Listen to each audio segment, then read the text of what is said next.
it's best you don't ask questions. Why?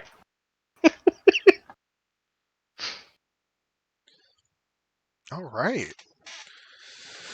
Oh, I should probably should have gotten the Neverwinter map started. Does anybody else have the Neverwinter that's not streaming right now? I can pop that in real quick. We determined if it's the same map that you had last time, that it's just whiteboard fucking it up. Oh, we're in a completely different channel now, so we don't have our original whiteboard. So tonight's gonna be a fresh start for everything in more sense than one. No hinting or alluding to anything that may or may not be happening behind the scenes.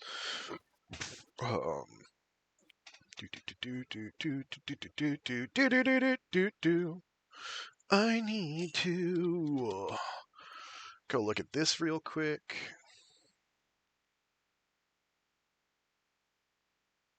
So they got pre-orders out for the Armored Core 6 figures now. Like, that's tempting. Nerd.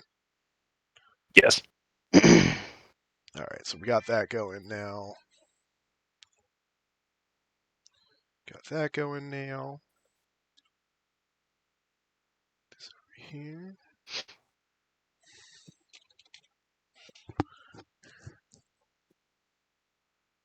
Just put that over in the corner. Alright. We're not really waiting on anybody. And I guess Milk says that he's gonna try to be here, right? Yeah, I don't anticipating our fifth player being here tonight at all. Or sixth player? Sixth player. Yes, 6 of us. That is fine. So before we even get into the campaign, we're gonna do a little breakdown real quick. This is The Haunt. It's a homebrew campaign that I worked on when I was like 17 years old and didn't get to do until a couple of weeks ago. It's based off of D&D 5e, but I do pull mechanics out from other editions of D&D. We've got our main players here. We've got Duke, Camper, Fiddler, Flynn, and Wyverns here right now. We're missing our sixth player, Milkman, but he may show up tonight. We'll find out about that later. The Haunt is based solely in the northern part of Faerun, close between Neverwinter, the High Forest, and the Spine of the World. It is a post-apocalyptic scenario in which a pact of druids did a demonic ritual that summoned forth part of the abyss and pretty much fucked the whole world up. And there's our first F-bomb of the night. Fuck. Yeah, well, we're more than 2 minutes into streaming, so don't have to worry about certain YouTube moderation. Is there a limit on the number of? There's not a limit. We're limited to 1 minute. Okay. We just got to be careful of what we say. I'm on Twitch. I really don't care. You just don't say any of the certain really bad words. But YouTube does care. Hold my beer. Does do VODs. Yeah. Yeah, see, I'm not really worrying too much about it because I'm not monetized at all, so.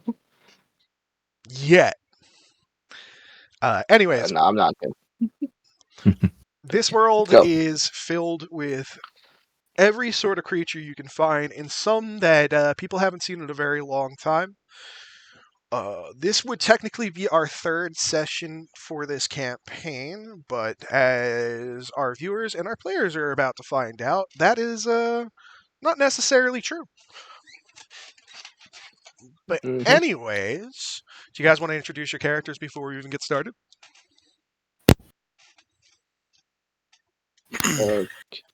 Yeah, we get it. Who wants to go first? I guess I'll go. So I'm Flynn. I'm a human warlock who was previously a noble, and as far as everyone knows, I am contracted to Skeletor, or something very, very eerily similar, who continuously torments me because he's really, really mean, and he wants souls. Yes. And I'm here because I need souls. TLDR. Yeah, get them souls, boy. Skeletor is going to be Get really them pissed if you don't. sticky little souls. Also, you smell like oranges. Don't forget that. Never forget that. Also, I have a magical bottomless mimosa, which is also kind of cool. It's canon, even though they'll never find out why that happened. Canonically, it's like it's invisible to everybody else, but for me, it's like I get rejuvenated by drinking the bottomless invisible mimosa. So what you're saying is you just suck something down real quick and you get healed? I'm schizophrenic, apparently. But yes, so it's like what was it? It was a mug or something like that. That just to me, I'm the only one who can see it and use it because my patron basically.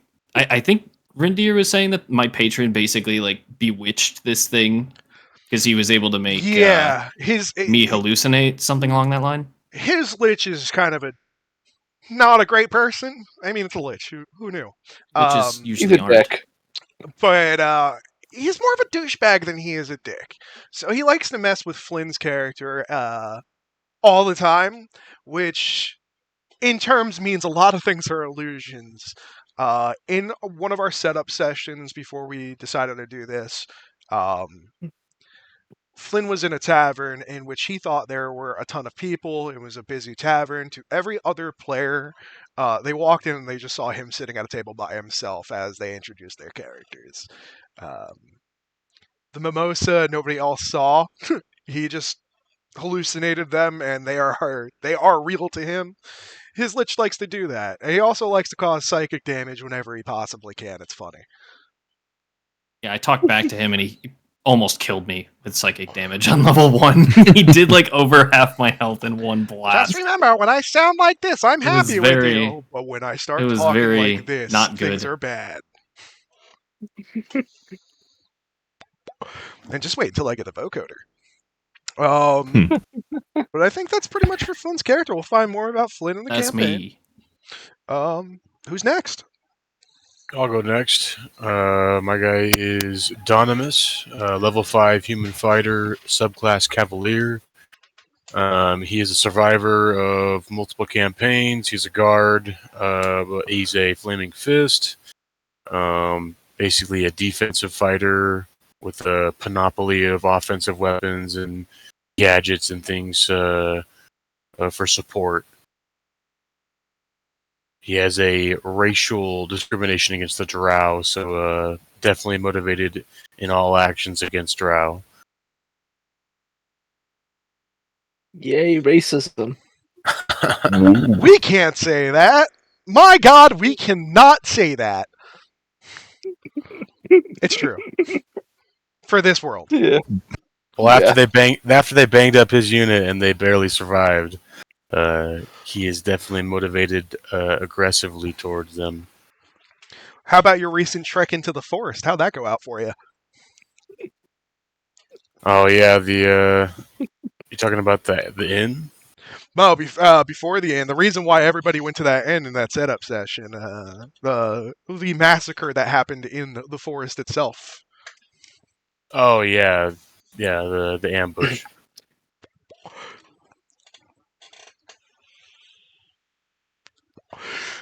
All right. Well, for a human fighter, that was definitely an explanation I would have expected from a human fighter. Who's next? I'm not gonna give too much liveries and nuances. Dude, simple, straight to the point. If you, dude, straight up fighter talk. Yeah.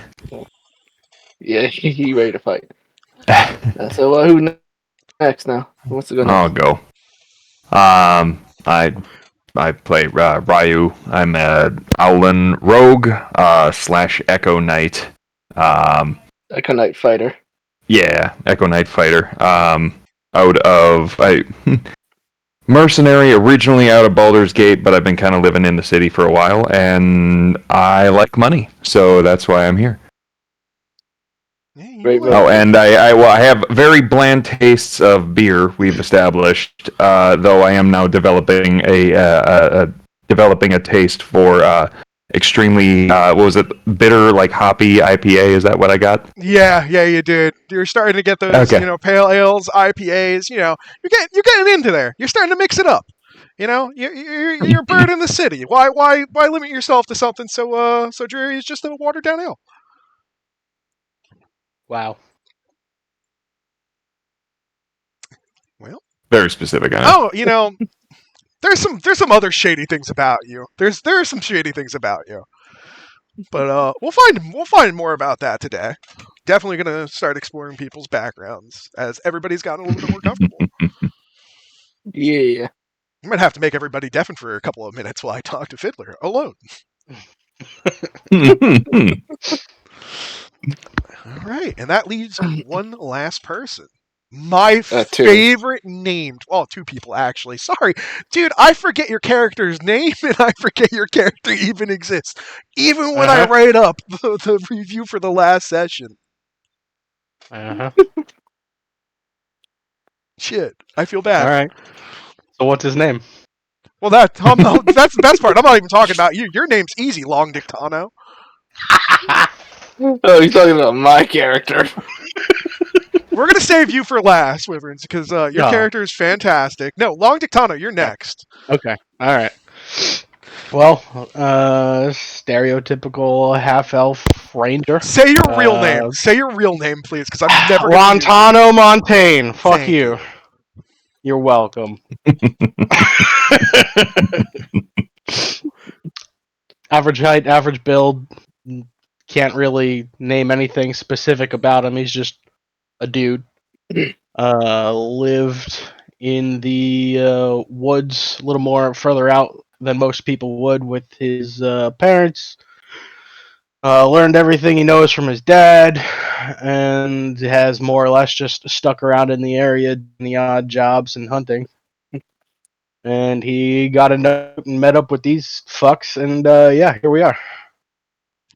He's also got a long dick, but it's This weirdly is not curved. canon. Fighting. But Not it's weirdly canon. curved. You all see a bright Yeah, flash of light tripod. in your eyes as I go into a description about this. There's so many veins. My eyes! Oh my god. It's not that long. It didn't get your eyes. Don't There worry. is no God This is here. supposed to be a dark campaign. It was supposed to be a dark campaign. Look, this is what you guys did to me. You did this to me. What do you mean? This is just you. Normally. I thought I downloaded everybody's PDF again. I'm like, Erlinda was the first one I clicked, and of course, I don't have it up. Dude, your character is cursed for me. I will never be able to properly take care of your character. I'm so sorry. But Hey, don't worry, I'll take care of it for you. you are our final character of the night. Yes, last but not least, and totally not the least forgotten. Definitely not the least forgotten. My character is a College of Spirits bard and a lizard folk, who was a paranormal investigator investigating the strange happenings in the forest and what caused it. Oof. She's also much older, probably the oldest of the group, and quite short. She's only like 4'11". Hey. All I right. feel like She I feel likes like she likes to. I feel like a point that maybe I don't know. Rin was very clear about if you are a non-human, things are not going to go well for you. So that's what I was So about to say. 90% of us do is make non-human characters. Yeah, so absolutely correct. The first thing I explained to them was, hey, first thing we're gonna talk about is this world, the humans are kind of fucking racist towards every race. And because there are literally hundreds of races, they're kind of assholes. So, maybe don't play as an elf specifically because we're a drow-centric campaign. And 3 motherfuckers within a day hand me character sheets with elf. Yep. Strictly after I said, maybe don't do that. So they're all going to learn a hard lesson except for Duke and Flynn. Or Donimus and Flynn, as they are the only two who are not elves or burbs, because there are 2 fucking bird people. He's not Yeah, here right now. Yep, yeah, go. Say your thing. Yeah, our final player is a Arakakra late domain cleric. Yeah, Milkman, also known as Raytheon, because my god, this dude has to be aircraft related.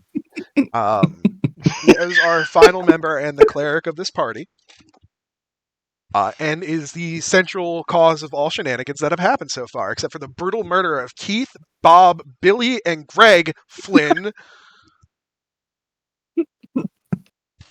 You killed my beautiful baby boys, Flynn. I'll never forgive you.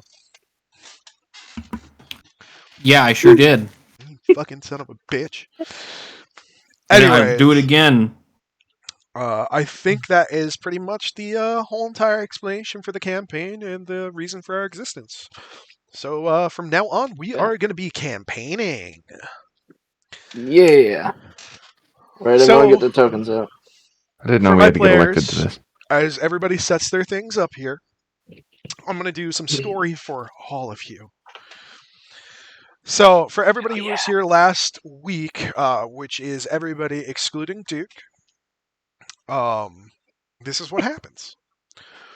So, where we last left off, our players, our party of adventurers, were leaving a bar that is located outside the south side of the Neverwinter Gates, as they burnt it down to the ground.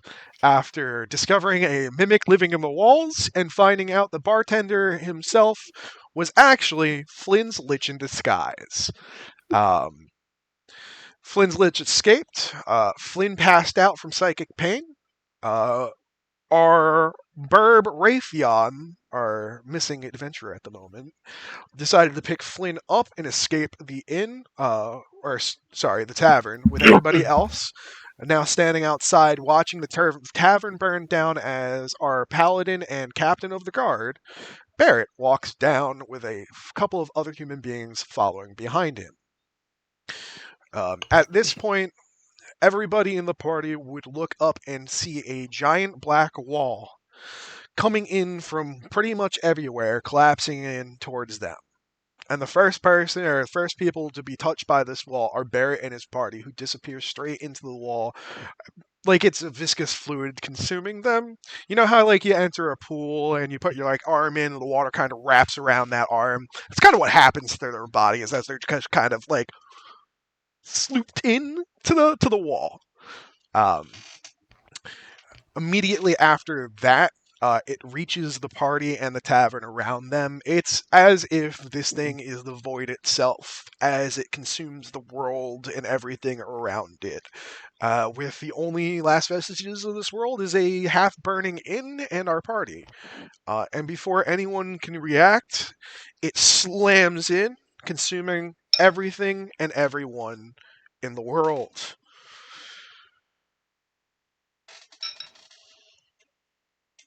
And just like that, a brand new day has started, and we find... God, I feel like we've done this before. Who's a good one to start with here? Are you guys seeing anything other than a black screen right now? No, It's black right now. that's all there is. Yeah. Yeah, Method acting. consuming darkness. Yep. If we just do that, it's the bottom layer Thick, now, so you can viscous place on top of darkness. it. Right. Anyways, we're gonna start. All right, I'm back. Did you just miss the whole entire thing? I have to go make some food. I'm not saying anything. We just go. He'll figure it out. Yeah, Anyways, just full send, buddy. Autonomous just reappears, be like, "What's up, guys?" we start a He's got like a medieval burger. You sons of bitches. I was rummaging through my pack. Excuse me. We start a brand new day. Oh my god. Can I go back to bed? Yeah, you can go back to bed. You're already in bed. And we're going to start with you, Flynn. Let's go. So, as we did last time, we are starting a brand new day. And Flynn, where would you have spent the night beforehand? Well, I thought I was passed out and someone carried me out. You have no recollection of the Wyvern's black. You have no recollection of the black Oh. void. Today is a brand new day. You're just waking up. Oh. Remember, that sense of deja vu. That really strong sense of deja vu is so fucking crippling right now that you wake up and you just feel nauseous. Someday we'll get Hmm. past the tutorial. I Joke's feel on like you we've guys. done this 3 This- times You already. guys passed This is the whole tutorial. campaign. This is the campaign. I'm tired of this. I'm tired Campaign of is this just one tutorial. day.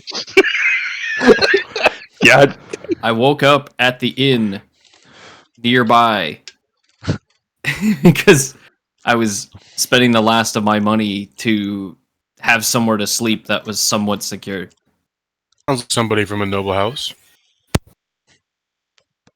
Yeah, I don't sleep in the forest like a dweeb. So, are you in the what is essentially the royal quarters of Neverwinter right now? I wouldn't say the royal quarter, but like the high end of the basic area. Wow, talking like a true noble. Spoken like a true noble, I should say. No? Alright. So, you wake up in an inn. You're in the top floor of this 2-floor inn. It is not a super popular inn, but it is more so or less, my god, you guys need to stop it with the kids. Can somebody? I need a dedicated drawer, by the way. Who wants to be the artiste of the session? Sure, I can do it. What do you need? All right. Can you give me a square with a bar, 2 tables, and a doorway? Wait, hold on.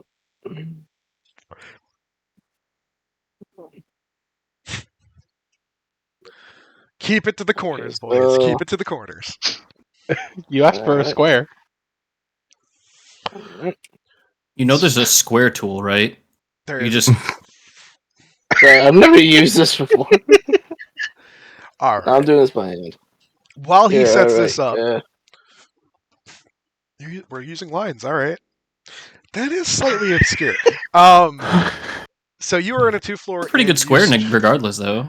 You're I'll give you starting that. on the 2nd floor of that inn. You are in a room. You're waking up on that bed. That sense of nausea is fucking intense. That deja vu, almost as if you could just puke and puke and puke your guts out. Like you just had 24 beers, a couple shots of whiskey, Yeesh. and maybe a puff or two. Right? You feel bad. What do you want to do, my man? What do you want to do? Well, I'm gonna roll over and I'm gonna grab my bottomless mimosa and take a sip and pray that it makes me feel better. That mimosa tastes fucking good. It tastes so goddamn good. I cannot explain how good that bottomless mimosa tastes. But it does Nice. nothing for your sense of nausea. And you Aw. think you may come to regret drinking that in a couple of minutes Aw. if this nausea keeps on persisting. So what I'm gonna do is I'm gonna Any anxiety you have is slightly lowered, though, because it is slightly alcoholic. yeah. So I'm gonna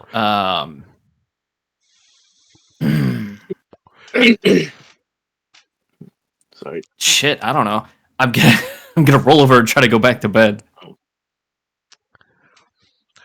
Wakey, wakey, eggs and bakey, Flynn boy.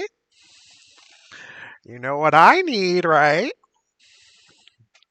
The quota's already been met. I did it yesterday.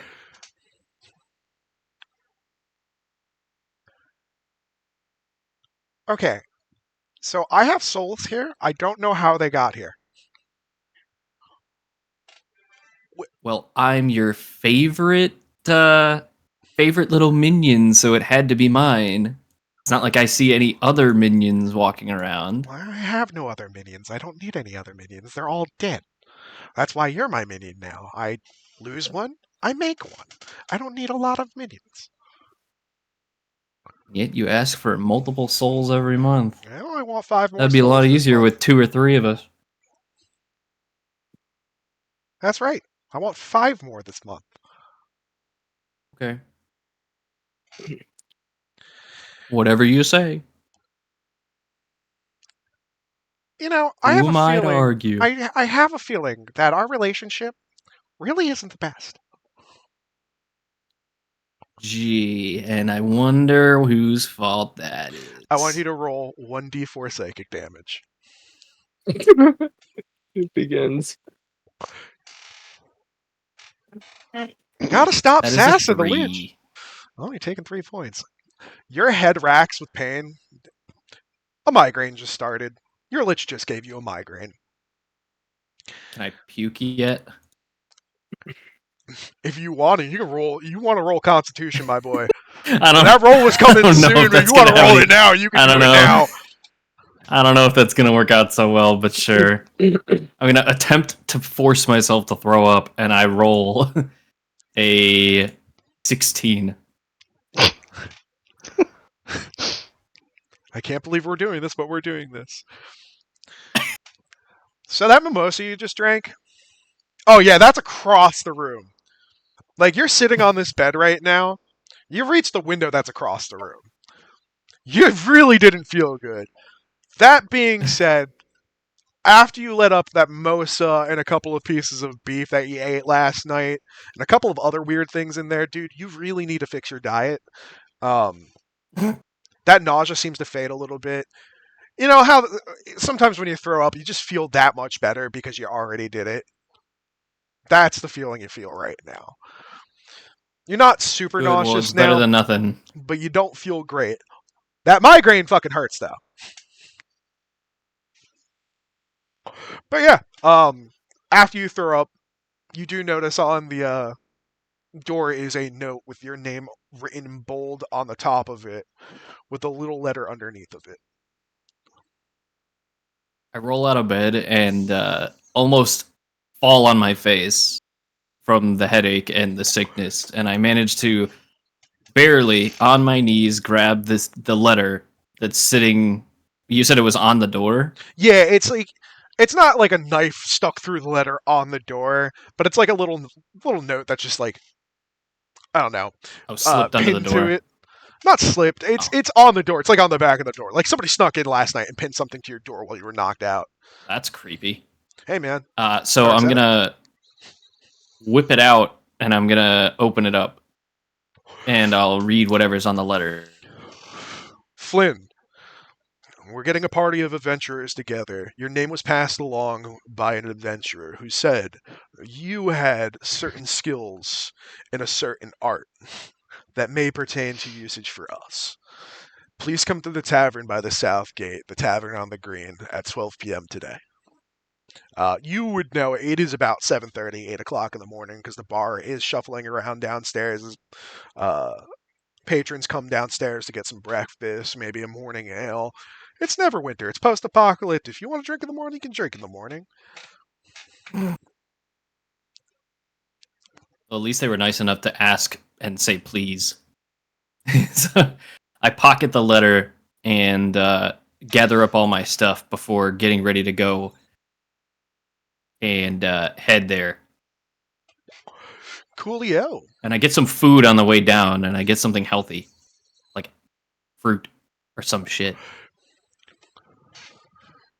Cool. Thinking maybe I do need to make my diet a little bit better. Coolio. So when you go downstairs, there's an innkeeper standing at the bar. Let me just get a little boop. Nope, too big. Do. Man, really probably should do roll 20. There's an innkeeper at the bar. His patrons right there. Couple more over here. And one over there.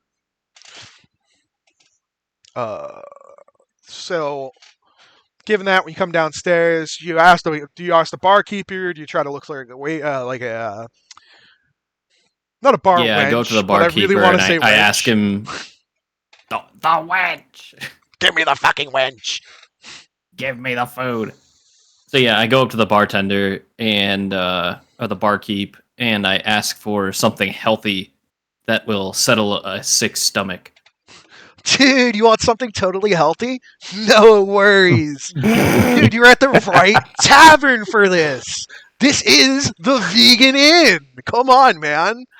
What do you want? I got some spinach, arugula. We can make you one of those, it's an omelet, but it doesn't really use real eggs. Like, we kind of just have some magic that makes it taste like eggs, but, like, if you know it's magic, it kind of doesn't taste like eggs anymore. You know what I mean? What do you want? I don't, but I want one. Give me one of those. All right, you gonna go sit down at the table? You're gonna wait at the bar? Yeah, I'm gonna go sit down at the empty table. All right, my dude, I'll get one of those weird things I just said right for you. And he just scuttles into the back. You can tell this place may or may not be the best place in the world. We have The Surfer Bro patrons over here. look really, really haggardy, as if they partied their brains out last night. And you get the feeling that maybe you really did drink 24 beers and a couple of shots of whiskey and might have puffed on some gnome weed. Oh no. Not the gnome dope. Oh, I'm gonna say, dude, you just gave me the best line of all time. Thank you. Anyways, he brings it This out. totally won't come back to bite me later. He brings it out to you, sets it down, and this is where we're gonna cut off for you for the moment. The next person we're gonna go over to is Donimus. Donimus, I'm not gonna give you the freedom of where you wake up today. You're actually in the same inn. Given your status as a survivor of the massacre, you have been kind of being moved around between inns in Neverwinter and homes in Neverwinter. The Neverwinter Guard, and more so the people in charge of Neverwinter at the moment, do not want to lose you because you are considered an asset. So it's not witness protection, but it's witness protection. Not that you can't tell people who you are, it's more so they're just worried that not everybody has your best interest at heart. Ooh, I'm reconnecting to whiteboard. There we are. That being said, when you wake up, you are also on the second floor. You are on the other side of where Flynn woke up. You are not alone. There are 2 beds in here. You are with our second person, who is Barrett. Nobody meta now. I'm just letting you know this right now. No meta. But yes, so Barrett's been essentially escorting you through the city and being with you wherever you stay as your guard for the whole entire time. So you wake up. What do you do?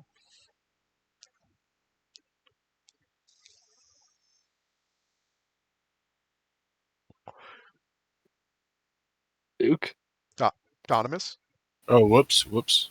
I get up and start by getting my boots on, get all my gear on, get my equipment, my weapons, and I head down to the parlor to get a morning refreshment and wait for the remainder of my party. I fucking love this. You just completely ignored Barrett. So, you get up, you throw on your boots, Barrett is charged to follow me. He can follow me as he does. Damn! I love that. Thank you. Alright, so you wake up in the morning, you put one boot on at a time, just like any other person who's survived a massacre in the middle of the forest. You know what I'm saying? You throw on your armor, you grab your shield. You have an axe, or is it a sword? What are your weapons again? It's actually both. So I have a short sword and a shield, and I have a 2-handed axe with a bunch of other toys and goodies. So you're like fully kitted up, ready to go. Boots on, pants on, throwing it out, doors open, down the stairs. Say like 5-10 minutes. You've been doing this your whole entire life, essentially. It doesn't take you long to get prepared. More so, probably took you 2.5 minutes to get out of bed, and 2 minutes to put everything on, and a nice 30 seconds to stare out the window at the sun. So yeah, you come downstairs, you get some water, you talk to the barkeeper, or you just said, give me a water. No, I get coffee. You gotta get a coffee. Gotta get a coffee? All right. We're getting some of that coffee in in special. here. some fucking coffee. But yeah, Surfer Dude's totally happy with it. Yeah, dude, I'll totally get you a coffee, man. We've got pure, non-murder sourced coffee beans. You wonder what non-murder sourced coffee beans is, but I don't think you're gonna ask because when people like to say stuff like that, it's better not to ask and get involved in the 4-hour explanation. No, he knows exactly what it means. I stand there looking blank with a slight hint of disdain. Surfer Dude is a little unnerved by your complete lack of interest in anything and just the dead expression on your face. All right, dude. Well, if you want to go take a seat at the end of the bar, I'll get you that coffee, dude. Yeah. Takes a seat. Oh, dude, that guy scares me, dude. Anyways, so he runs back. Coffee in this world is not a coffee machine. My dude is literally back there with a mortar and pestle, breaking down those coffee beans, using a little bit of cantrips to heat up some water. You know what I mean? My guy looks Duke, at I his. moved your character over to the bar. Just That's perfect. My guy looks at his thimble of sand, checking on the time, increasingly impatient. Oh, dude, we're old Man school needs his coffee. timekeeping. There are sundials and functional watches in this world. We're doing sand thimbles. Cool. That or the indoor sundial. Surfer Dude looks at, dude, you're totally saving the environment by doing sand time. Like no mechanization at all in them. Like no watch, nothing like that. Nothing that harms the environment. Dude, radical. All right. So you're both Going to murder this guy. together at the same time. As for you, Duke, by the way, what you woke up to, like what the sound that woke you up, you don't remember hearing it, but it was Flynn projectile bombing across the room. That is what woke you up. Like he beat the first ray of sunlight on your face by like 10 seconds. All right. We're going to cut from there for Adonimus and for Flynn. So they're both in the tavern. We are now going to cut over to LDT, as I'm going to refer to him. God damn you. Long Dick Tano style. Oh shit, my OBS disconnected. Fuck. Rip. You good? Maybe? Dude, OBS crashed. This is brilliant. I was getting into it too. Those bastards. We finally reconnected. OBS fucking sucks. And that was the barkeeper, the tavern keeper right there, our gnarly dude. He says that. And then a bright flashlight happens and everybody in the bar forgets the last 10 seconds even happened. He was just live streaming the entire. I am the tavern keeper, dude. So yeah, we're gonna leave off there for R2. Who did I just go to? Oh yeah, LD2. You changed the name. Dick Tana style. Name. Bastard. So I guess we're gonna do the same thing as last time. I'm waking up on somebody's couch in the city. All right. Well, let me explain it for the folks watching at home. Yep. In Neverwinter, we have an area called the Slums. It's not inherently a bad place. It is where most of the other races that are non-human, or at least non-half-human, go to, for the most part. If you're a human and you walk into the slums, it's not a welcoming place. Just as if you're an elf walking into the royal quarter of Neverwinter. The people here, no matter what race they are, feel like family to each other because for the past 100 years in Neverwinter and Faerun, the world outside has gotten worse and worse as the abyss leaks out of where the druids made their pact. And as that corruption spreads across the world has become a more dangerous place. Myconids now walk the open world. There are drow all over the place, and monsters that nobody has seen in a long time exist. And because of those other races that came out of the Underdark causing significant problems for Neverwinter, humans have become unfriendly towards other races in general.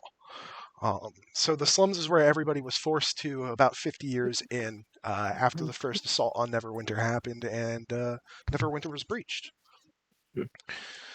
So, Long Dictano, because I keep forgetting your character's name, God damn it.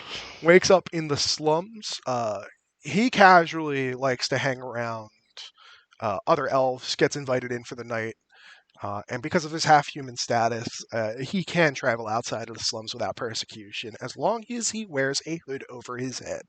Because them knife ears are not respected. Okay, so, again, back to what you were saying. Sorry. Going to roll over, look around. If there's any fruit or anything, any food left out, I'm gonna There's a couple nosh on oranges. a. Cool. I'm gonna take an orange. I'm going to eat that on the way. You son of a bitch! Put that fucking orange back! I'm gonna skip out the door. No, hey, get back here! That's my orange! You can't get I'm away gone. with that! I'm You gone. son of a bitch! We have Dude, Elmo totally now? not cool to steal from a fucking No. gnome. That guy's gonna come after you one day. Was his pet peeve. DEG number 4 revealed. We're actually up to like number when he's 8. gonna get you. Elmo is the big bad evil guy. So yeah, you left the gnome's house. Should have named the gnome like Welmo. Oh, that gnome has a name. Now tonight you will find out there are separate implications of what I have been doing, and you are right. The tutorial does end. That's what tonight's about. So yeah, that for the listeners at home, we had a gnome weapon shop in our last session, our last setup session, which LDT over here walked by to ask about the bow in the front shop, and got a very angry gnome in response, who shut the door in his face, or slammed the door in his face, after calling him some very racist elf things. Yep. 39 there. But yeah, that's same set for nausea keeps on happening to everyone. It's not as intense except for Flynn, who just feels it like a fucking train. So, the sense of deja vu when the gnome starts speaking, as you wake up, hits you. It's a different house that you've woken up in. You did wake up in the gnome's house, which is very unusual for you. And he is very pissed off. I cannot describe how pissed off he is. Oranges Yeah, are just hard punch 'em. enough to get with trade being cut off by the forest growth around Neverwinter, and the fact that pretty much the only trade that is common is by the sea. It is hard to get fresh fruit, especially oranges, because they contain citrus, which for everybody who travels by sea, they need, because it's hard to get citrus on the sea. So yeah, those oranges probably cost 50 silver a piece. Just letting you know that right now. Damn. Cool. Don't feel bad. I'd eat that orange. Flynn does. Yep. Yeah, buddy. I've hoarded all the oranges I could ever find. So, as you walk along the road in the slums, you remember that you got an important message Eating late the last orange. night. Eating the orange. An important message late last night telling you to meet at the Tavern at the Green. As there's a party of adventurers that are being put together, and they need a solid tracker for the forest. And it's all up to you if you really want to go. But I would suggest starting to head that way. And I will. Coolio. So the slums are located on the west-hand side of Neverwinter City. So you're going to be traveling west to south. As such, you do pass through the market section. As Keeping described, the the hood market up. section has a river that runs through the middle of the whole of the city. It's really an aqueduct. It's split up into 4 parts that runs through the center of the city and runs along the ley line of west, east, north, south. But it is a rather large aqueduct. It is one of the few bountiful resources that Neverwinter has after the devastation of the forest. On either side of the aqueduct are shops lined up along the sides of it, from potion shops to clothing shops to a certain cloak shop that nobody in this party at all would know anything about, to a weapon shop. In the weapon shop, you see a sword. Just a plain old sword. The weapon shop looks like it's kind of rickety and probably run by a non-human. And not the good kind of non-human, am I right? All right. Well, just furrowing my brow as I look at the sword walking by. It's just a plain sword. You see nothing interesting. Yeah, just You the know how, like deja Final Fantasy vu. text box you get when you see something and it's nothing? That's essentially what happens to you. All right. Continuing on my way. And we're going to cut out from you as you make your way to the south gate to Erlinda. Because you're not forgotten Yay. and you're not the least. Yeah. For you, Sorry, Fiddler. you, my friend, wake up in the slums of Neverwinter. You are in one of the decrepit houses. Essentially, the roof is caved in. You can see like a support beam and a bunch of rubble underneath of it. It's not like stone or anything. When it comes to the slums design, most of the houses are actually made out of like wood. Some of them actually have thatch roofs. The humans really control much of the trade around here. The only non-human races that really affect anything are dwarves and gnomes because of their ingenuity and their ability to make things that the humans need to use to survive in this rough world. Everybody else is kind of fucked. That being said, this house had a wood roof. The base of it might have been stone, and the further up it was built over the years as more and more people came to the slums and they needed more room. It's probably like half wood and half like mortar, not really brick. But that's the kind of rubble that you see around you. You're on a little thatch bed all the way in the back. It's kind of moldy, but you don't really mind that. That's where you start your day. What do you do? Let's see. She's just gonna get up, stretch, and as she does, her bed falls apart. Just falls apart. It's like I need to get the better screws for the bed next time. I'm trying to go for an Irish accent now for some reason. I'm still trying to figure out. We'll her figure accent. all our voices out. I still got to figure out my skeletal voice. Waking up drunk again, huh? Okay, so she goes into the kitchen, pours herself a cup of tea that's totally not been staying there entirely overnight. Drinks it and then just walks out. She goes to the door, it falls off. I'll fix it later. So, when the door hits the She ground, grabs it. you hear a little elf girl say to her mother, "Mommy, what is that weird thing?"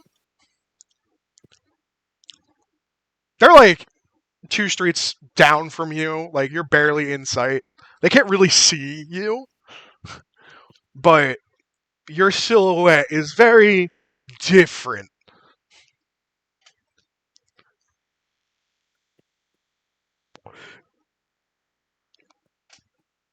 Oh, gee, I looked down and quickly goes back into the house that she totally is probably not even hers. It is And not. Can knows confirm it is not her house. it's free real estate. She goes into what's probably the bathroom. She doesn't even know. Looked like there was a toilet there once. and does her her cosmetic stuff. Coolio. Her yeah, is that wink wink wonk Wink, wonk. wink, nudge, nudge. I get what you mean. Don't worry, no stealth checks needed. Okay, now she good. Now she's ready. Now she's ready. Yeah, now she's walked back outside. It's like now she just waves at the little girl. Now she's got her rapier that she's using as a cane. So, real quick, I need everybody but Wyverns to deafen real quick. I will send a message in our chat when I need everybody to come back. Okay, so when you step outside, you look up and the sky is like dark purple and like blood red. The sky should not look like this. On top of that, you saw this too beforehand, but I couldn't stop you because you were going on and I wanted to hear that. It's very good. Everything does not look right. Nothing looks right. Not just the house that you are in that is dilapidated. It's like every house in the slums. If you look around right now and you look towards the castle is destroyed. Absolutely torn apart. Rubble is all over the place. The buttresses that used to be all over the place are just destroyed. The wall is caved in certain sections. You can see the top of the Tower of Neverwinter is just gone. Just gone, obliterated.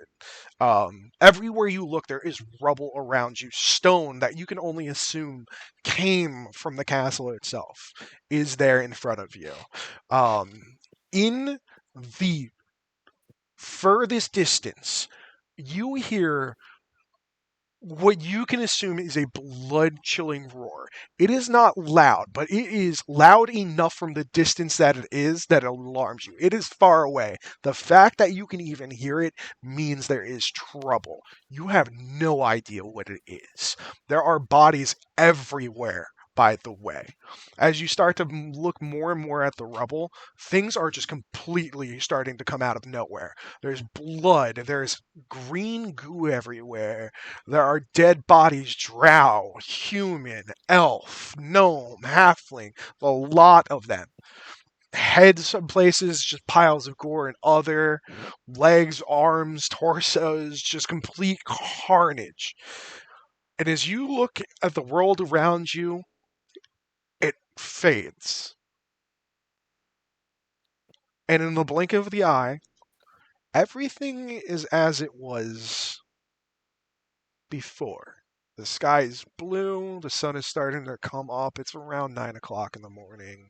The elf girl and her mother are standing there, or not standing there, they're walking down the street, and they pass you. And the elf girl raises her eyebrow as she looks at you, but her mother kind of just puts her hand down on her cheek and pushes it slightly to the left, or to look away from you, and hurries her along, as if her child just staring at you for no reason. It's impolite. Let me go get those other She guys waved. back. Actually, oh yeah. Yeah. All right, cool. I'm going to go get the other guys to undeafen. Okay.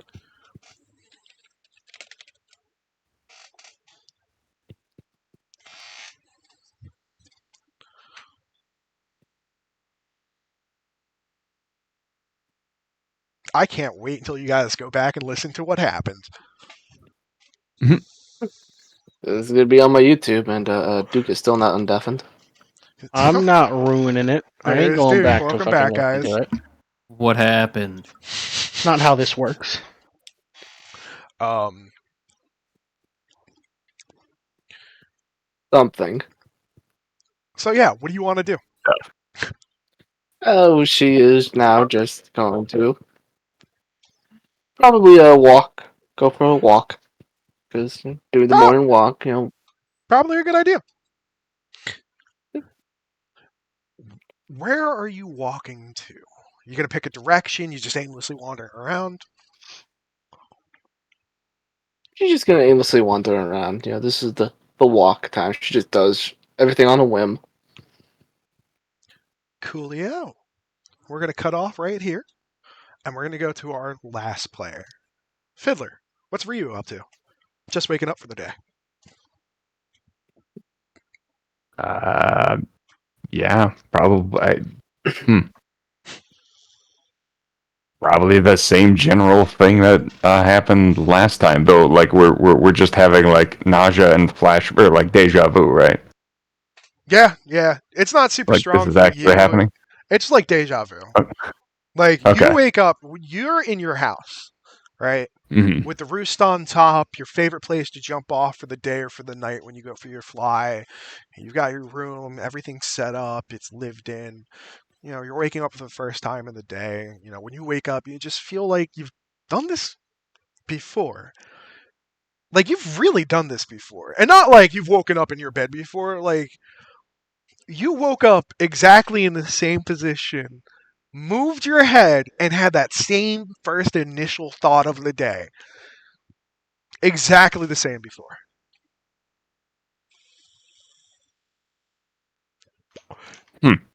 Yeah. I mean, pretty much doing the same thing that I did before, just kind of lower a little bit. Just kind of Your bird instinct's kicking in, so you just crouch a little bit as you do everything. kind of like something's weird. Something weird is going on, so I'm just kind of like, I don't know, trying to figure out what it means. But it's still the same. I still got the same letter to meet at the tavern. Yes. Yeah, so you still have that. Everything from that, what we talked about, is still true. Um, Okay. you have your thing. Mm-hmm. Oh, Nope, that makes sense. I should make them deafen. I should, but I'm not going to. Unless. Um, so yeah, what are you going to do for the day? You have that to go do. It is just the beginning of the morning for you. Specifically, you woke up right before day starts. So it is, the sun's about to come up. You probably got 5 or 10 minutes before it does. Like, you can eat your breakfast. You can go do whatever you want to do for the next 5-10 minutes. But before that time's up, you got to get off that house, or else people are going to see you take off. Mm-hmm. Yeah, so I mean that's kind of the plan. Just before the sun actually comes up, where I have enough cover to just stealthily fly to the tavern. Also gonna, as I kind of go, I want to just make sure that I take the opportunity to pass by and make sure that everything is as it's supposed to be, and then just keep heading towards the tavern. Cool.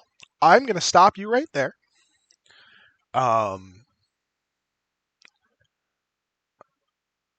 We're going to do it again. I need everybody to deafen, except for Fiddler. Sorry, everybody's going to get one of these tonight. All right, my boy. So you wanted to make sure everything was the same. Oh boy. You take off into the air. You start to get up there because you like flying high. Every bird loves to fly high. Get that initial catch that draft, get up there in the sky, and have that same view as if you were sitting in the sun. You were the sun yourself, viewing the whole entire world. Except this time you can't seem to get quite up there, and it's not for lack of trying. You push yourself as hard as you can push yourself just to get up there in the air, and it's like there's a force just keeping you from getting down. And it's not a hard press, but the higher you get, the more you feel it pulling you back down. You don't even get half as high as you usually do. You're just above the city. It feels like something's trying to keep you there.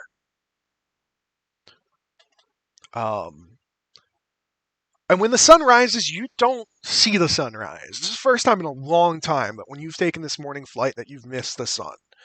So you don't see everything as everybody else does. When the sun comes over the wall just a little tiny bit in that first couple of minutes of sunshine, the sky turns purple. And a bit of blood red mixed into it, as if it was like misty. And everything below you is different. And as you look around, you see destroyed houses, rubble all over the place. And the harder you look, you start to see bodies on the ground, gory messes, just parts all over the place. you see people that you recognize. You see Firth as you fly over the cloak shop, dead in front of his cloak shop, with an axe in his hand, surrounded by a bunch of dead drow. And then you look up and you see the castle for the first time. And you look around, the walls around it are crumbling. Some sections of them have caved in completely. The castle looks like it's just gone. It's destroyed. There's rubble all over the place. But more importantly, the Tower of Neverwinter is just gone. It's obliterated. You can assume most of the rubble, the stone that you see from all over, is parts of the Tower of Neverwinter scattered across it. And you look to the slums, which is your favorite place to be, because it has some of the most beautiful scenery to it. And you can't even process, as you see those people that you consider family dead in the slums, in the streets. And then just like that, in the blink of an eye, everything comes back to normal. You still can't fly high, but sun's there. This all happens in a couple of seconds. Like, you have time to look around and take it in for a second, but nothing else. Can you go get the other boys back for me? I'm sorry, what was it? Can you go get the boys back for me? Oh, you're not by your... Yeah. Thank you.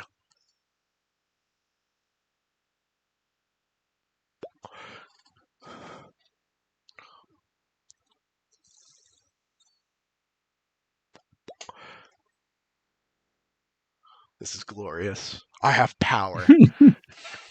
Yeah.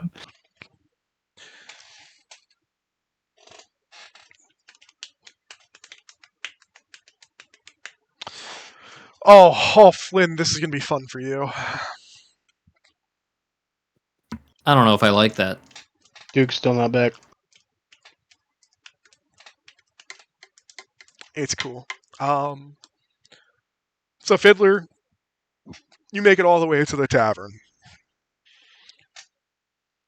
We're going to stop right there for you, and we're going to bring everybody else over. All right, if he's not back in the next, 2 minutes, somebody ping him. We're going to start with Camper. Yeah. All right. So you're walking out of the market section, right? Mhm. Radio.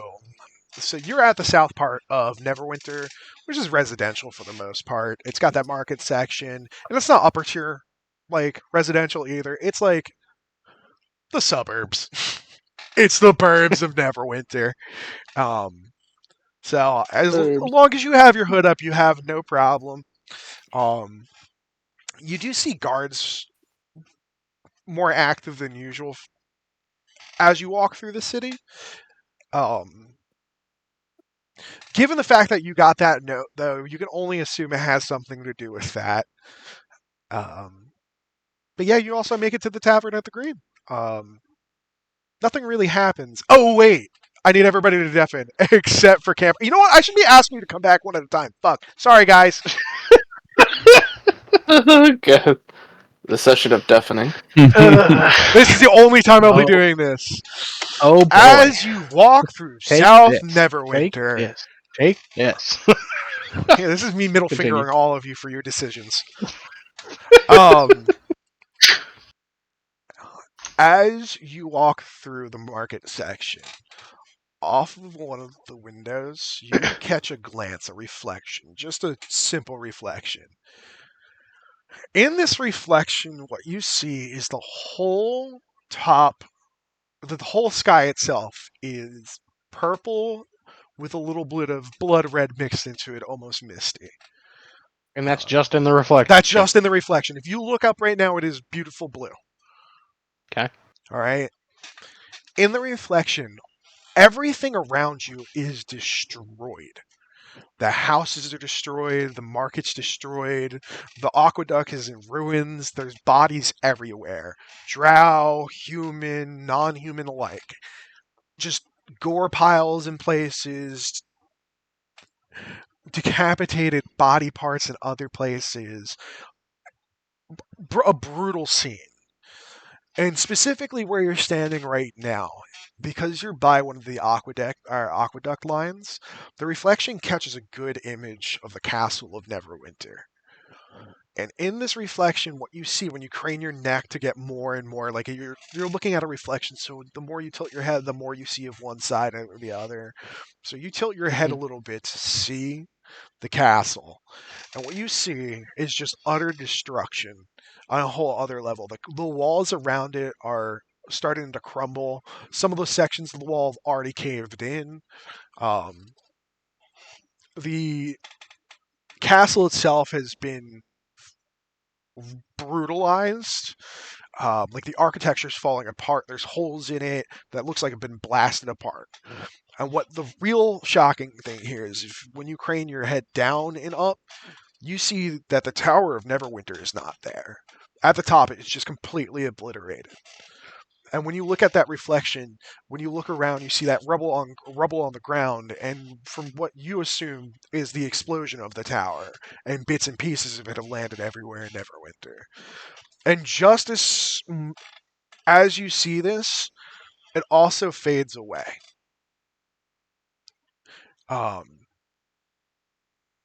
And you can look at it again, and it won't appear. The sky above you is beautiful. Everybody is going along their day. It's normal Neverwinter. And you make your way south.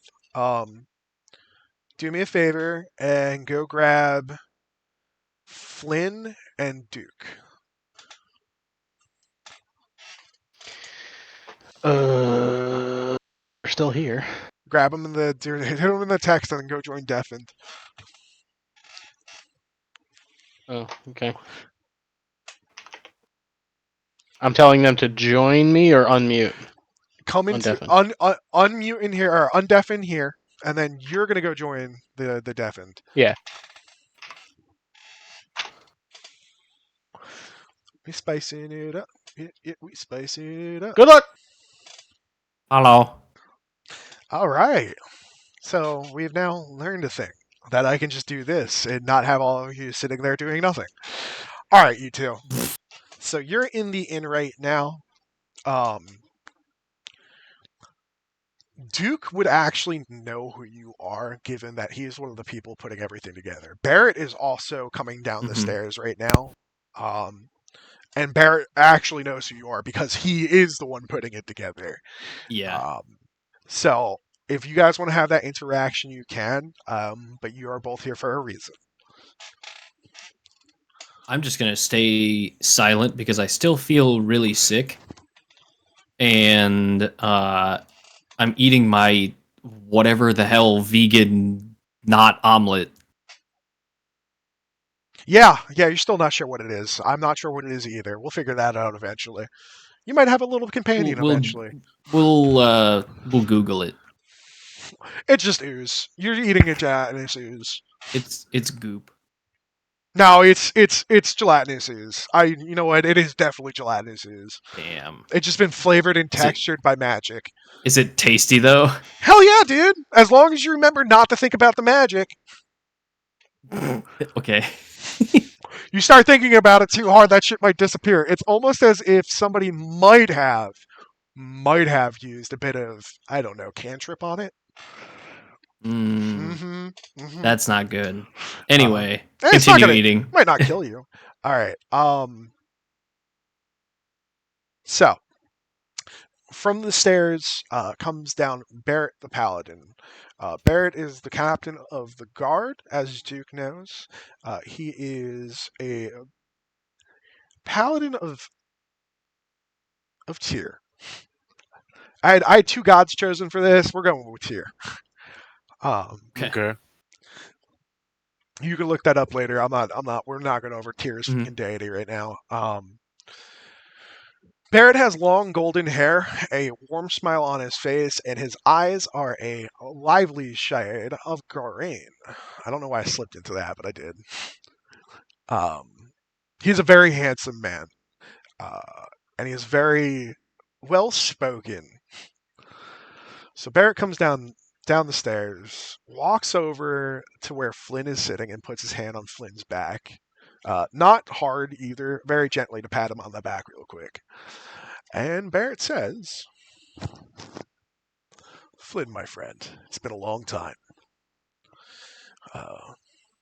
Last time I saw you,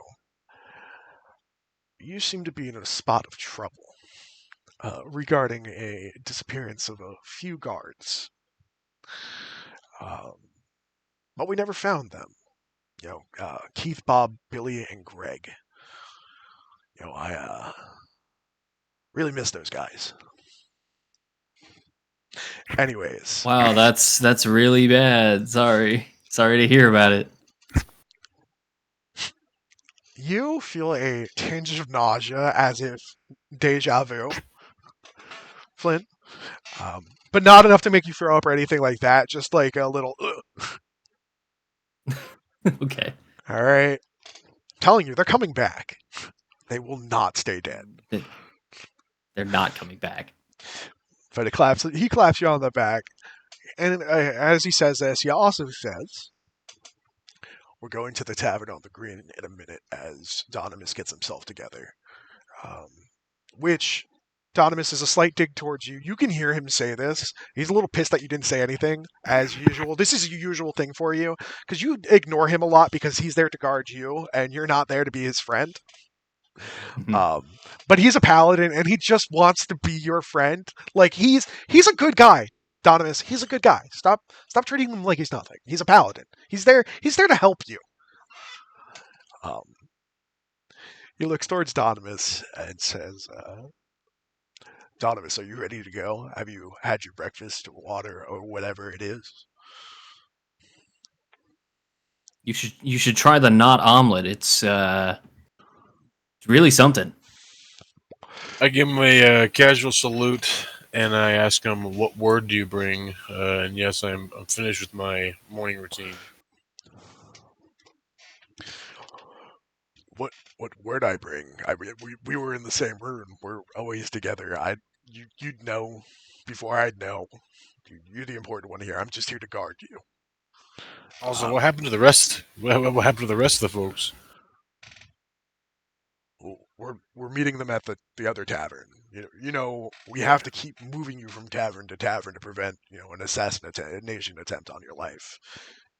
Gotcha. So today we're going to be staying at the tavern on the green. Today we were at the vegan tavern.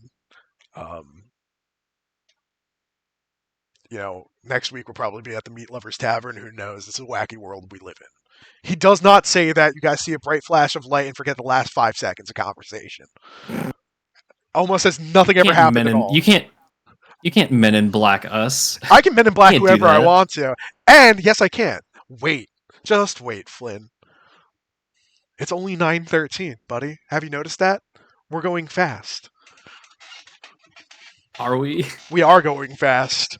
Oh, I'm railroading all of you. That's why I keep cutting everybody off doing this.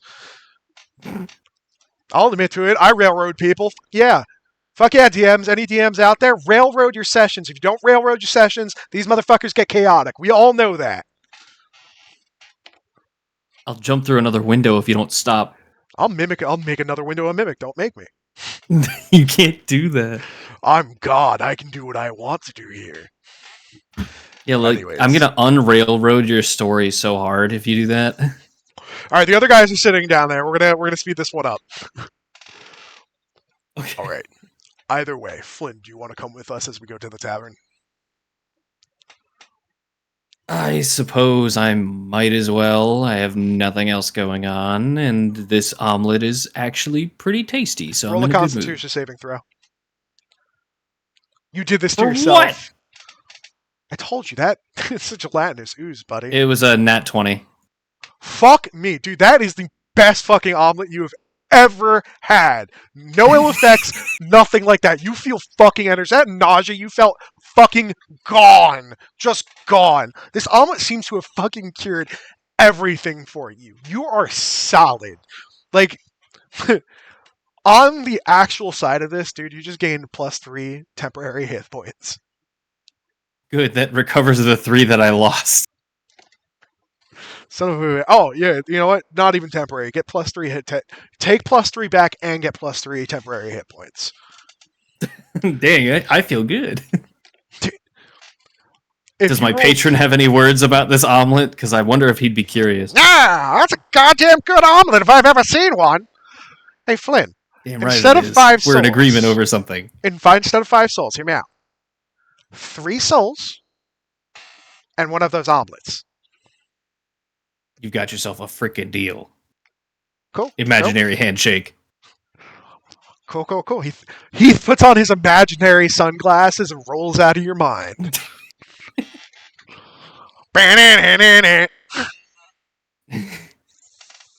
Is it bad that I have an actual counter on my on my character sheet of how many I owe, how many souls I owe? Oh, that's not bad. You're gonna need them. All right, guys. Barrett nods towards you, Duke. If you're ready to go, he's ready to go. Flynn's coming with you. You guys gonna step outside? Yep. Ready to go. All right. Who's opening the door? I am. No, Barrett's gonna do it at the same time. He reaches for the door at the same time you do. Flynn, do you want to reach for the door at the same time I do? And Duke does? No. So I don't know where I'm going, so I'm following their lead. So you and Donimus, you and Barrett reach for the door at the same time and bonk heads real quick in a really funny way. This doesn't happen. You see a bright flash of fucking light. Nothing just happened. Now, Donimus, if you want to open the door, Flynn, are you looking outside as the door opens? Yes. Okay. You two have both see the same thing. You see outside, and for a second, it is just a bright flash of light because the inside of this tavern's kind of dark. And it's like the daylight coming into it, and as soon as you rub your eyes to see the day for the first time, you see a sky that is purple and blood red, mist-like. You look around and everything is destroyed. All the houses are dilapidated and falling apart. There are bodies everywhere. There's rubble everywhere. From your vantage in the quarter that you're in right now, you can see the castle better than anybody else. And when you stare at it, you guys can't even understand what happened. The walls around the castle are starting to crumble in. Some of the walls have already caved in on themselves. You look at the castle itself, which you can see through one of the walls, and there's holes through the walls as if something with great force pushed through them, pushing out the brick and mortar with it. And as your eyes start looking upwards, gazing towards where the Tower of Neverwinter stands, you see nothing as the Tower of Neverwinter has been obliterated. And all this rubble around you that you can see, all these bricks and all these stones, you can almost guarantee that they came off of this tower. And they're everywhere, as if like some great force just took the tower from within inside and exploded it out, or it's throwing everything all over the place. You know, the bodies you see around you are mostly human given the section that you're in, but you see a couple of elven children dead on the ground as well. There's piles of gore in places, dead, oh shit. Dead drow all over the place as well. Duke, you see a couple of guards that you recognize just completely torn apart, limbs scattered in one direction, viscera in the other. And as soon as you guys look out, and Flynn, in this moment, you feel no connection to your lich whatsoever. Nothing you see here is being seen by your lich, as if there's a magical force preventing any other kind of magic. Something like an anti-magic barrier, essentially. And in that split second that you guys see this, it all fades away and the sky is blue and bright and the sun is in the air, and there are people laughing and walking about as they go about their tasks through their normal day. And you look at the castle is there, and there may be some vine growing over it and some, general forest overgrowth happening. But the tower has stood strong for the past 100 years, and in all that time, nothing has destroyed Neverwinter. Nothing has taken the city from the people. And with that, you guys can get everybody else back in here for me. It'd be awesome.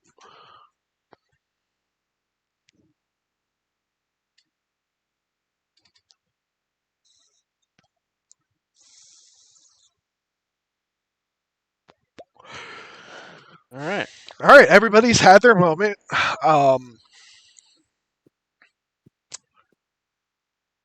We're gonna go over to Erlinda real quick. Yay! As you're walking, you run into Flynn, Barrett, and Duke, who are standing in front of a tavern right now. And I'm assuming Who's Duke? Donimus. Thank you for catching me on that. See Donimus standing you there. did put You But just see a I did dude. write it on. You, right. I did write it. I did write it on top. you just see a Okay. dude standing in Roman Legion armor who's clearly from a different time of reality, with a set of dice in his hand and what appears to be a piece of paper in the other hand for a split second, and then he just disappears. And there stands Donimus. No, I would Okay, assume so where Donimus is? and Flynn, you guys, your mouths are just agape for a second. Okay, okay, Thank you. Is the bar on can you fire? guys move your characters to where they would be, so I know where everyone is? Am I in? Because when we This isn't stopped tavern. talking, This I isn't wasn't. tavern on the green yet. Yeah, you guys are outside. We're outside. Yeah. Wyverns, when you have a second, can you do me a favor and draw the tavern on the green if you can recall that design? I mean, it How was. could you not? We stared at it for 8 hours. Well, I mean, actually, it's very close to what that is. Hold on one sec. It's almost identical, aside from like a door here. Yeah, I've got and, it like, here. Hold on one windows. sec. yeah. Technically, when you said for me to design a tavern earlier, I thought you meant that tavern. So that's what. I got you. So are we like standing right over here then? Yeah, pretty much. Barrett walks out of the bar. Barrett has no idea what anybody or anyone in the session has seen or heard or thought or felt or tasted, smelled. Well, I would hope he knows what I tasted because it was good. He knows what you taste like, eh? Not quite. What was going on while we were away? It's a dark universe. All right, that's just implied. there That's we not go. bad. That's not great. Oh, that is good. Hell yeah. What the fuck? All right. Damn, son. I guess Fiddler's gonna be the one doing this now. Yeah, all right. Well, Fiddler, you have just volunteered yourself. Yeah. All right. As Barrett steps out of the doorway, he looks up and sees you, Erlinda. He puts his hand up in the air in like a halt motion. Not a strong halt, like halt. You violated the law, but more like, hey, stop for a second. And you hear him Oh, say, what the? you hear him say, halt, real slow. I have been in this city for a very long time. I have never seen you before. Not that it's a bad thing. But I do like to introduce myself to newcomers to this city, as it is a very rough place, and there are very, very few things that people won't do. I am Barrett. I am captain of the guard of Neverwinter. How long have you been here? I heard no news of a stranger approaching or coming to the city. Well, it's only I just to float around the place. You probably never see me because I'm always so good at blending in with the crowd. Fair enough.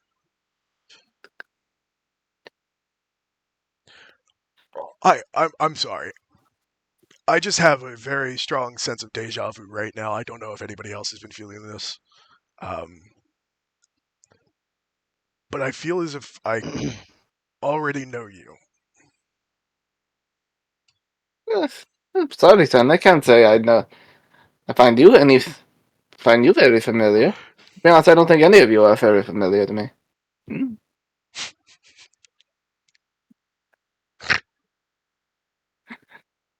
Linda's brain is just.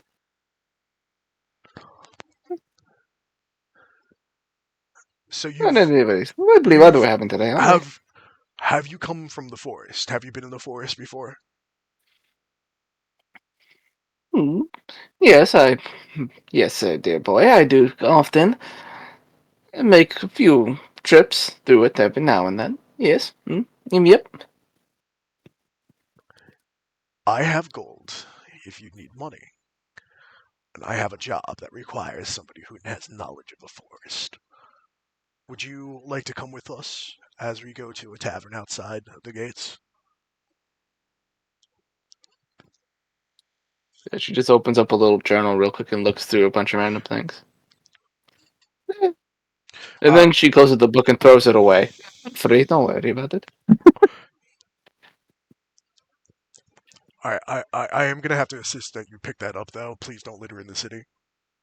I You don't already know where did. you've come from, but in our culture, we are taught not to, just throw our trash on the ground.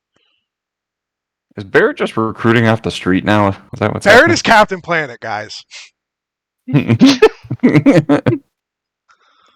She gingerly picks up the book very slowly and says, "Well, if you were a city that didn't really care much about littering, then you'd actually clean up the slums." OOC real quick. Oh, shit! Damn! She's a little sassy. A little sassy old woman. Barrett's mouth is just a gape as he looks straight at you. He has never been roasted that hard before, and he really does not know how to handle that. Big, strong human in fucking over the top armor just got roasted by this little 4'11" lizard woman. You just You destroyed just this broke man. Barrett. You just destroyed this man. In the dialogue I have for Barrett, this is something that somebody says that he would have no fucking response to. This man does. He has dedicated himself to the city and keeping this city whole. And part of that is before everything that happened with the survivors, part of what his days off looked like was going around and trying to tidy up some of the quarters and trying to help out. Barrett is often seen in the slums trying to help build houses and help out other races, as Barrett himself is actually half elf. And he hides it very well. That's why his hair is long. But Barrett does spend a lot of his time doing this. So what you just said to Barrett is soul crushing. I tried my best. Oh no. The quarters, only so many people help me clean these quarters. There's not a lot of people around who are even interested in trying to keep this place sanctified. I'm sorry, our standards aren't up to yours. But as a guest my in our standards city, you need to meet. As a guest in our city, I would strongly advise you to respect the city itself. You do not have to respect the denizens of the city, but the city itself is a sacred place, for it's the only place that gives us shelter in these times. And with that, Barrett just turns around and walks away from you. He starts walking towards the tavern. He is pissed. You have broken his heart. He is pissed. This isn't a paladin of devotion. This man is just here to help.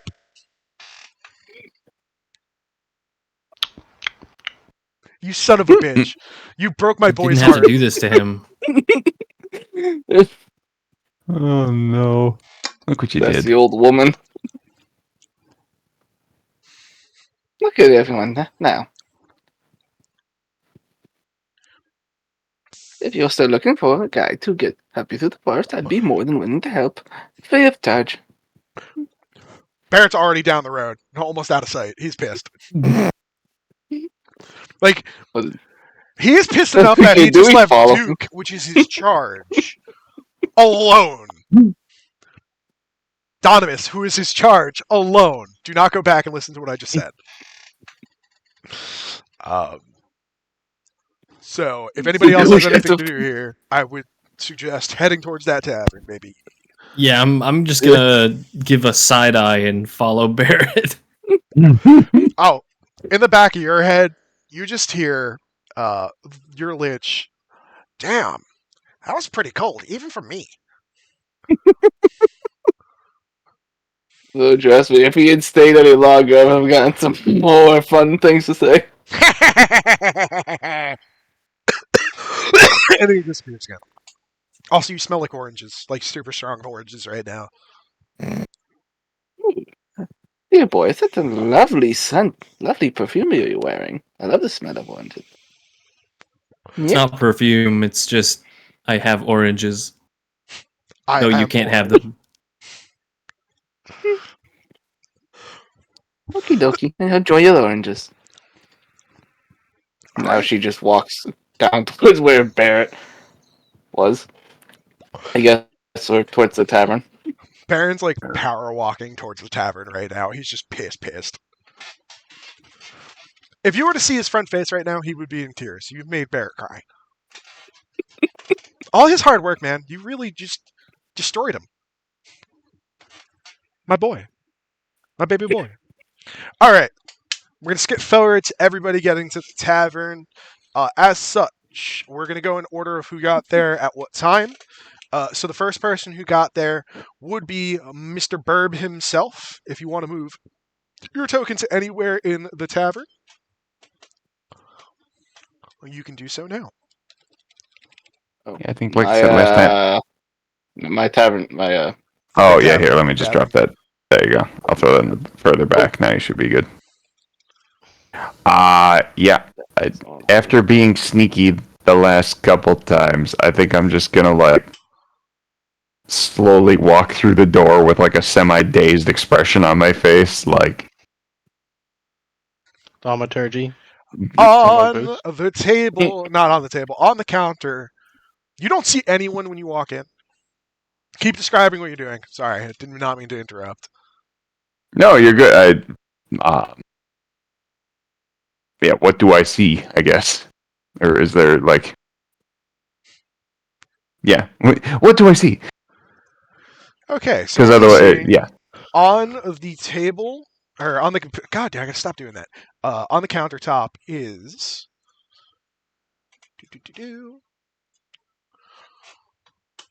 an IPA waiting for you, nice and chilled in a nice mug. It is a steel mug. The handle is riveted in, which is a very odd choice, but hey, who knew? It is fairly inscribed on the side of it in what looks like Dwarvish. And yeah, it's frothy. Tastes good. And I don't see the bartender, or I don't see anybody. Yeah, hold on. Let me just back that up real quick. Put him off over there. You don't see anybody. yeah, we don't see Chef Mario. You don't see Chef Mario. Okay. do, So that's. do I get the suspicion that this is my drink? Oh hell yeah! There is nobody else in this place. That is sitting at a spot in the bar. You can move it wherever you want to go take your seat wherever you want to. Yeah, but it is definitely there for you. You see nobody else, and there's just a fresh thing of beer there, which is a little perturbing, but nobody else there. There's like, you don't hear any movement, nothing like that. Fuck it, drink the beer, right? Yeah, I'll take it and I'll move over, just kind of over here. Coolio. And I mean, do I know? Like, can I? I don't know. Oh, in this iteration of the Tavern on the Green, it is only one floor. Oh, okay. Yep, don't worry about anything else. We ain't gonna be here long. You say that. Okay. Yeah, that's me. I'm just gonna kind of be quiet over here in the corner, waiting for everybody else. Okay, the next person to arrive is LDT. I'm going to walk in the door, walk over to the bar, look down at the drink that's obviously already there, scowl at it for a moment, and then take it and go over to the corner here. Ooh, ooh. Oh no, what did I do?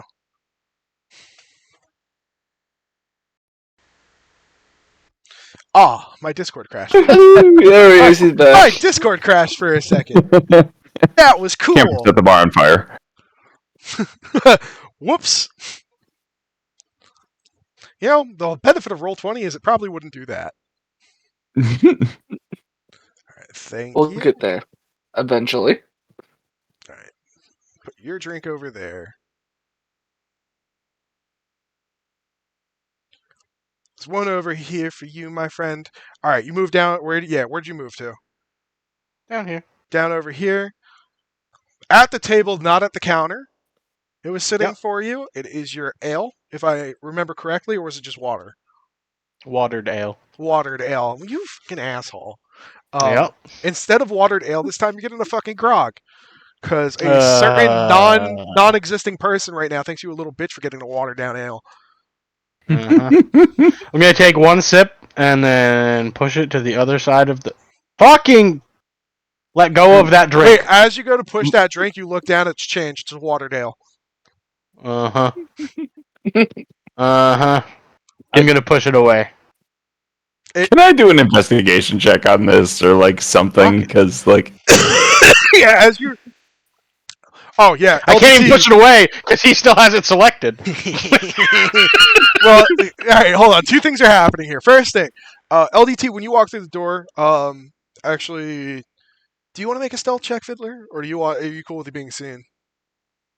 I think I'm probably a little dazed at this point that I'm probably not You're just doing like, fuck it. all the stealth things. Like, what the fuck is happening with this day? As you walk through LDT, and for you, Fiddler, you both feel a sense of deja vu as you look at each other. That's when the shenanigans with the watered down ale happen. LDT, by the way, as you go to push that fucking ale across the table, it doesn't budge. It feels like it's weighed down by like 10,000 pounds. You're gonna drink that ale. If you're gonna drink that ale, or you ain't getting nothing. Better pull out a straw. I'm gonna go sit over here and leave the ale there. Ooh, wait, no. The The ale This is floats my- from that table over to your table. God damn it! There is now a little sign in front of it that reads "Drink me."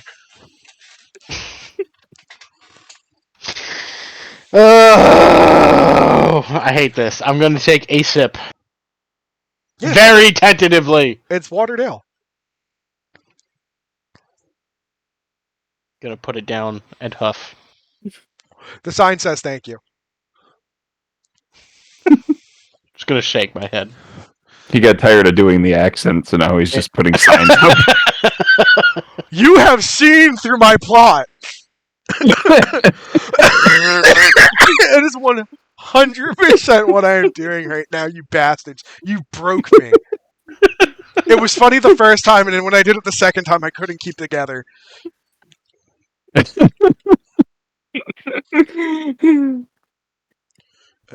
We're gonna use this for Barrett.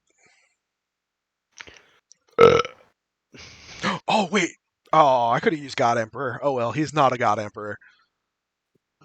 All right. Everybody settle down. You guys have an interaction. Actually, we'll save the interactions. You may say a couple of words to each other or not. It's up to you two.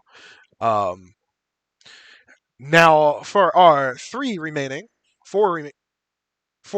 people, you all want to walk in together. Who comes in first? Who's doing what? Donimus, Flynn, Erlinda. What are we doing? Erlinda's already there. I walk in the door. That is all. Wait, Erlin, did you rush past Barrett to get there first? Wait, have you been here the whole entire time? Tell me when you got. Well, technically, you would have came after LDT anyways. So you Trekked would be through the first. sewer. She could swim. Okay, Swam through the sewer. So- That's just now your canon name.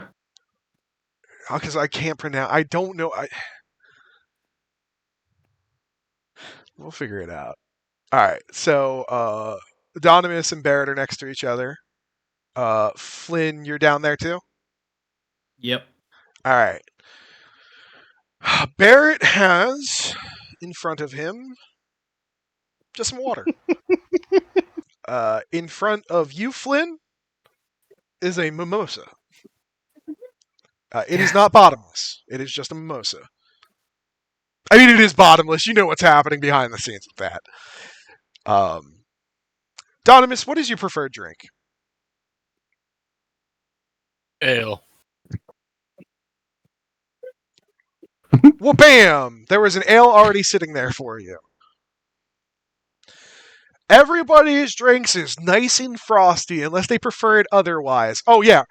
Erlinda, I'm pretty sure it was tea? Was it jasmine tea? Jasmine tea, yeah. Your jasmine tea is in front of you this time. You...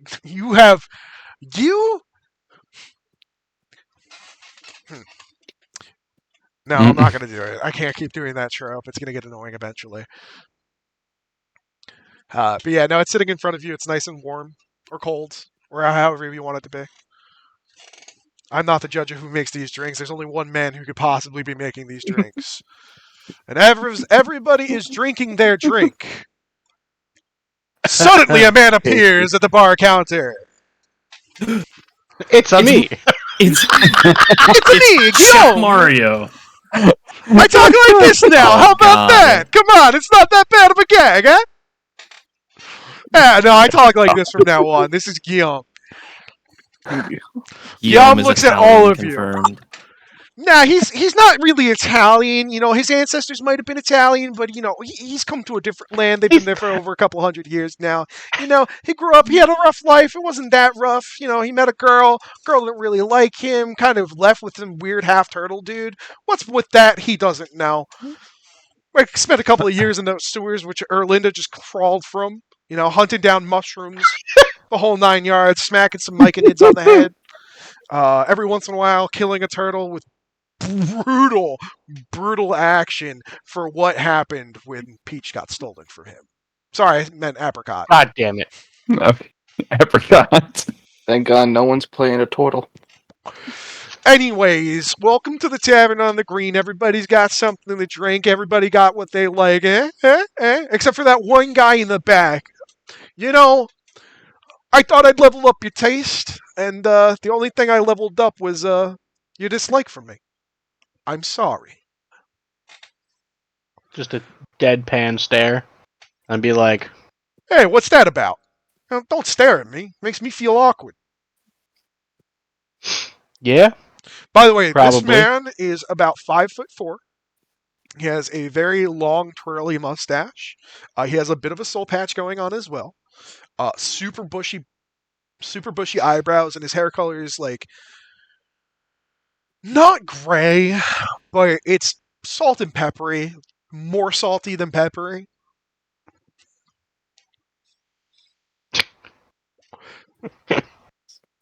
He's old. Salty motherfucker. Watch who you calling old, all right, buddy? Don't make me get to the clobbering over here. You know, I might just jump on you. Boop. Fuck you, that was too close to the real thing. Hold on, I actually gotta fix his character real quick so I don't get sued. Yep. Nintendo coming for that booty. Original OC, do not steal.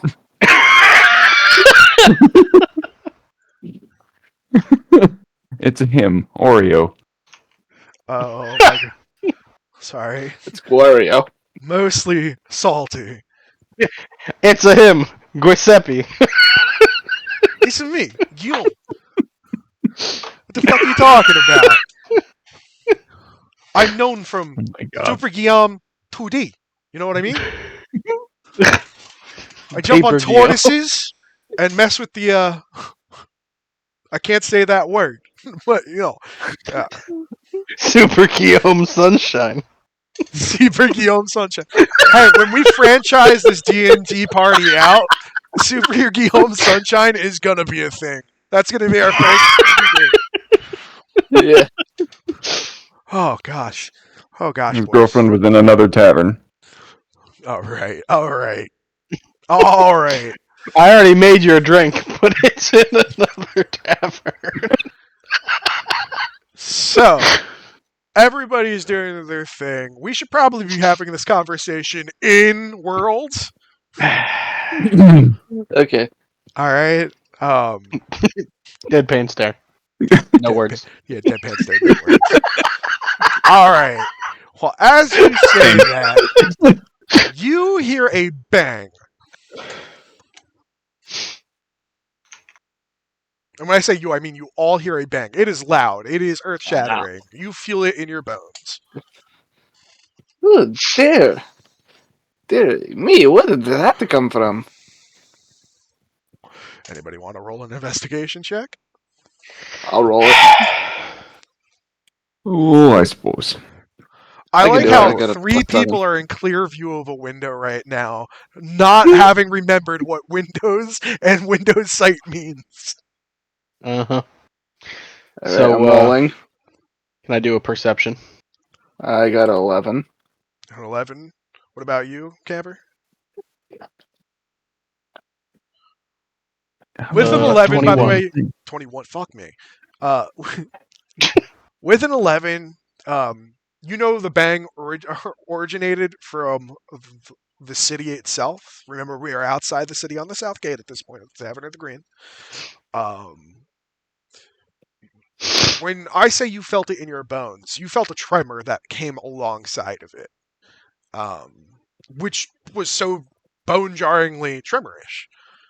Great description, DM. Fucking great description. The tremor was tremorish. It was tremorish, dude. That's not even a fucking word. Are you sure it wasn't druidish? But other than that, you have no idea what happened. As for you, Camper, you are a ranger. You are used to your terrain. You've spent your whole entire life in this city and the bit of forest around it as well. So you know what everything's supposed to feel like normally. That was not normal. From what you can tell from that 21, there was an explosion somewhere.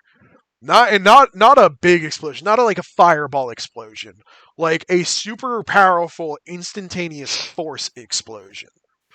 And as you recognize this coming from the center of the city, a brick falls through the roof of the inn, and then another one, and then another one. It is raining I'm rubble. dashing to the door. And another one. For anyone who can see the windows right now, while you guys are drinking and having fun and having your conversation with each other, it got dark outside, which is unusual because it's the afternoon. This is when the sun's supposed to be its brightest. For Only anybody a who little can't concerning. see, what was that? Yeah, it sounds a little disconcerting. It better. If this sounded normal, that means I'm not doing my job.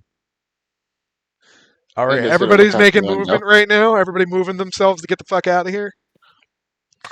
I mean, I'm running to the door to look straight up outside. jumps into the air like 6 feet. You have no idea how such a short man can jump that high. He goes, Mama Guillaume, what the hell was that?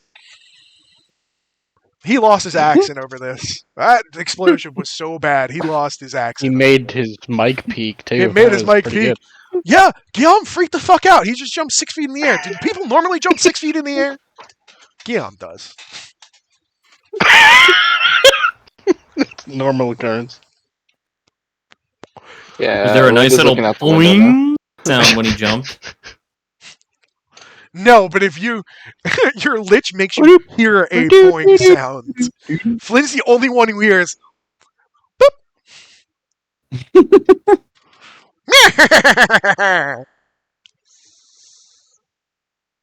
That's a reference for all you cool cats and kitties.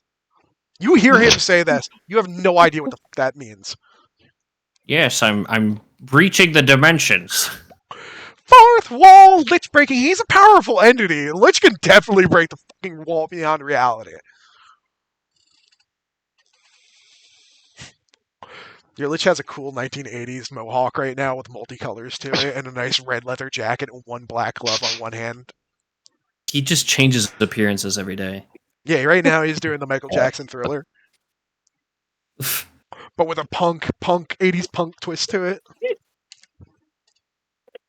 All right, so I'm looking out the door. Linda's looking out the window. All right, the sky is purple red, as if it was misty. You're facing. I'm gonna look towards the tower. Hey! You guys can talk to each other, by the way. All of you can do this. Just remember, you guys have the power to talk to each other. Okay, sure. As I ran to the door, I said, "Oh shit." Linda's looking out the window, is like, dude, Barrett. Yeah, the spirits will tell. I got to the door. Oh shit! Barrett runs to the door. With you guys, and Barrett's just like, "What the heck was that?" That's right. He don't curse now. Aw. Dearie me. I knew the spirits were trying to tell me something. Oh my gosh, it's so bad out. Hey guys, what's going on over here? Dotimus is just still drinking his drink. Okay. Unfazed by any of this. Man's seen some shit. He's just like, oh, okay. Linda's gonna go over to Barrett and say, dear sir, dear boy, if you really do want to show me how much you care for the city, we probably head over to figuring out what that was. Barrett shoves you aside and runs out the door. Ow. I'm following Barrett. All right. Well, Everybody's standing by the door now, I'm assuming, as everybody's getting ready to go outside. Oh god. We're going to use our imagination for this, boys. I'm assuming everybody looks towards the city, as everybody kind of has some notion that there was something just happened and it came from the city, given the loud boom. Also, Guillaume comes outside with you guys. Good old Guillaume. Why? Oh, it's back to Bro, Mario. there was a fucking explosion. Guillaume ran so fast, everything came off. Alright, you know what? Guillaume, I didn't know you colored your facial hair.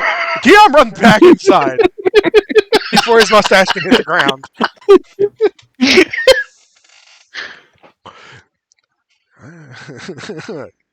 Okay, Rin, before you say this, I'm going to roll a d8 real quick because I want to quickly, before we possibly get into any possible fights, I want to make sure I have one of my tails ready for use. Real quick. Alright, Camper said it first, so this is Camper's description, and everybody else sees what he's seeing right now. So Camper's eyes, when he walks through the door following Barrett. Barrett just drops on his knees, by the way. Everybody sees this. He drops his weapons, he drops everything. He readied himself as he was running through that door when he pushed you aside. He's just staring up. And you guys don't see his face right now, but if you were to see his face, there are tears just coming down his eyes as he looks up into the sky at what he sees. Twice in one day? Oh, no. You guys are seeing this one for the first time. No, he's crying for the second time. Oh, yeah, well, you guys don't see this. You guys don't know. He starts sobbing. Now I thought I was bad. From far away, as if a whisper on the wind, you hear. Where did we put it? Oh, I ran right past it. Good joke. So as you look up into the sky and you see this purple reddish mist and you turn around as you follow your eyesight towards where the Tower of Neverwinter used to stand. Oh yeah, bricks are still falling from the sky. Like, you guys aren't in danger now. Like, it's a lot less towards you. Like, the ones that were at the top of the tower are now coming back down towards the bottom of the base of the Castle of Neverwinter. So don't worry about getting hit by a flying brick. Oh, that would have been fucking hysterical, though. Um, as you look at the Castle Neverwinter and where this Tower of Neverwinter once stood, you immediately think back to the reflection in the window. But everything's still here. Like nothing's gone or fucked up besides the castle, besides the tower of the castle. However, everyone would know this. The Tower of Neverwinter also held the mythical. Uh, how do I put this? It's an order of the last magic users of Neverwinter. Some of them are ancient. Some of them are old as hell. They've been alive since before uh, the whole abyss thing. Some of them were newer, who'd gained their power after everything. But no matter who they were some of the only people left keeping up the barriers around Neverwinter, the magical barriers up around Neverwinter.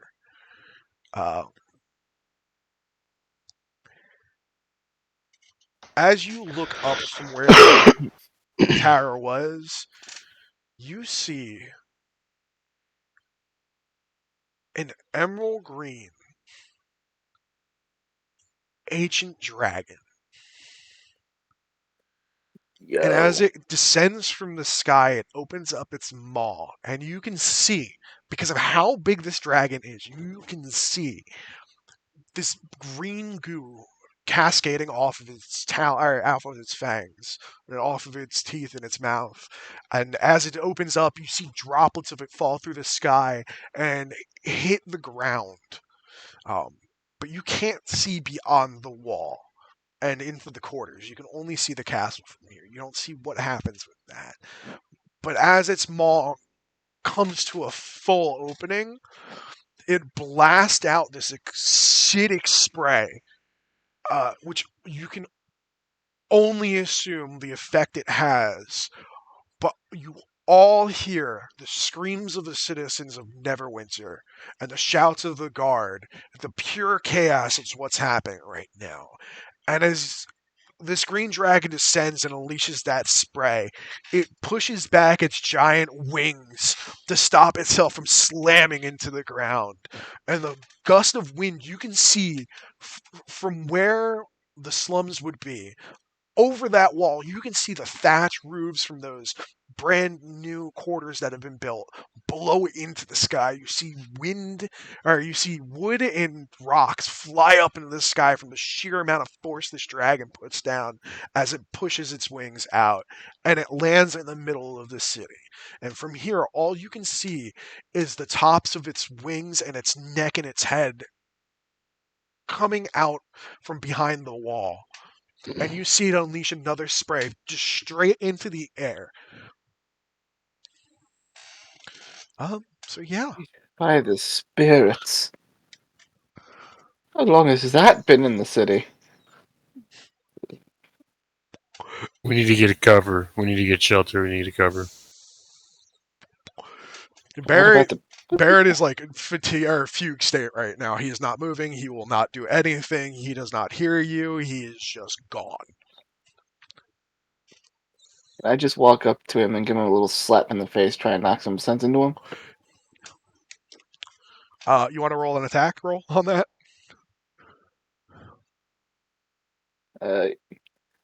Yeah, sure. I would assume that would technically be an unarmed strike, right? Just roll a d20 with your attack modifier.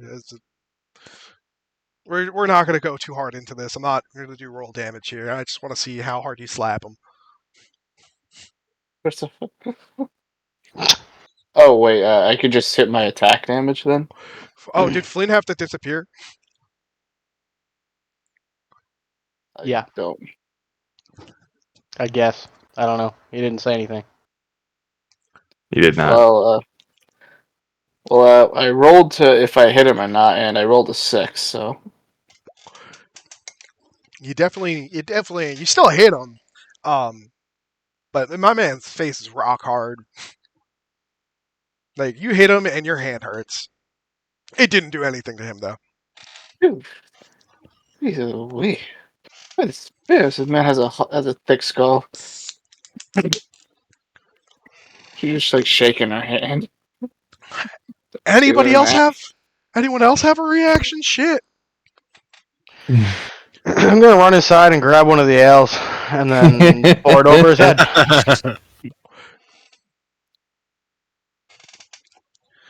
Do I need to roll for You know anything there is on an that? ancient green dragon fucking destroying Neverwinter right now.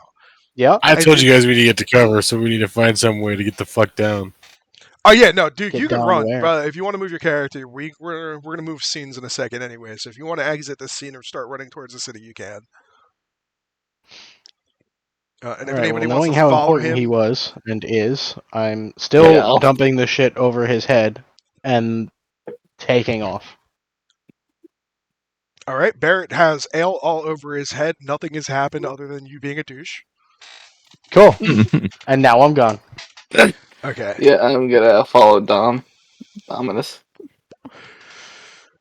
Yeah. All right. I don't know what to do about Flynn. You Yeah, know I'm what? gonna assume he follows. Yeah, Flynn follows you guys. He's silent right now. Oh, his internet crashed. Oof. Somebody want to find out about the progress on that? Well, he can. In the meantime, he Yeah, he's can gonna follow watch us. your stream on your phone. hmm Yeah, like if push comes to shove, Ren, you might have to, RP him a little bit I'm there. going to. I mean, in combat mainly, you don't have to have him say anything. So. Yeah, let me go get a sheet. God damn it. Anyways, Flynn follows you guys. We are all exiting here. Guillaume stays back. Guillaume runs into his house. When you guys see the dragon, Guillaume ran right back into the fucking tavern, opened that cellar door, and disappeared into the fucking basement. You ran inside to go grab that ale to dunk on the head, camper. When you ran inside, there was like a supply pack of small potions for everybody. Just letting you know that right Oh. now. If you wanted to grab this for everybody, we could And just yeah, say you did yep. that. Yep. So you have +5. Threw that over the shoulder. Yeah, you got +5 small health potions. So 1d4.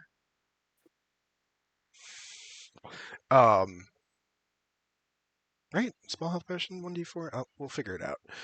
All right. I So think everybody's 2d4. running towards the city. Okay. My man Fiddlers. Hmm? Can you do me a favor? Yeah. I need. Right.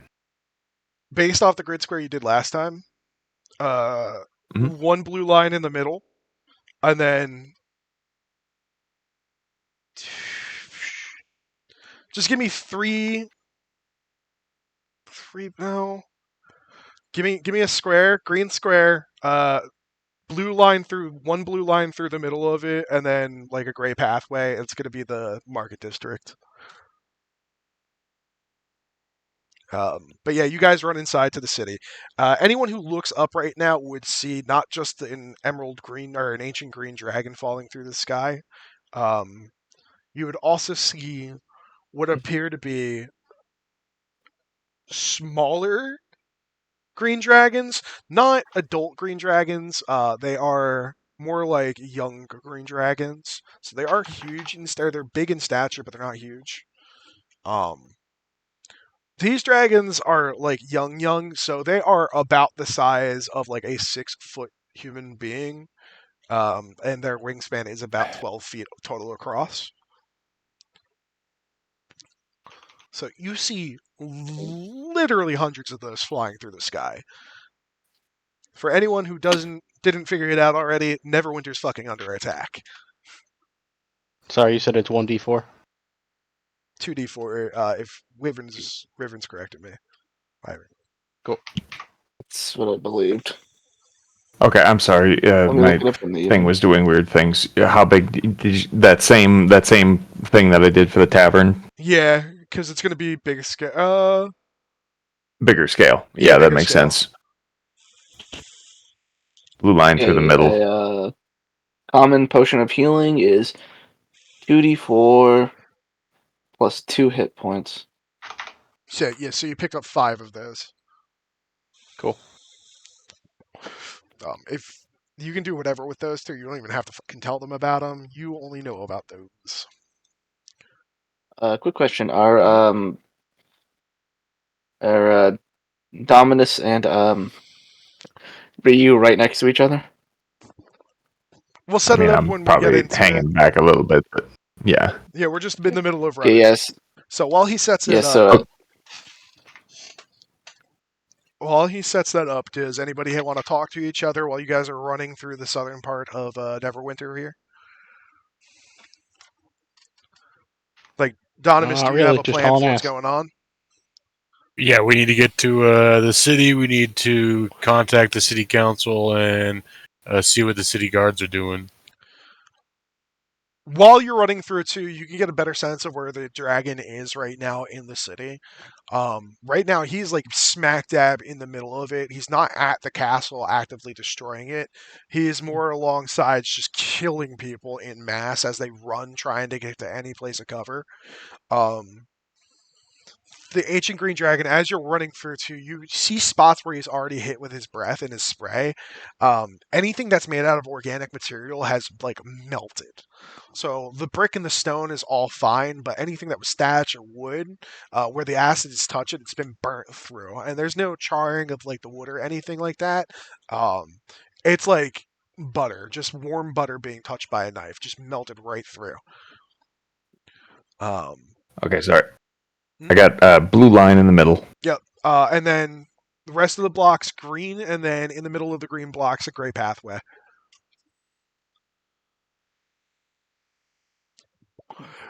The further you guys get into the center, into Neverwinter, the more bodies you start seeing.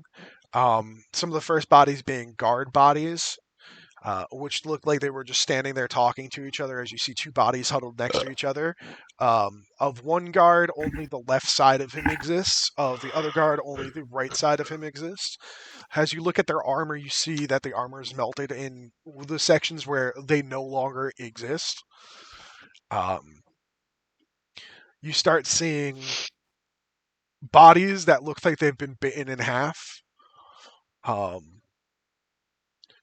You can see people running towards the castle, mostly Are there guardsmen. people? Are there soldiers alive or any form of All leadership? around you as you run through, the young drakes, I guess that's what they would be, is they'd be drakes, have started actually reaching the city.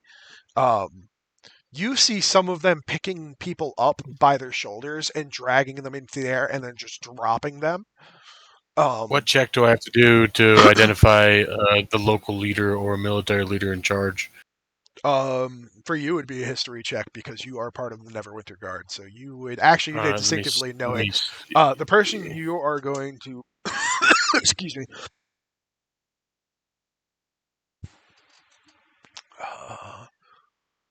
the person you are specifically going to go see is Varric. Varric isn't the king of Neverwinter, but he is the right-hand man of the king, but not So the he's the public. Hammer King. Yeah, he's not the public face of the king. He's the shadow of the king. He does all the dirty Gotcha. dealings. As a mercenary, you have picked up jobs that have come directly from him. They are some of the most brutal jobs you have ever performed, and some of the more questionable things that you may or may not have done before. I give him a salute and I ask him, does he know if the city has any ballistas or scorpion or castle defense that can handle a dragon? So you guys haven't reached the castle. You're still in the south part of Neverwinter, but he is there. As you're running through there, you're actually catching Oh, so him. you're just telling me he's there? Yeah, he's there. Well, actually, funny Gotcha. enough, is I do have him at the south of Neverwinter, but not in the direction you'd expect him going. So Varric right now actually has. I need water.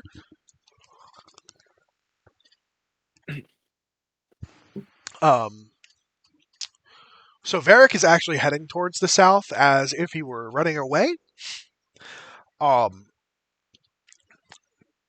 He is surrounded by a retinue of guardsmen.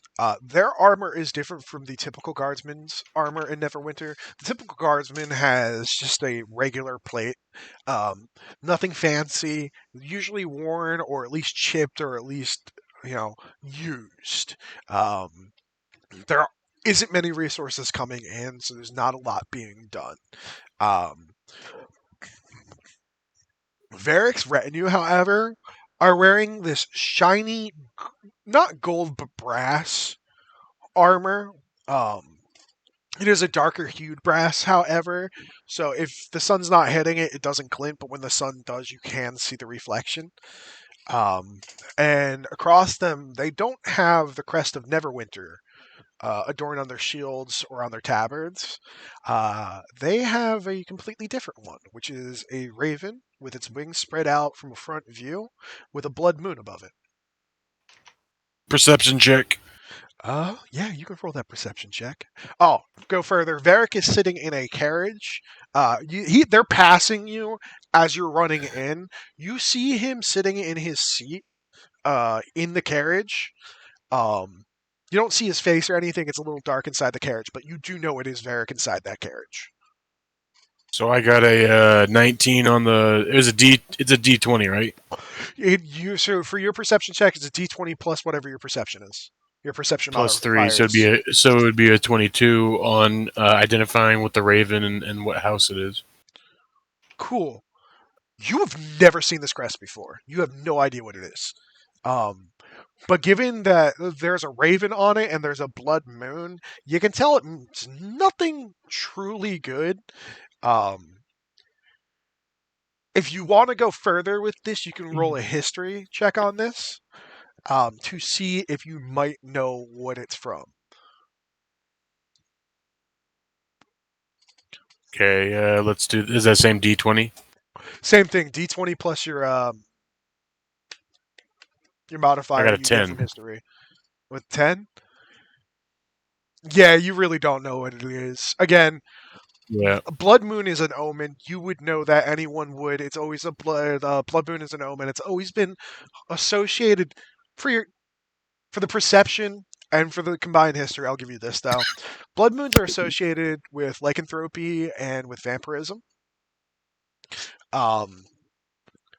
Nothing that's considered good, especially in this day and age when the world is already fucked. You really do not want to have a curse or a disease spreading around and losing your whole entire village to And a these monster. dudes are walking around These dudes are walking around town. They're not walking around town. They're actively trying to get the fuck out of Neverwinter. They're coming from the direction you're running in, and they're like running out, trying to get out the gate. I immediately take off running to pursue them, recommending the group that we follow and pursue and interrogate these people. 2 of his retinue, immediately as you turn around to chase after them, break off from the carriage and run towards you and slam you with their shields out as hard as they can. Let me roll that real quick. Your AC is fucking stupid, so I don't think they're going to actually hurt you. He's just gonna get up and be like, "Bitch." I'm gonna be This is mad. technically this is going to be considered a surprise round because you had no idea this was going to fucking happen. Yeah, but I was once I started looking at those fucking other troops, I started questioning why they're there and who they are and why they're in the city. There's only City Guard and then there's only Flaming Fist Okay, so within this area. does a The 10 flaming hit? fist from Baldur's Gate. Does a 10 hit your AC?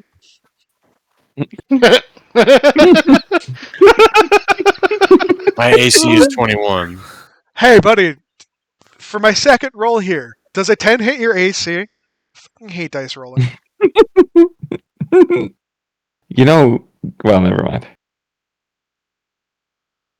I don't know what that means. Does a 10 hit my AC? It It does doesn't. not. Your AC this is a 21. joke. Oh, okay. Um, Yeah. Yeah. By the way, the point you guys are at right now is oh fuck! I gotta get a goddamn gift fucking sticker for this too. Oh, this is perfect. This is perfect. Aw, how cute. So they are. Ooh, there we go. They are heading this way. They're about this far. Hey, Guillaume, I found your princess. There we go. They're about right there. And then I'm going to use dots for the people because this is going to take way too long if I don't. You've got 1, 2, 3, 4, 5, 6, and on the other side 7, 8, 9, 10, and on the back end 1, 2, 3, 4, and 1/5 one. A lot of Right men. there. That is a lot of dudes. And you got your boy Varric inside, who is nonplussed at the situation. He knows his guards will deal with this. So you guys would be about halfway up this. So if you want to place yourself, Okay. and then we'll actually. So, If you want Oh, to shoot, zoom sorry. in into these squares, by the way, You told me to make it that size. I did for a reason. There's a lot of dudes on the map. This is going to scatter real quick. And there's a lot more shit coming. So have fun. I told you a good portion of this is going to be combat. Somebody want to bring Flynn here too? I did. Johnny Bravo is Flynn. Oh, sweet. Oh, Oh no, I deleted it. Oh no. that's okay. He's got an icon. Okay.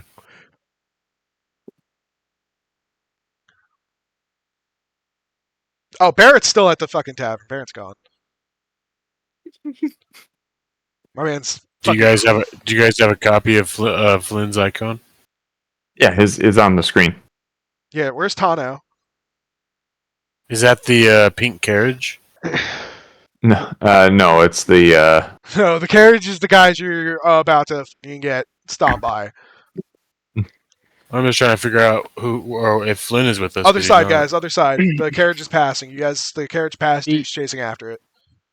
Deselect me. Ooh, ooh, ooh, ooh, ooh, ooh. I wish we could lock those. Move that back over here. so we're over here then. And then Duke or Donimus would be at the head of the pack because he was chasing after. He's pretty much right up on them, isn't he? Because he's getting shoved by them. No, so 2 of the guards broke off. Oh, god damn it. Oh, okay. Need to click dot. So that guard, those 2 would be up by Duke. Wait. And then Duke, the furthest Duke would be right in front of those 2, right there. Yep. And then, while they charged you, 1, 2. You might want to make your Damn it. dots bigger next time. No, it's the scale of this because things are moving here.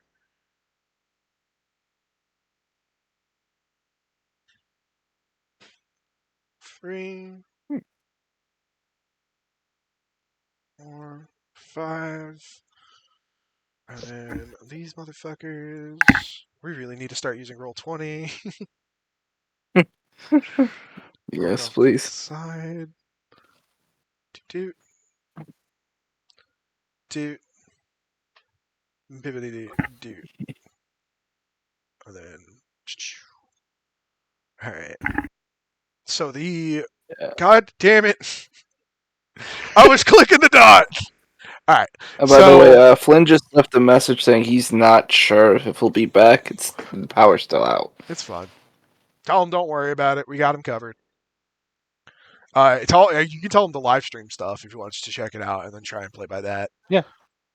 Watch Rin's stream and just tell us hints, whatever he wants to do. Technical difficulties. You can call out different atmospheric dangers or threats, environmental threats. element There's a of storm randomness. rolling in. All right, so All right, we so have I a got these storm two rolling guys too. in front of me. Yeah, so 5 of them broke off, plus the 2 that just try to slam you. Both of them bounced off of you, by the way. Damn, son, you thick. But they both, All right. they're both still right in front of you, ready to take you on. This is now an initiative roll for everybody, and if you all would like to go do that right now, I'm going Yeah. to do Okey-dokey. your initiatives. And let me roll initiative for all my LDT Ugh, 12. LDT I got an 12. 8. Where is the initiative at again? I'm trying to figure out where that's at. Like, is that a stat or?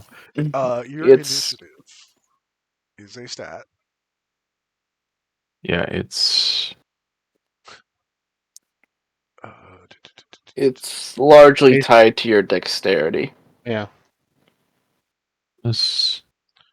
Generally, whatever your dexterity modifier is going to be your initiative 13. modifier. 13.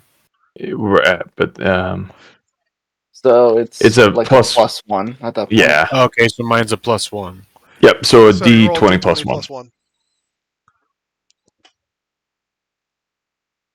I got That's a 16. 4. It's a 4. Good. Hey, Good, I'm get gonna your I got kill it. you snake, first. get your snake. I got 8 on mine. Yep, got you. Fiddler, you got a 16. Yep. What did Flynn get? Let's find out. He's got a +3.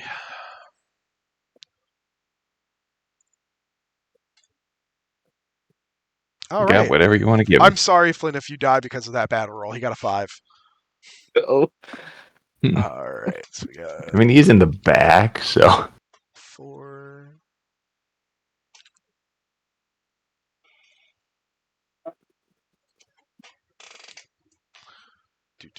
Sorry, I'm just doing my fucking. I really need to prepare better. All right. And then let's roll some fucking minions. I didn't say minions. You didn't hear that. They have more than 1 health. They have more than 1 health. I have to be clear now. I didn't mean to say it like that. I really didn't mean to say it like that. Oh, how many do I have attacking you? 7 of them? Nope, nope, nope, nope, nope, nope, nope. There's too many people. We're just doing 1 roll. Fuck. That's a median anyways, so. Cool.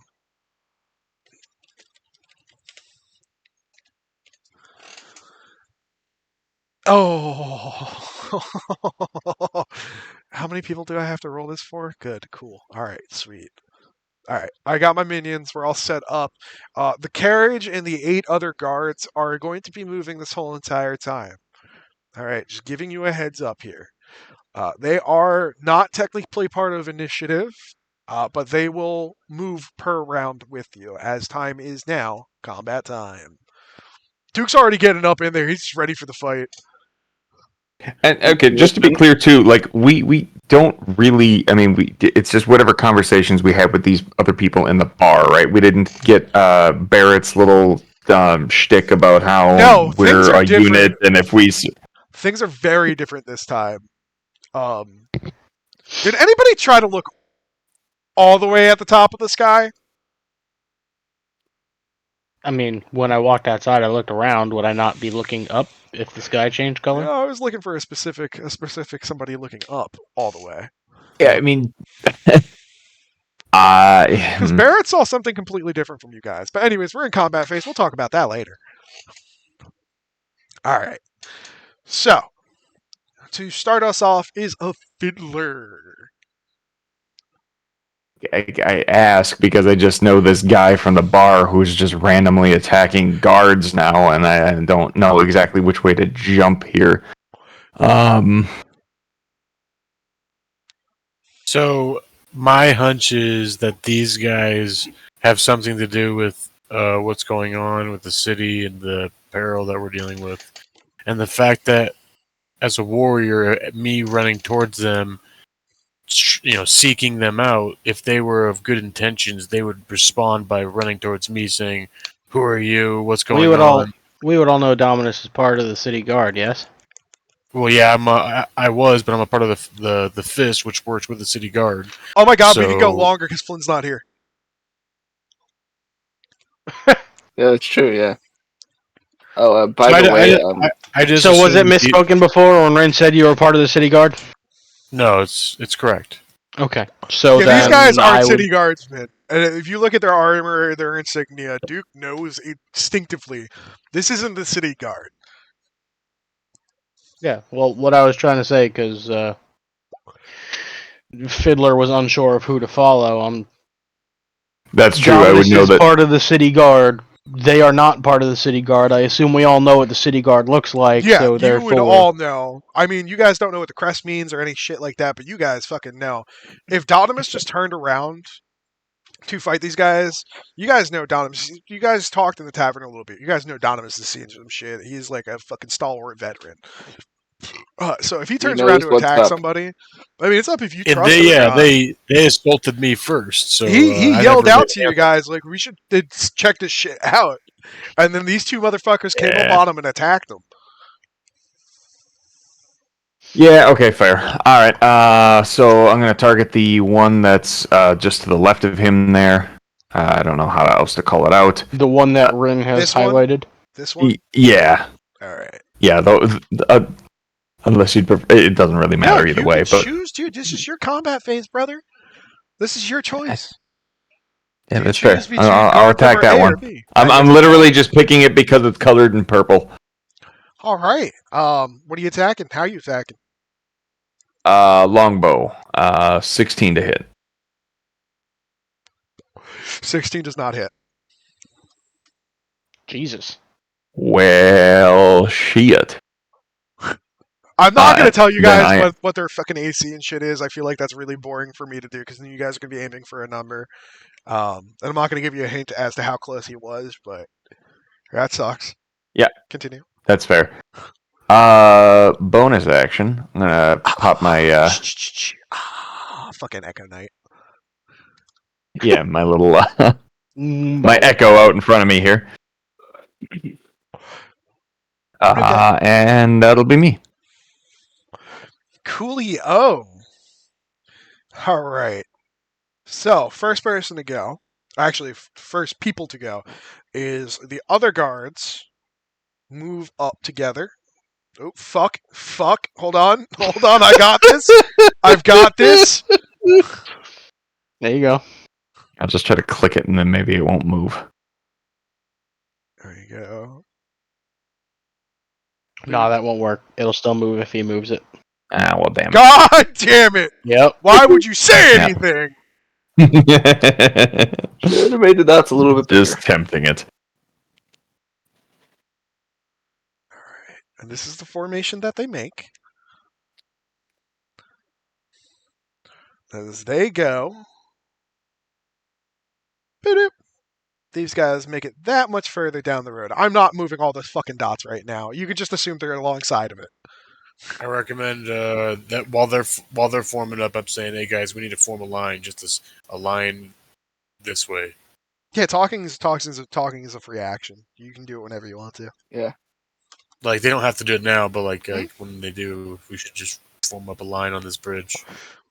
All right. So for all intents and purposes, those dudes have now Archers to the flanks. Those dudes have all done their actions. So now we're going to go to these two guys. The one on your left-hand side is going to come up on your right-hand side. Right? My left, your right. Yeah. Anyways, he's going to take a swing at you. This dude does have a sword and a shield. Sorry, it is a long sword. And don't mind me, I'm not talking to fill up the air as I do a, search real quick on, because I forget even basic shit sometimes. I think it's 1d6. It's 1d8. Oh. Okay. He's going to take a swing at you, and he gets... Ooh. No, God. Next time I really... Fuck. He misses. He fucking he whiffs it, dude. He whiffs it so hard. He takes a nice diagonal slash at you, and instead of like hitting you, it's like a foot in the air above your head is where it starts and goes down in the air behind you. The other guard seeing this that's in front of you is also going to take a swing at you, and he is also using the same fuck. He's also using the same weapon, and does a.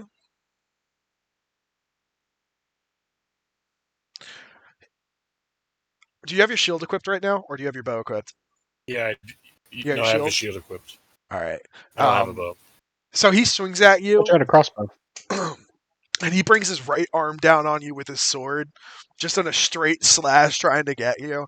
And you raise your shield way in anticipation, way before he even brings it down on you, and it just bounces off your shield. And that is the end of their turn. They're not going to move or do anything else special there. LDT, it is your turn. Okay, I am going to throw down a spike growth around the group of guys towards the bridge. All good call. Oh, he doesn't have it there. Okay, sorry, I missed 20-foot radius. 20-foot radius. Center, try. Whoa. Oh, all those. Sorry. That was weird. Don't know what happened. Try to get as many of those guys in it without getting Dominus in it. So I don't know if it's how 20 to put foot, that Donimus is going to, down. even if you reach into the back, the outer circle of that's going to reach him. So these guys, the two in front of As him long as are in his range within a couple of feet. The ones behind him are like, Yeah. holy shit. God, Johnny Bravo comes through and destroys the battlefield. Hey, mama. Got any So, chicks like- around here? Would that be like that big?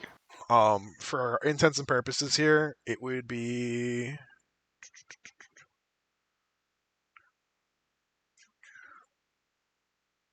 if you were to center it right there, about that big.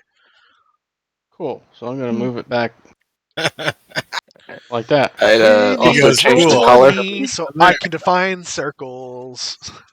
That's funny. Because I mean, it's whatever point I want to So throw it read down spike. on. You want to read spiked growth real quick?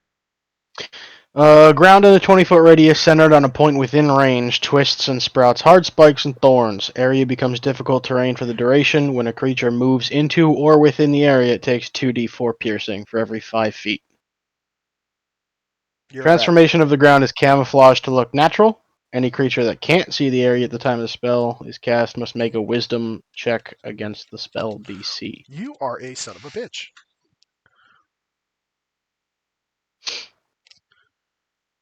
And that is concentration. Cool.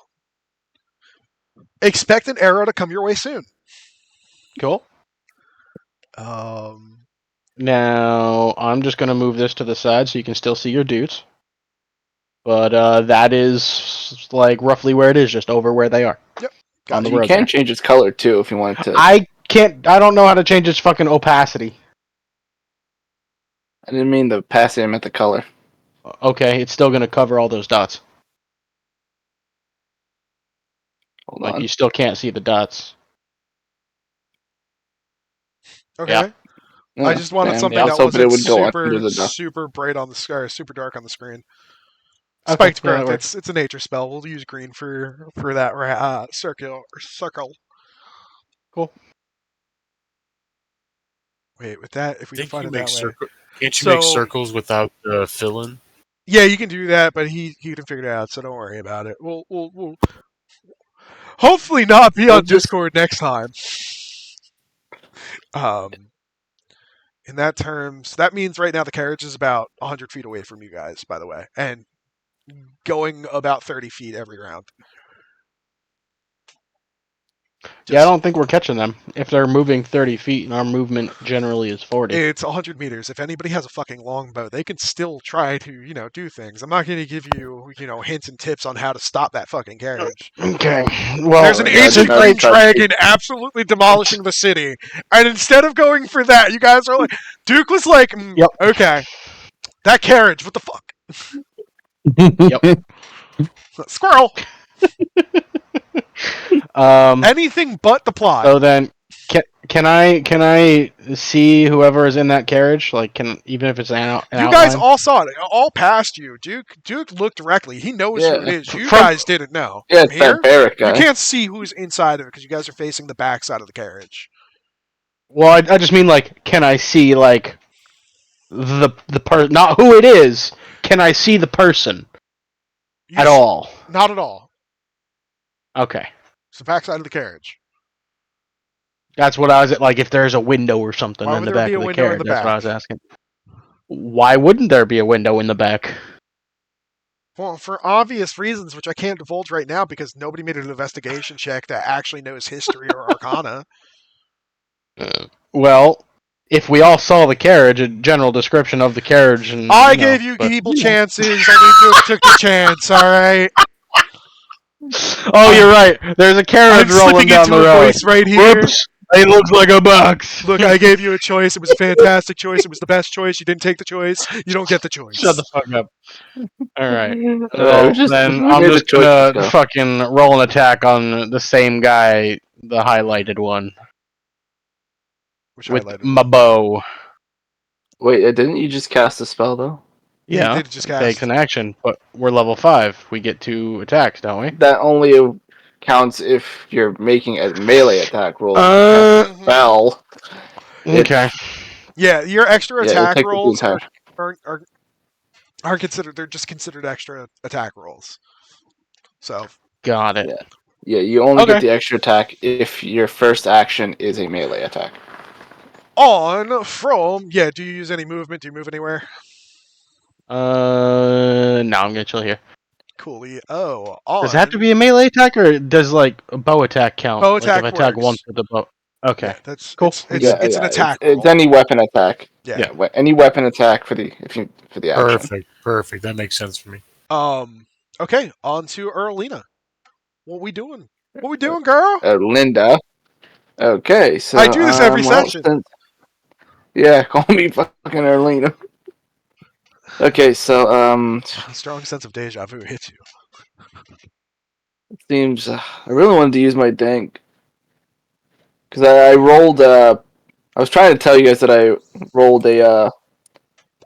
Well, remember I was trying to tell you about the tails thing I told you about. I rolled a D8 I for knew that, what and you I were got a doing. 3. Yeah, but I never got a chance to say what it was. So it was number 3, Tales of the Beloved Friends, Oh, Jesus Christ. which and 6 strangers. which My friends. yeah, but the thing is, I don't think there's like any one of these house who are like 5 feet of each other. So, that I know of. Of the minions? No, I meant no of our friends, Oh, of your actual the- friends? Flynn is standing the right. allies. Yeah, Flynn and Ryu are right next to each other. Okay, That's within so 5. I'm gonna. Yeah. And is echo? Does your echo benefits from spells, right? I don't know that actually. I should have done more research into your fucking class. Oh well. Oh well, I would rather. So I'm gonna, since Flynn and Rhea are right next to each other, I'm just gonna spend my action to cast that roll there. So yeah, Ryu and Flynn, you guys will be getting a D8. So yeah, you guys. I rolled a 4, and that's plus my charisma modifier. So you both get 8 temporary HP. Neat. So yeah, when you get up there, Don't mind me as I scale up these Fiddler. guys again. Okay, and Ooh, actually, hold on. That's right. I did have something drawn up for this. It's actually what I was supposed to be doing this whole time. Dun, dun, dun.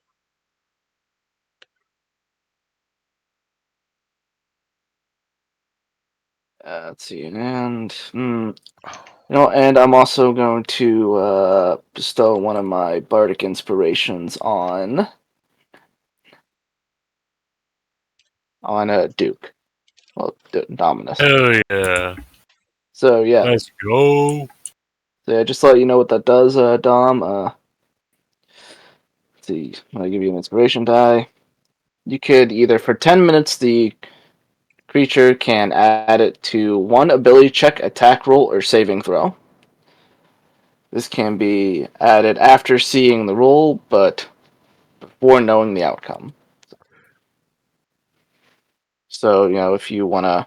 Yeah, I like that. So, yeah, it's a D8. So, you roll your whatever thing you want to use it on, and then after that, you just roll a D8. Oh, to get a benefit to it. A bonus, yeah, and it's a one-time thing, so even if you don't, hit the Perfect. necessary number, it will get consumed no matter what.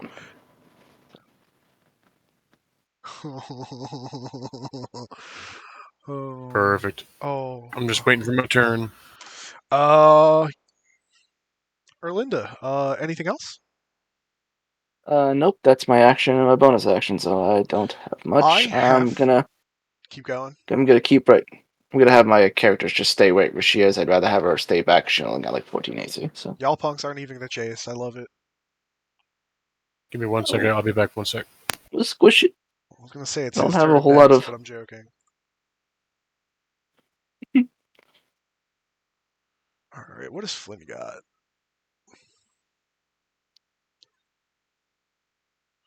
Oh yeah, that's right, Eldritch Blast. Why am I looking for anything else? Yeah, you pretty much got Eldritch Blast and Toll the Dead. He is level 5. Yeah, level 5. That means he's got 2 shots per Eldritch Blast. 2 beams, and then they do how much damage? 1d10 each, and then plus 1 for his What if- special thing. Don't they get another bonus on them? What are his invocations specifically? If there are any that affect his Eldritch Blast? Dude, I really need to look at you guys' fucking character sheet sometime. No! God, I gotta make this larger. If anybody's still watching, I am sorry. I've got to increase the size of certain things. I'm back. Agonizing Blast. Oh, yeah, he does have modifiers.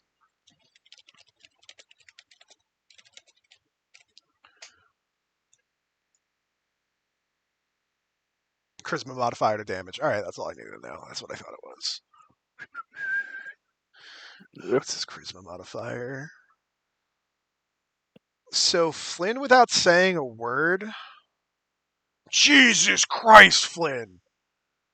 Oh, shit! Oh, shit, his charisma modifier is high as fuck. Alright, well... what's the spell I attack think it's a roll? +4, right?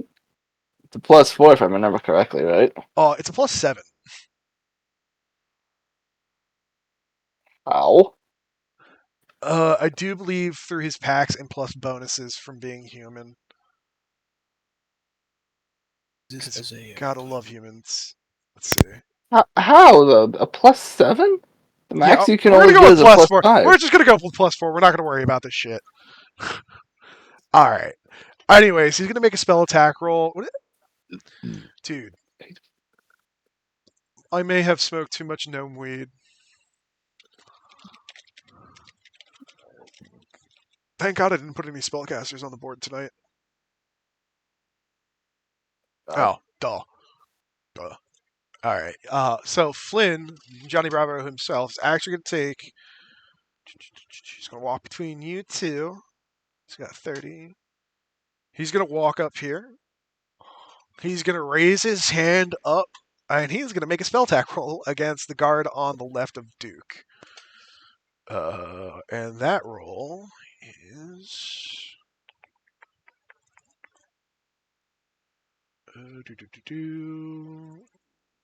If he's using EB, is he going to be targeting the same guy twice or another guy right after?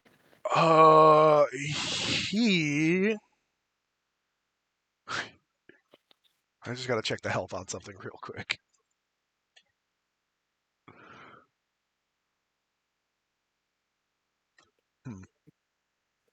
Yeah, he's gonna use it on both of them. I'm trying not to meta here, but Flynn would definitely do it on multiple people because he's done it in the past.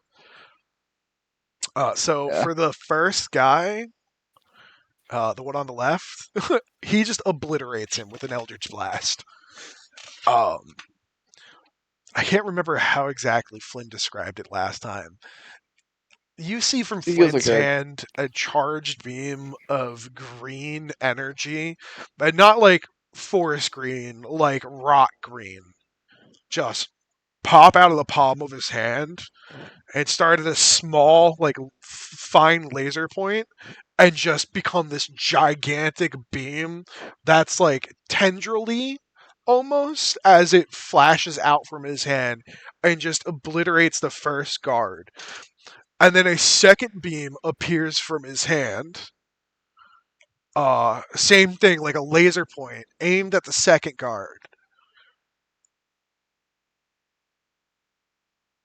And Jesus fucking Christ. I think this shit's Wade. Does the same thing to the other guard standing in front of Donimus. Just obliterates him off this planet. Donimus, you feel a little bit sick just from the waves of necrotic energy, because Flynn's energy is necrotic for all intents and purposes here. You just feel a little bit nauseated as that beam passes right between you. And it hits that dude square in the chest and then just flashes him away. With that, Flynn is going to end his turn. And if you guys were to look at Flynn right now, you would just see a smile on his face and just angry eyebrows.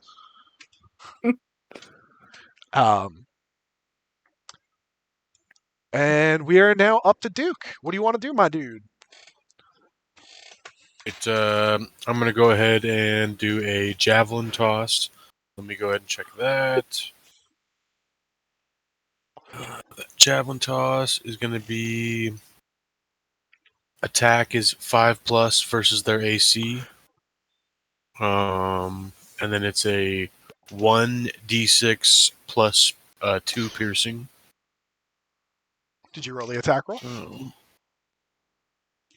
Is the attack roll a 20? Dude, It's a d6, right? No, the attack roll is a d20 plus the modifier. It's a ranged attack roll for you because you're throwing the javelin, correct? Yeah, so it's a d20 plus a d6. No, fuck. Can I have to look at your sheet again? Let's take a look. It just says 5+ versus the AC, and then the next thing it says damage type 1d6 plus 2 piercing. That's the damage. It's plus 5 versus AC. So it's a plus 5 to your threat. What? Really? Fuck me. Javelin's hardcore. Yeah, it's plus 5 to AC, so it's plus 5 your d20 and your ranged attack modifier, which would be... Javelin's a strength weapon, so it'd be fucking strength modifier. So your strength modifier is plus 2, so it's 20 plus 2 plus 5. So you get a 7 plus. Fuck me, dude. But I got the total. So you said it's a 20 plus a 2 plus 5. Yeah, so 7 plus a 1d20. So 7 plus 1d20, and then of the 7, I got a 14, right, or a 4. Of the d20. Sorry, I'm a little stony. You're good. Roll the d20. The d20 is a 14. A 14 plus 7 is 21. So which one were you throwing it at again? I was throwing it at the one directly like in front of me, kind of. The one that I'm kind highlighting of right like now? this guy right here. This one right here. Yeah, alright. So you chuck that fucking javelin with the force of God at this dude who is not fucking prepared for this. You hit them in their right shoulder with the javelin, right in between where the plate from the shoulder meets the chainmail that's underneath. So right in a gap. Roll your damage, buddy. 1 sec. Give me 1 sec.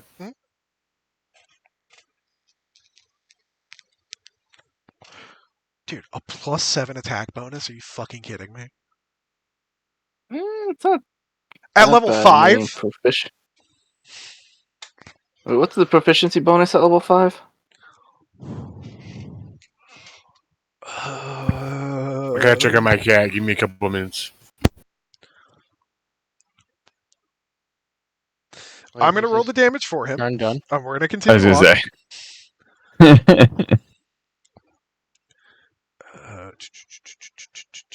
Javelin's 1d6 plus 2. Oh, sorry. Fuck. That would have been good too. Damn. Damn it! He got an 8. He rolled max damage on that javelin. That son of a bitch. So you guys see Donimus throw a javelin with the force of God and it hits that guy square in the shoulder right between where his chainmail links to the plate. And it fucking sends him back like a foot as he takes this in like fucking total stride. Now, a normal human being may not take a javelin and just stand back up. But this guy does. This guard, by the way, has a great sword in his hands. And he's wearing a steel helmet. Not all the guards are wearing helmets. The first 2 were not wearing helmets. All right. The ones that are still surrounding the guards have helmets on. The 3 in front have helmets on, but the 2 guys in the back do not have helmets. So yeah, this guy takes that damage, gets right back up, pulls on the javelin, and takes out and just drops it on the ground in front of him. Oh, good. That's the end of Donimus's turn, and we are back at the start of our initiative. So, Fiddler, it is your turn. Okay. And to be clear, that's the one on the right Yes. side, right? Like directly in front of him. Okay, perfect. And sorry, I'm just again new to 5e. I'm about so to just delete sure. some of these and turn them into different colors so you guys know which ones are which. Yeah, that's fair. Sneak attack only works if I have advantage or if somebody's within 5 feet, right? Yeah, if it's advantage or oh god damn it, I'm Stony Baloney 2 right now, folks. No, that's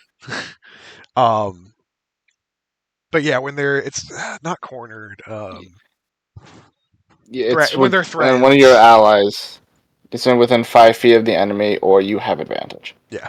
okay. Perfect. Yeah, 5 feet is and threatening range.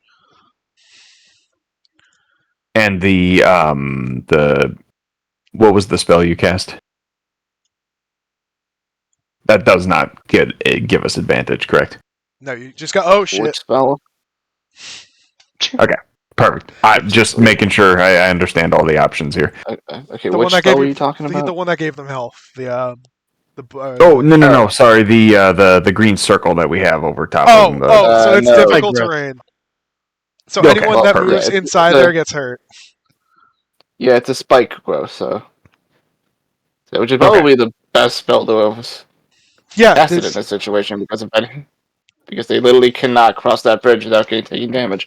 well, here's the fun fact. The first 2 were definitely fucking minions. So had they done anything, they would have died inside of that, which kind of pissed me off. That camper was about to get 2 free kills. He must not do anything but shoot arrows and miss. The only arrow I've shot in all of our sessions hit. And you were mad that it hit. Because it shouldn't have hit. I don't remember anything about these sessions. Uh-huh. Definitely didn't That's why we take keep half the doing the guy's same face off. shit You're over like, and over. It looks like it hurts, but he doesn't seem very hurt. You guys keep doing the same thing because you guys might be in a loop. Did you guys ever think about that? Oh man. It's almost It's like almost like we haven't done the same thing every single time, but we're still It's almost in a like we're loop. actually playing Groundhog's Day, the TTRPG, and I'm gonna have you guys roll your groundhogs after this. Well, sweet. Then at least it's our day. BBEG Yeah. is fucking Bill Murphy, Bill Murray, not Bill Murphy. Bill Murray. Yeah, Bill Murphy. I'm just gonna send that. Oh nope, that's too far. Oh god. All right, so you're putting your echo by them, other one on the left, Yeah. Now by that thing is. yellow.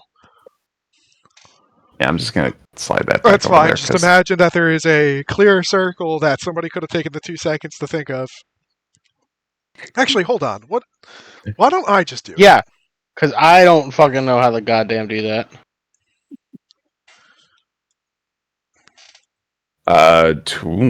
26 to hit. Do you really have to ask? Yeah. Okay. Well, yes. Breaking my heart here, buddy. Breaking my heart. 8 damage as I attack with my scimitar through the echo. Oh, that's how. He did it. I mean, I didn't do it, but I figured out how to do it. All right, hold on. Fiddler, sorry about that. Say it one more time, buddy.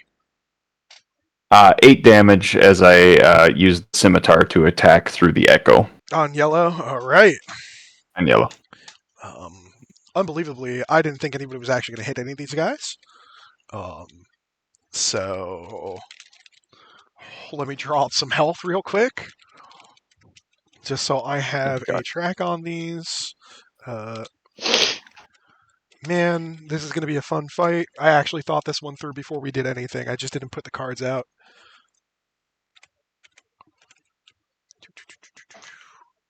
Although it would seem with the length that this is taking that I'm completely lying. 8 damage total? Correct.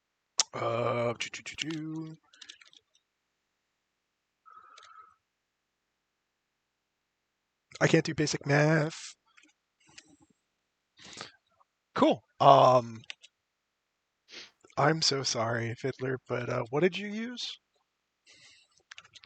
Scimitar. Oh yeah, the scimitar through your echo. I'm so fucking sorry. I'm No, you're distracting good. myself. So your echo moves by teleportation, correct? It technically just moves. I don't. Okay, so your echo does a cool Prince of Persia slide through the fucking time kind of like thing with its scimitar drawn as it runs over to yellow to take a slash at it. And slash it does. It hits it hits the torso right at the waistline with a scimitar and cuts through the chainmail. And digs right into the torso of the guard that you just attacked. The guard doesn't even flinch as this blade draws through his flesh. And you're like, it's not for game purposes, mechanics purposes, your blade isn't stuck.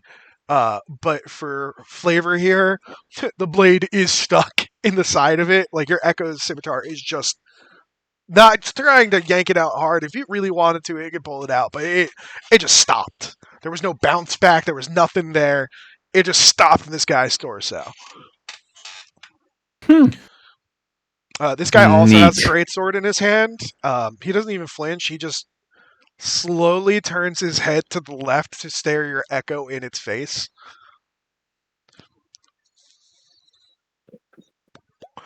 Anything else? Interesting. Yeah, actually, because why not? Because I did that one attack, I'm going to use one of my Unleash Incarnation things to do another attack. Cool. Explain that mechanic real quick. Whenever you take the attack action, you can make one additional melee attack from the Echo's position. Nice. Cool. Roll that attack, baby. Where the fuck are they? That'd be a 1.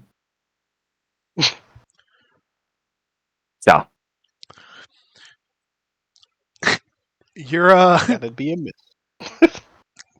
the blade's still stuck in the torso of this guard, and your echo just like tries to pull back, but just kind of pulls himself closer and thunks his head on the armor, not doing any damage, but he kind of looks like an idiot.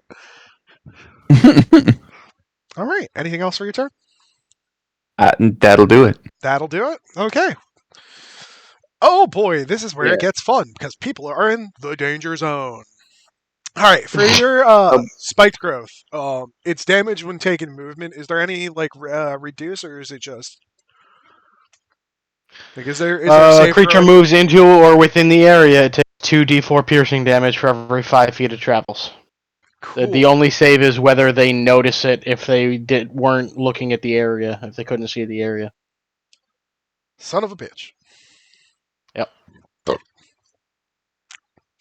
All right. Ren, I posted much- the how much damage echo was it again? ability. 2d4 2d4 for every 5 feet. Fuck you. Is what I would say if I was actually concerned about that. No. So first things first. At the bottom of this, you see the cart move forward over here. Also, what were you just trying to say to me as I blocked you completely out? Saying that if you wanted to look at the Unleash Incarnation ability, I put it in the VC chat Coolio. for any future reference. Gotcha. Thank you. All right. At this point, I am going to move these dots. Can somebody move those dots in a line behind the carriage? Yeah. See, that was what I was trying to avoid. You mean these ones? Yeah, the ones that are behind the carriage, just moving them to a line behind it. Because now these motherfuckers are getting into a row to prevent you from getting anywhere fucking near this thing. So what, like this? Yes. Something? Box that carriage in, baby. All right. The first one to go is going to be this one up here that runs up to Duke. Remember, this guy has a great sword in his helmet on. And he's going to take a fucking swing at you with that greatsword, buddy. Oh, yeah, he is. Oh, yeah. Plus 9 to hit. Oh, is Duke even here again now? Went to Duke, feed you his back? cat. Oh, is he still out? Yeah, Seems he's like not it. here. All right, cool. I'll fucking kill him now. Oh, that's cool. I'm still rolling damage against him. He's just standing there. Plus, what's the modifier for this person?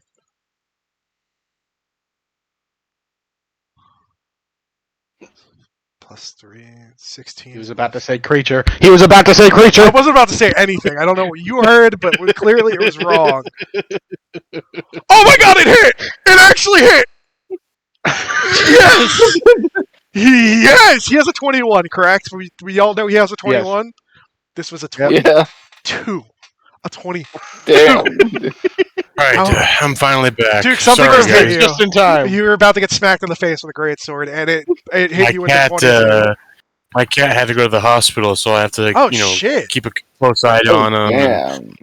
So it cost me $4,000 to prevent him from getting put down. And so I'm just watching him extra closely, making sure that he, does the right thing. And he has a urinary blockage pattern of it, which is life-threatening. But Also, by the way, guys,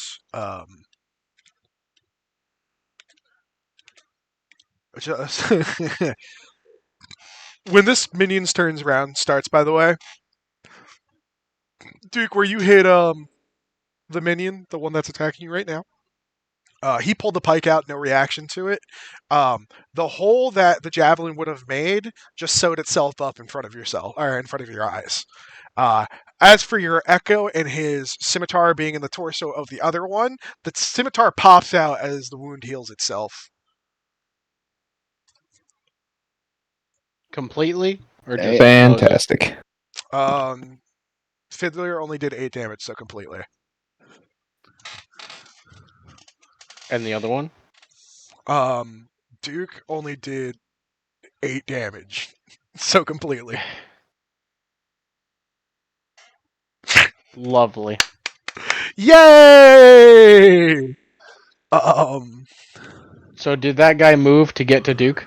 Yeah, he moved to get to Duke. So you want to roll that damage? It's 2d4, right? For every 5 feet. How far is that? I don't fucking know. Yeah, right. I guess I'll be a DM. Fucking roll the damage. God.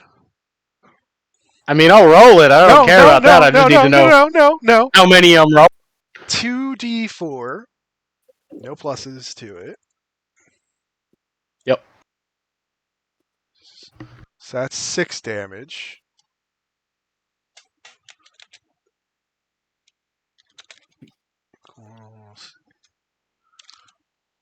Right. And then I'd say it was about 10 feet, so we're going to roll that twice. That's another 3 damage.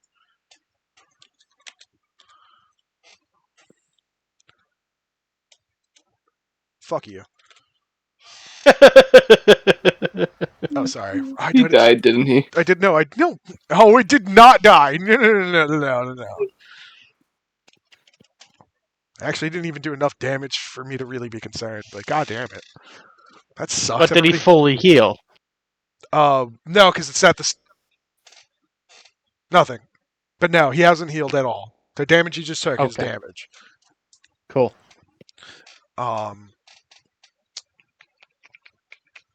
You son of a bitch. Oh yeah, that's right. I get to roll damage against Duke. That's right. All right. Yeah. Woo.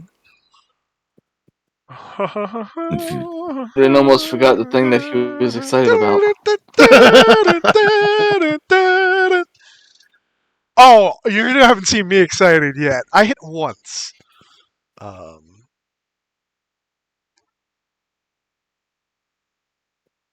Ooh, I get to make a choice. Do I want to roll it or do I want to use default damage? Rolling is more fun.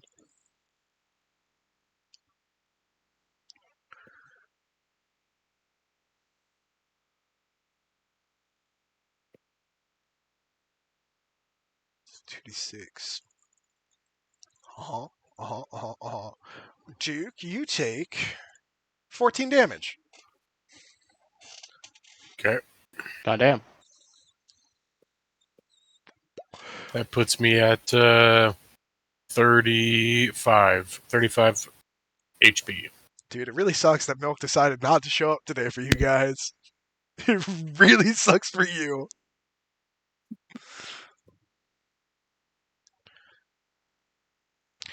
So he's going to gear back and take a second. So, holy shit! I picked the right person for once. Oh boy. Does a 31 hit your AC?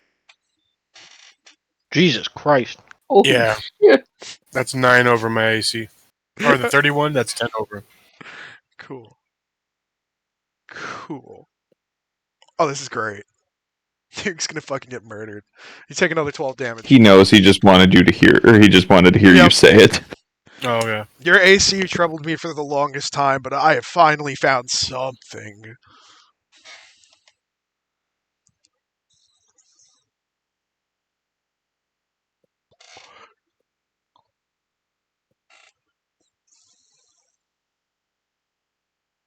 But you also approve of me starting with 6 potions of healing, 1 potion of supreme healing, and 1 potion of superior healing.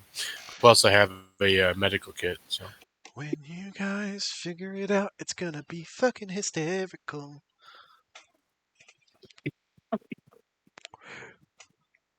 You're all my playthings. I am God. Okay, well, while you do your damage there, this red guard turns around, goes back to the 2 guards without helmets on, and swings his greatsword 1 time at each of them. So he's going to make a multi-attack. Roll damage. I can actually already tell you, given this, I don't even have to roll damage. They're both dead. They're minions. Fuck you guys. Oh, we got a bit of a surprise here. But yeah, you watch as this vampire just lops both the heads off of these 2 guards in one fell swoop. with his greatsword. And then he turns back around and gets back in line. And that's where he's going to end his turn. So is that 2d4 or 1d4? I must have missed something about vampires. What happened? What? No, that's the first time he's dropped that. Who said vampires? Wait, what? Wait, what? Did I accidentally give it away? Yeah. Yeah. Fuck. No. I mean, You guys didn't hear that. Yeah, these weird nights. Yeah, well, you guys did not hear that. Come on. Fuck me. I tried so hard this whole entire time not to say the fucking V word. And I say it without even realizing it.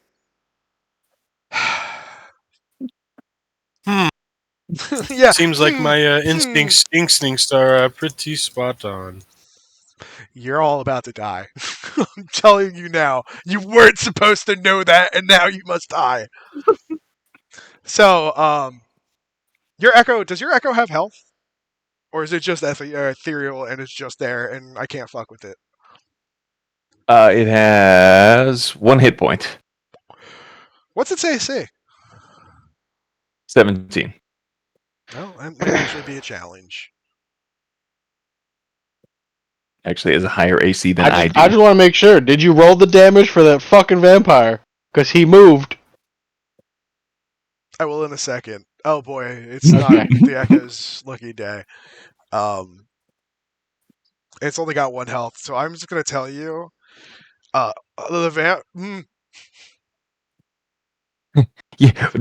guard. You've already said it. It doesn't matter. All right, the vampire takes his greatsword and swings it down in a straight arc, and just fucking obliterates your Echo, which is ethereal. So it's just like a little wind just dissipates. Just pops out of existence. Mm-hmm. But yeah. The guard doesn't even have to move. You're within range. And the guard then just turns and faces you guys. And that's where it's going to end its turn, and we're going to go back to damage real quick for the other thing. Because Camper's finally useful for once, and he wants to gloat. Fuck you. 7, 5, 12. 12 damage.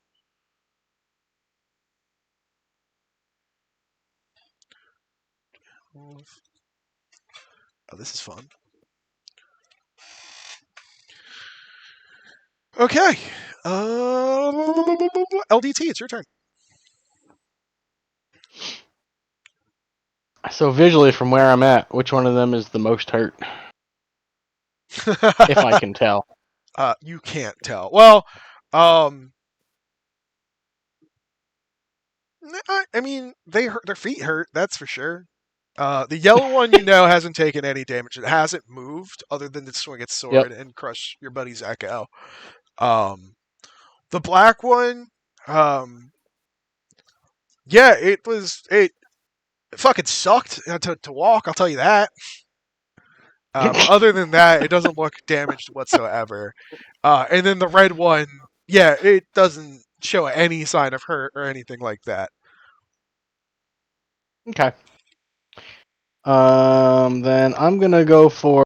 Oh God, I'm gonna have to say it. I'm gonna go for the black one. Wow, you would. Yep. I'm going to throw down a hunter's mark on it. Call it out. What is it? What's Hunter Mark do? Choose a creature I can see within range and mark it as my quarry. Until the spell ends, you deal an extra 1d6 damage to the target whenever you hit it with a weapon attack, and you have an advantage on any wisdom or perception or survival checks you make to find it. The target drops to 0 hit points before the spell ends. I can use a bonus action on a subsequent turn to mark a new creature. Cool. Concentration. So I'm dropping the The spike thorns. growth. Yeah, I was just about to say, like, that's you're gonna lose your spikes. Yeah. And then I'm going to attack. Oh no, I can't. Can I? Or no, I think that counts as a bonus. We'll check. Yeah, it's a bonus that counts action as spell. a bonus. So then I'm going to shoot an arrow at, God damn it, at the black one. All right. Roll your AC or roll ranged attack. That is a 26 to hit. You hit Was he hurt at all? the black one. Yeah. Only that you focused on him. Your words What- hurt him. But other than that, no. Like he was Oh at no, full he is. health. He's not at full health. He got fucked up Okay. a little bit from walking So- around. Then that is 8 with another 8 because I have Colossus Slayer. Once per turn, when I hit a creature with a weapon attack, creature takes an extra 1d8 if it's below its max HP. So 16. So that's 16.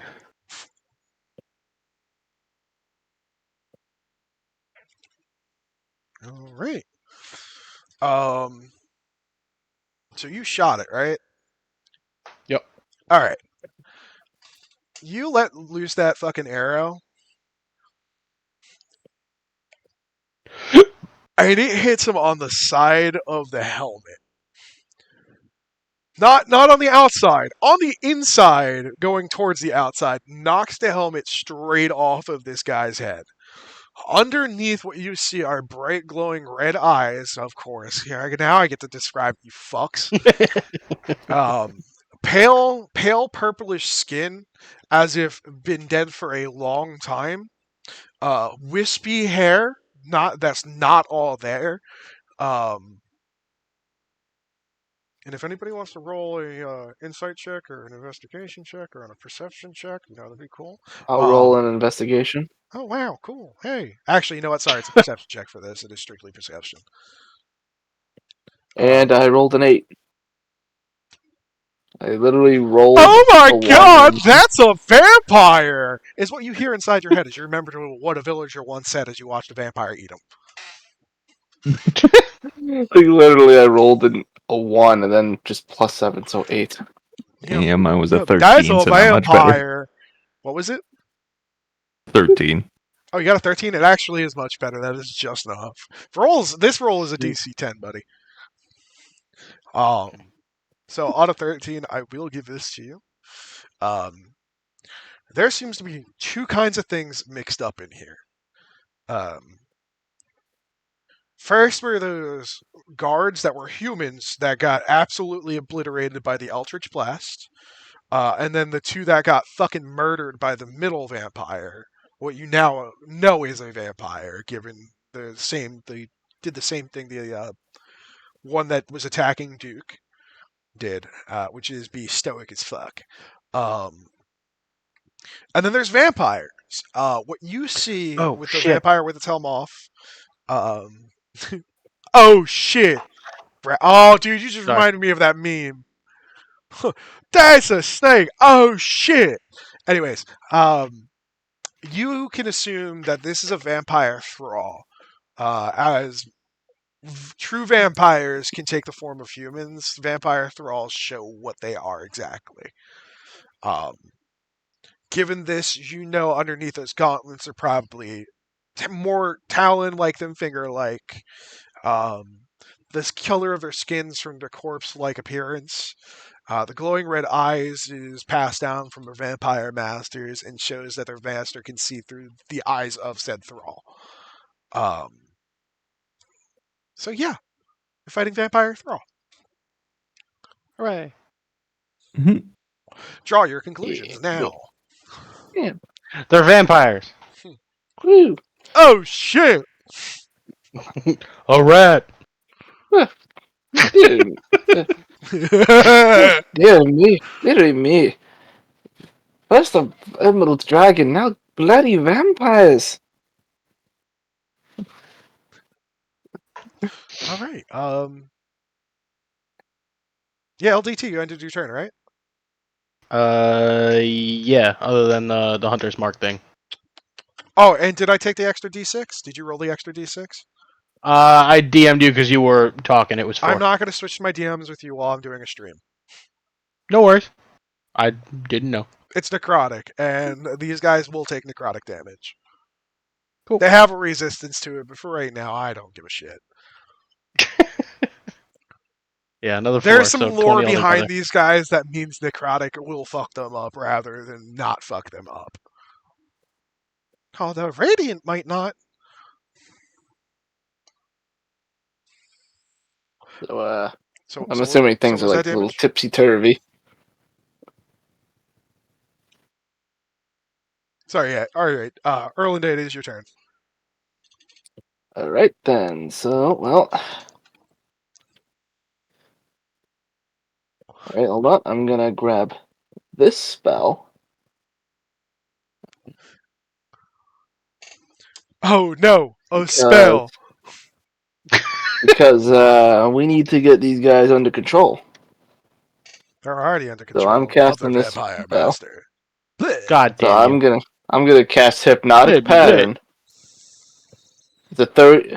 Says it's a 30-foot cube. So 30-foot cube. Jesus Christ, it's 1 full square. yeah, it's pretty big. Yeah, so I'm going to, and I can cast it out to 120 feet. So I'm gonna. Ow. What was the How do you make the square not full again? Alright, when you click on the square function, if you look in the right-hand corner of the box, there's a little water droplet. Click on that. Okay. I'm gonna make that green, so I'm gonna just drop that right. Hold on. We'll drop that right there. Just on the edge so that Dominus does not get hit by that. Man, Dominus's feet have been in danger for this whole entire fucking thing. Yeah, we're putting him on the edge of all the spells. So yeah, they have to survive a Wisdom save of 15, and if they get hit by it, they become charmed for the duration. While charmed by the spell, the creature is incapacitated and has a speed of 0. The spell ends for an affected creature if it takes any damage or if someone else uses an action to shake the creature out of So there's no DC for out of its this? stupor. It's a spell save of 15. Wisdom Is saving it on throw. their start of Wisdom their turn save. or immediate? Let's see. It's a casting time of 1 action. So literally, I just cast the spell, concentrate, and then boom. No, Hope they is the fail the DC wisdom save. immediate or is it on their turn? It's immediate. Like as Alright, soon cool. as I cast the spell. So Each it's just creature a in the area who wisdom DC? sees. Yeah. So they have to roll for wisdom. They have to survive. They have to get a 15 or higher. Well, this is bullshit.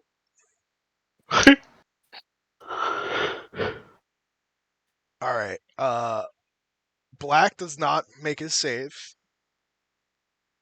Red does make his save. Yellow does not make the save. Right. So they're charmed until somebody fucking knocks them out. Until they they get hit or someone shakes them. Oh. Spends their I think it's like spends their action to help Sunday. them. Watch some Or the hot spell vampire ends. on vampire action. After a minute. Good thing the vampires can make 2 attacks. And if I remember correctly, so yeah, see if I remember. This is what what the incapacitated does.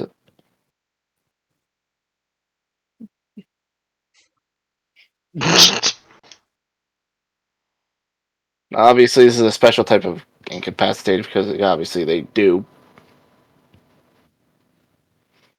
Yeah, the spell says that they lose their speed.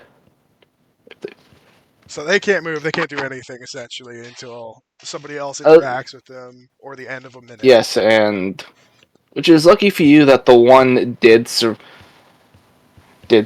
because if they had none of them succeed, they'd be able to do nothing pretty much. Oh, don't forget!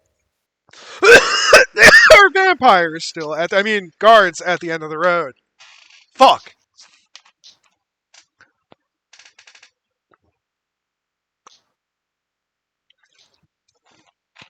All right. Anything else for your turn?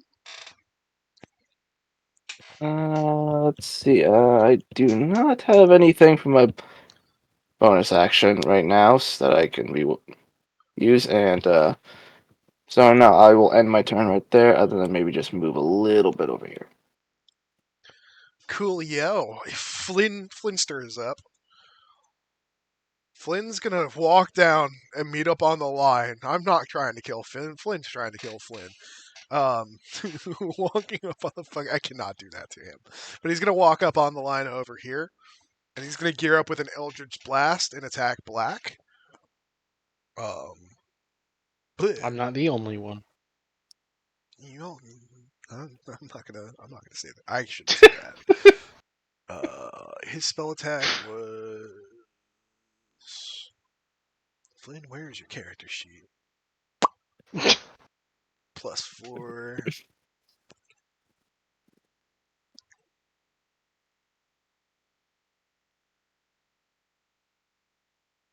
Oh, thank God.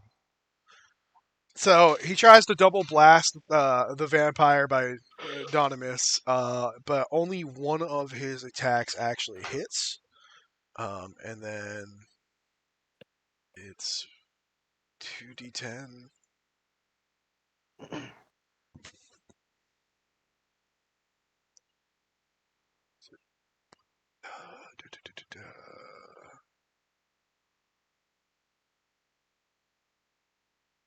Hey, all right, well, that's it.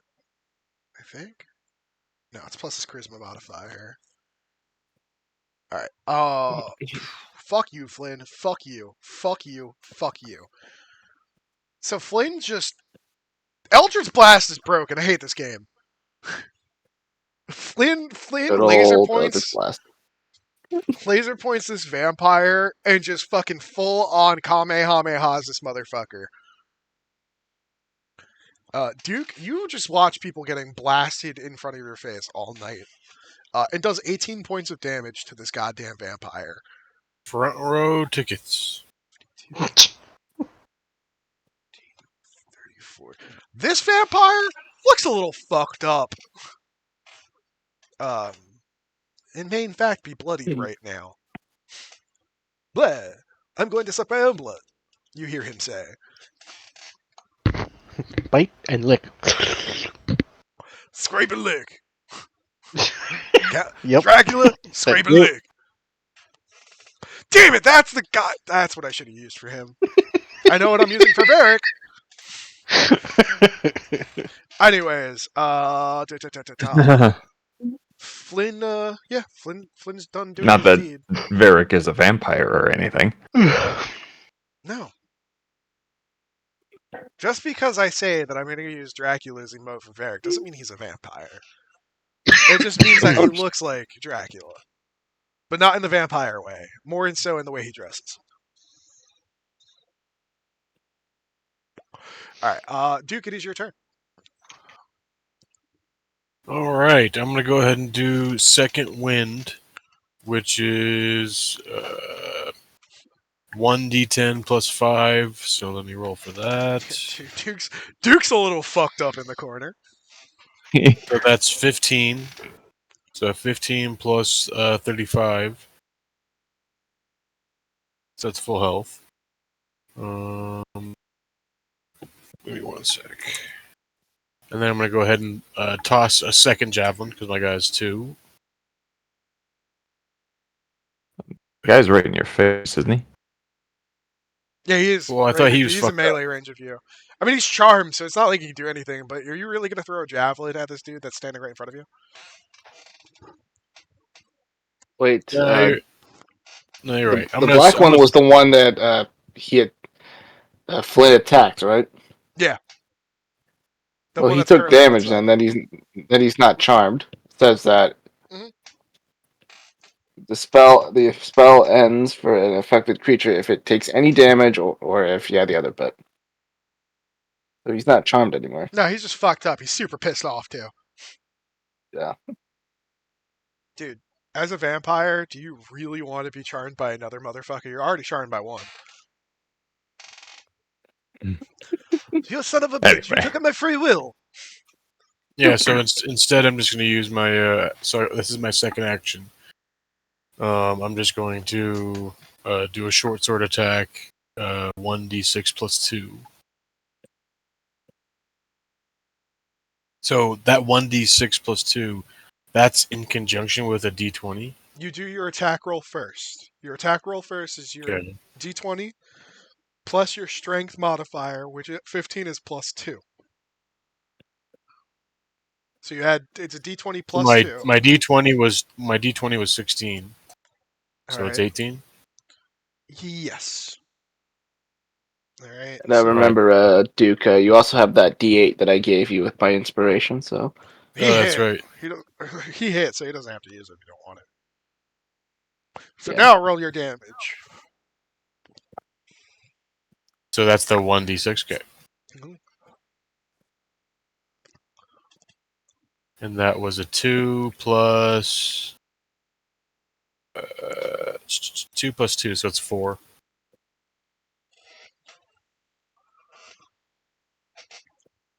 What was the weapon you used again? Was it javelin? No, it was a short sword The attack. short sword. All right. So you Yeah. just plunge your short sword straight into his stomach. It pierces out the back of him. But again, he's a vampire. For all he's already undead, he really does not give a fuck. I mean, he hurts. It hurt. He's hurt. Like, fuck! You stabbed me in the stomach, you son of a bitch. Blah. Like he finally reacts and says something to you. I'm just trying not to go into this area attack. I'm trying not to step in there. Oh, you're fine. You're in melee range of him, so you're not going to. Anything else you want to do there, Duke? Because you can't you multi attack, so you just did the one attack. Well, I have action surge, and then I have extra attack. Yeah, so you can do if you So I want. already did the action.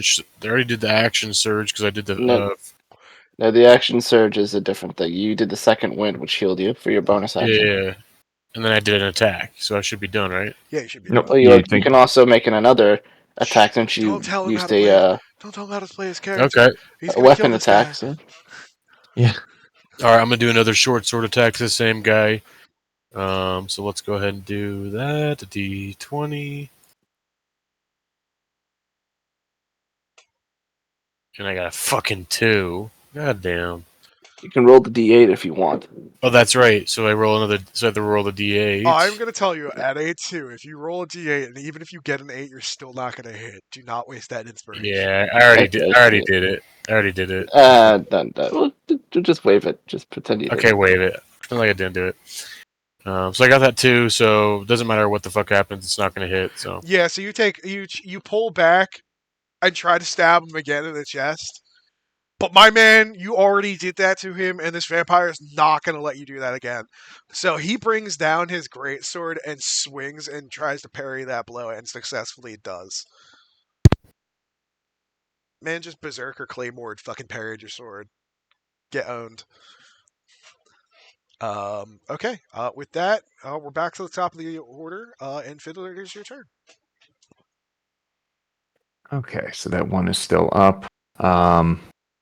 Use a little bit of my movement to get close enough that I can use my bonus action to drop the. I What's know. that? Before you go anything, I actually should say something. I'm sorry. Okay. I just don't want to Nope. interrupt your Yeah. flow entirely. This whole entire time you guys have been clashing with these vampires, and this carriage is getting away. In the background, this ancient green dragon has just fucking destroyed pretty much everything. We've been in combat for about 5 actual minutes in terms of how many rounds we've done, and how many turns have been taken inside these rounds. So like, I think this is my third turn. in the background, you hear, yeah, but there's also 5 minions that were on screen, 7 minions on screen, which is 6 seconds per turn of theirs. Right? That's And fair. then 5 of you. So it's 30 seconds every time you guys take a full turn. Plus another 30 seconds each time they take a full turn. So it would have been about 3.5 minutes. But same thing holds in. All right? Yeah, fair. This ancient dragon, in the background, you've been hearing blood-curdling screams as people are being murdered. You've been hearing the drakes as they carry people off into the sky and then Yeah, drop them. and we were gonna try to help in the self-defense of the city against the It's only dragon, been 3 minutes, so the city's not fucking completely destroyed. and we saw these fucking random jabronis, and we And you fucking were like, who chased the the fuck are you? random jabronis that had plot armor and plot crests on. I set a trap, you fell for trap. Enjoy. But yeah, I'm just describing the scene because there are consequences to actions, Duke. Fuck you. So in the background, you hear the blood-curdling screams of people dying.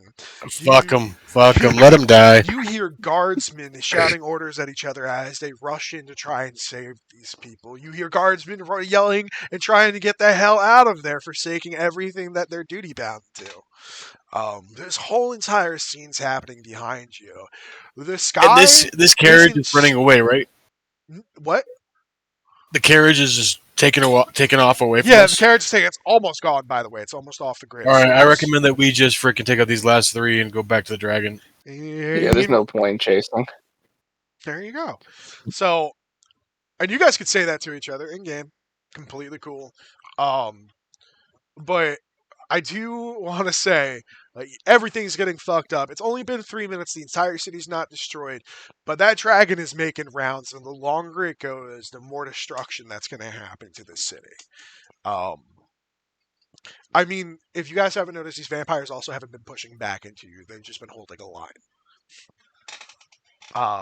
Unless level 5 adventurers turn around and Oh no, one of to those fight vampires the is ancient gonna dragon. it just did really fuck him up, so he's kind of pissed off now. But yeah, so as we go further, more destruction is going to keep on happening here. The sky isn't static, by the way. It is swirling, and it peaks at the top of the sky.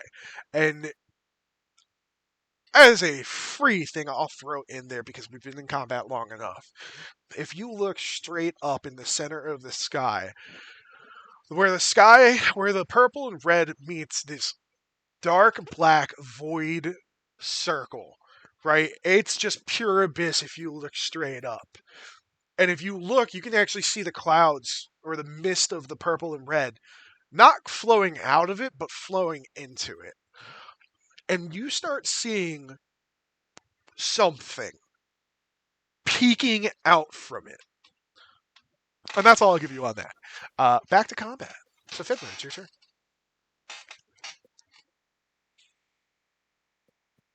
turn. Okay. Okay, let me just go kill something real quick. We'll figure that out later.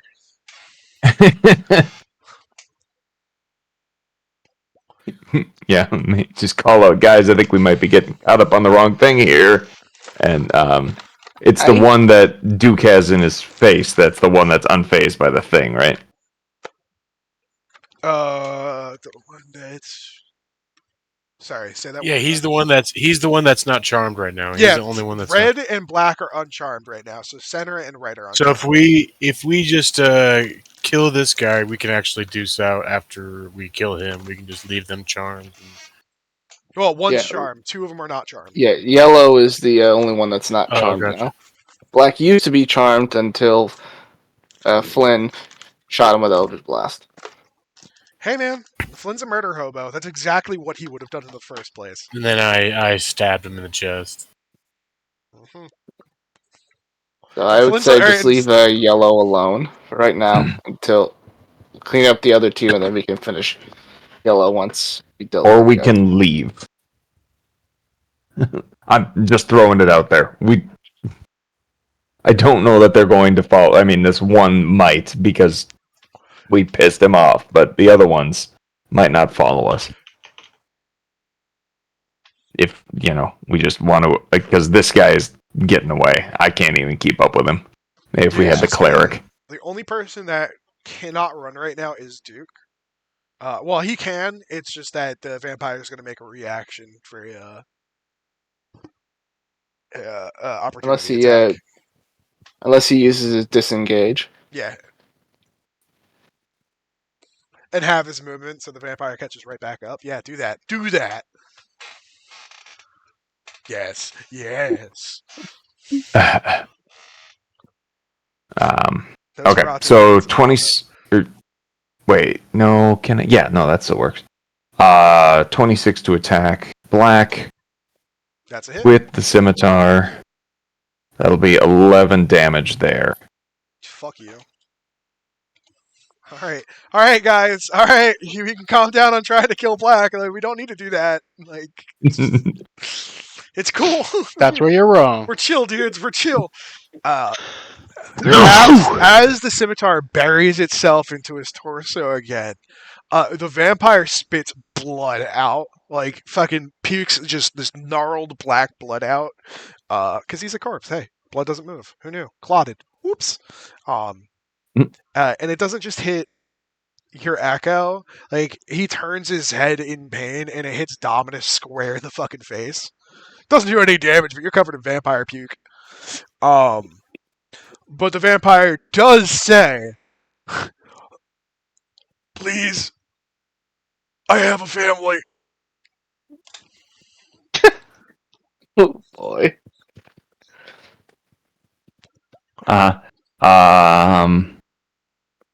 So still alive? Yeah, it's still Before I alive. roll my sneak attack damage? Oh, fuck you. Yeah, get to it. Jesus Christ. Okay, 3 more. 3 more damage. Yeah, it's still alive. Yeah, damn it. And it goes, oh God, I have a son. Oh, A daughter. God. No, and then it just grins and it says, I am going to kill you. Oh, he's joking. He's a vampire. It's all shits and giggles around here for him. He already died once. What's the worst that happens? He dies again? Yes. Yes, it is.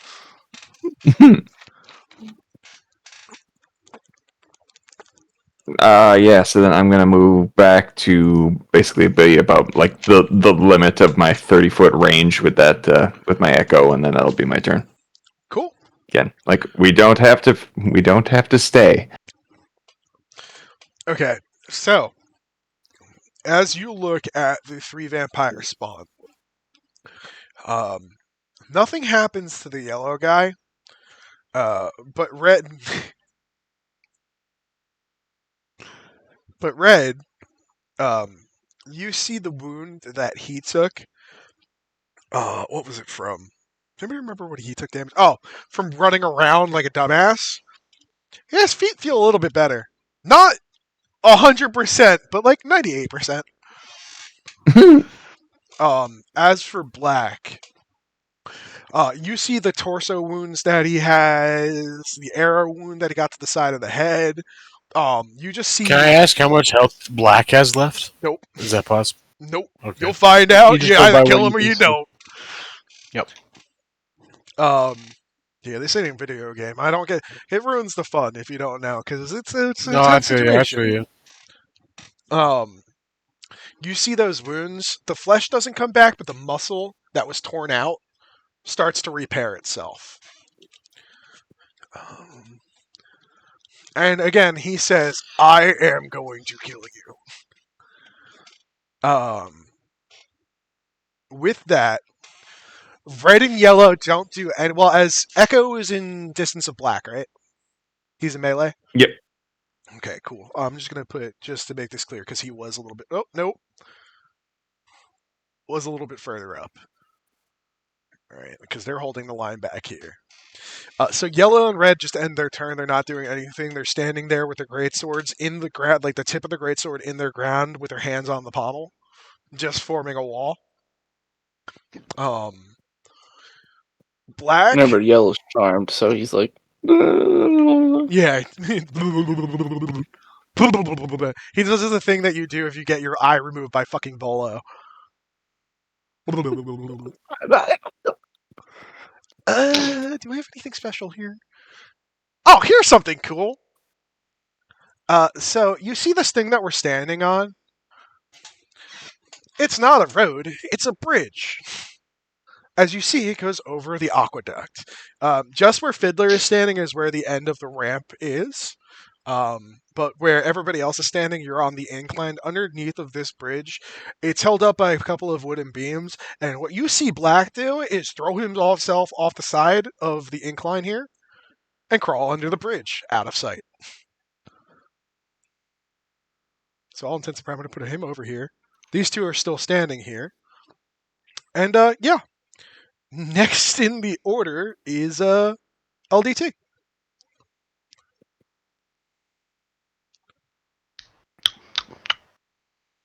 Oh, and he does the creepy exorcist, no, grudge crawl, right? Where he twists his head all the way around and does like the little spider legs thing. And just hisses at you before he goes under. So Black is under the bridge right now? Black is underneath the bridge. There's no walls to the bridge, it's just a single wooden support underneath of it. So like he's clinging to underneath of it. You can't see him though from where you're standing. Actually, Yep. sorry, you can see him. If you look at him right now, this motherfucker's clinging to the ceiling underneath of the bridge. And he's just making a really, really frowny face. Like an angry frowny face. Or really pissed off. And he sees you looking at him and he just goes, Alright, so I'm just gonna look around at everybody else and or are we gonna keep going or are we leaving? Hey, we're gonna go ahead and do a tactical withdrawal. So on my next round, I'm gonna be doing things that are gonna be pulling back. you hear the vampire Are- underneath the are- bridge go, "Hey, your little bitch is running away." I can't nail his accent. Bleh. Guillermo 2. Gonna move over here and say, oh, fuck that guy. Oh no! I did not think about this. Yep. I could have killed Duke. Yep. I should have made this Alright, bridge have so- some wall. Quick Yeah, question: Did the well- vampire disengage by any chance? Do the disengage action, or did he just? Yeah, would Duke have gotten a attack of opportunity? Yeah, Did sure, you take Duke. You the want to feat, roll whatever, an to attack get- roll, Duke? With your short Yeah, sword. okay. Let me go ahead and Because it is in your hand right now. let me do a d20. So I got a 19 on the attack roll, and then on the damage. He seemed too eager to allow this. Fuck you. So that's a hit. You son of a bitch. Then let me see. So it's going to be 1 d6 plus 2. So let's do that. The vampire 2 explodes. plus 2. So that's going to be 4. You hear him from under the bridge. Ow! Retroactive damage! Emotional damage. Emotional damage. Out of nowhere, a flip-flop comes through the air, hurtling at the speed of light, and smacks the fucking vampire across the face. You hear the word chocolate whispered through the air. Chocolate. Oh my god. This is a weird and wacky world. It stopped being dark. It's just weird and wacky. There's an ancient green dragon in the background doing this awesome fucking brutal scene of destruction. Like he's taking fucking stone households, ripping the roof off, throwing them across the fucking landscape, biting people. Like you see a flash of light in all your mind's eyes, and now you've got a bird's eye view of what's happening in the city for the next 10 seconds. You see this dragon just fucking take a family of elves while he's in the slums now, and in one massive bite just bites all of them in half, except for the small 4-year-old daughter. Oh yeah, that's right, her name's Sarah. Ha! Sarah! But it's C-E-R-A. Yeah, there we go. Sarah. Alright? Sarah, the little 4-year-old elf, is too small to be eaten, and it just glides right over her head. And then you see another bright flash of light, and you forget what just happened in the last 10 seconds. But cool shit like that is happening in the background. Meanwhile, we are memeing it up over here now. All right. Anyways, Duke, what was the damage on your second or on your? It was 8, right? Or no, 4. It was 4. You got anything else, buddy? I'm pretty sure that's it for me. Yeah, it was only, you can only do like one attack. And His then, reaction. oh, sorry, we are on the LDT, right? Yeah. LDT. Did you roll your damage or your attack, or tell us what your attack was going to be for? I rudely interrupted you for the meme. Tactically Sure. withdrawing. So 28 to hit. Fuck you. Proceed. And that is a. And this is the marked one, 8? is it not? Yes. So it's an But 8. it's every time I. Okay, so it's every time I get the attack. So let me roll. Benevolent DM lets you kill his monster. Just remember the favor I did for you. It will never happen again. 9. That's with the +6? Yeah, I rolled a 1. Oof. Oof. But that's just one This guy attack. just Is he falls still off alive? the ceiling and is standing, getting back up, and he stares you dead in the eyes. There is now one singular goal for this dude, and you know what it is. He wants to kill you.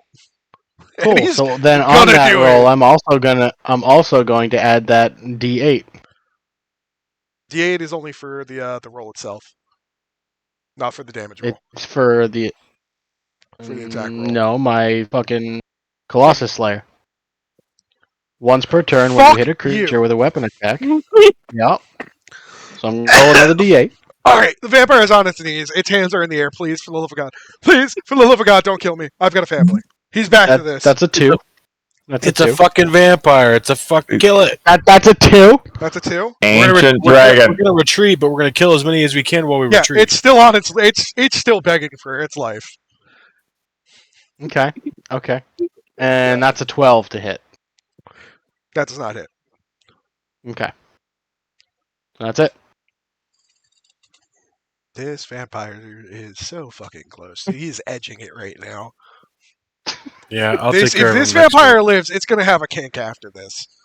Nope, I'm taking care of him next turn. All right, Erlinda, it is your turn. All right. Just so that we can get this red dude kind of moving away from us here. So when we do decide to run away, let's see. I am going to hold on for a moment. Going to cast Decadent Whispers. You hear a little child scream in the background as the dragon eats it.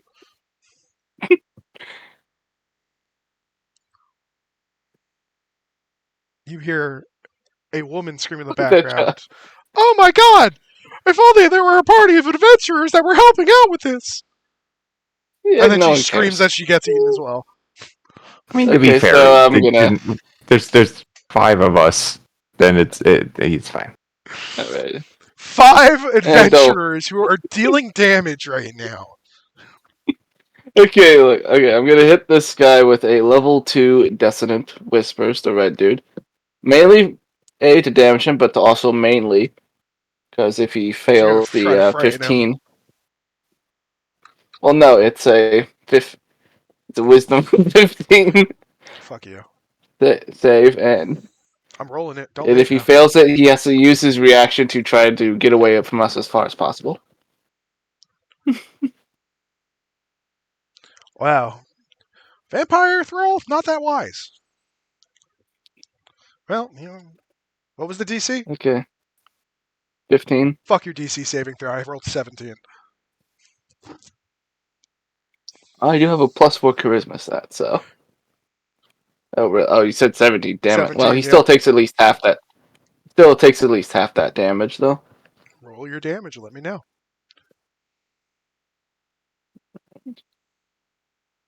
If it's less than Okay, 6.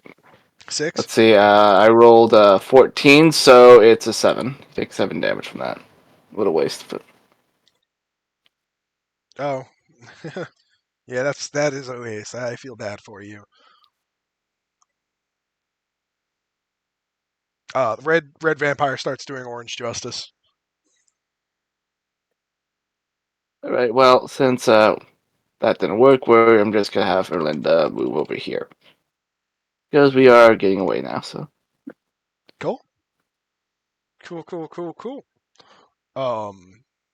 That's the end of your turn. It is Flynn's turn. Flynn is going to use his movement. Let's see. 15.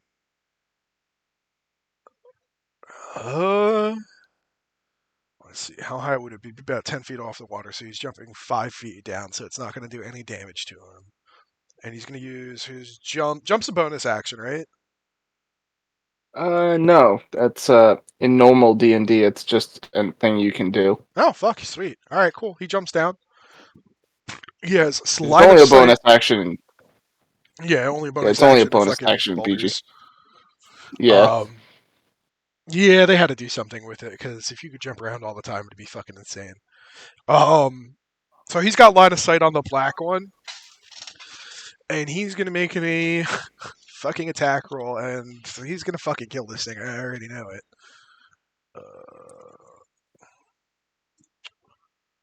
First Eldritch Blast misses. The second one fucking hits. Damn, son. Oh shit, he crit! He rolled a nat 20. Dude, damn. God damn it. Alright, hold on. This is about to be fucking insane. I just double damage on crit. Fuck. Holy shit, Yeah, Flynn. Flynn incinerates this vampire. This vampire's dead. He did 26 points of damage on a single attack.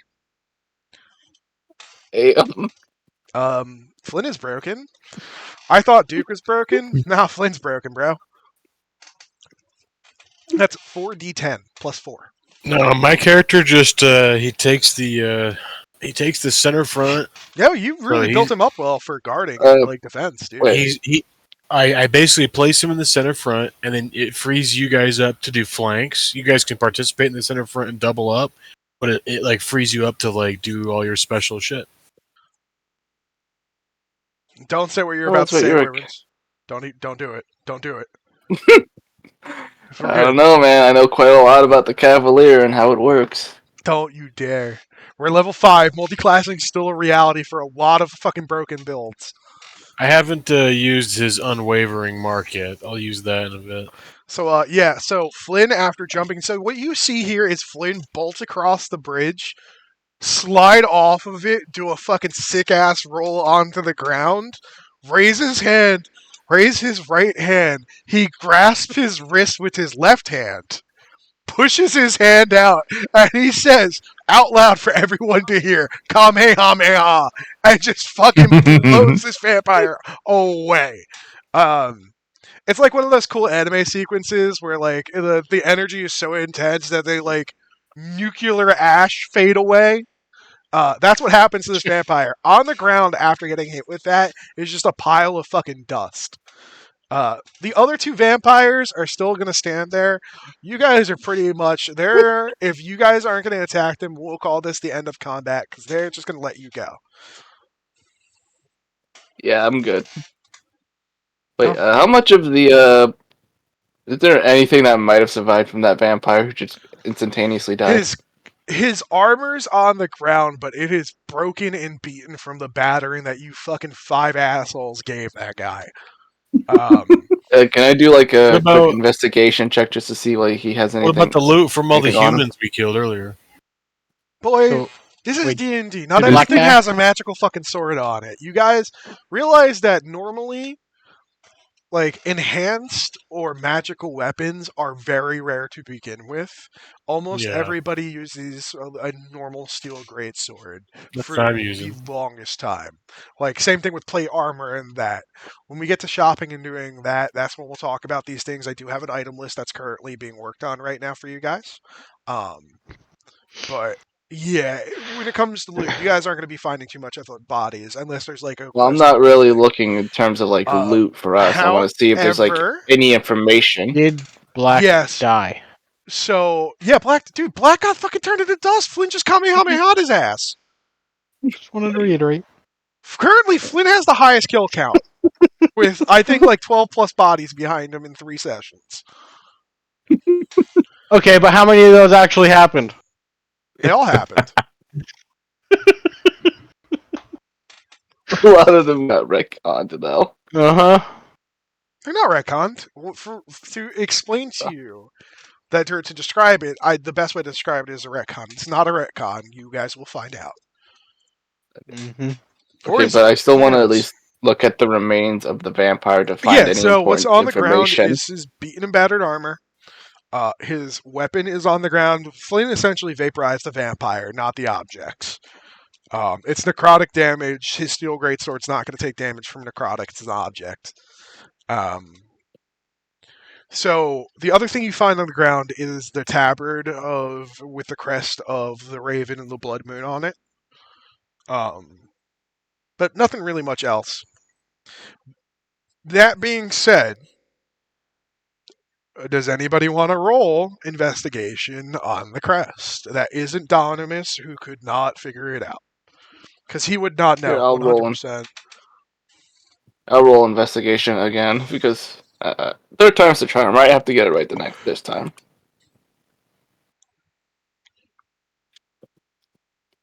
I rolled a 16 and plus 7, so that means 23. Cool. Alright, so you, Erlinda, have been around. You've been doing an investigation on your own about the hole in the forest. From your travels and your experiences in the forest, you've run across vampires before. As described before, oh shit, that's a vampire! You have seen it happen before. You have seen vampires before. You have seen this crest before.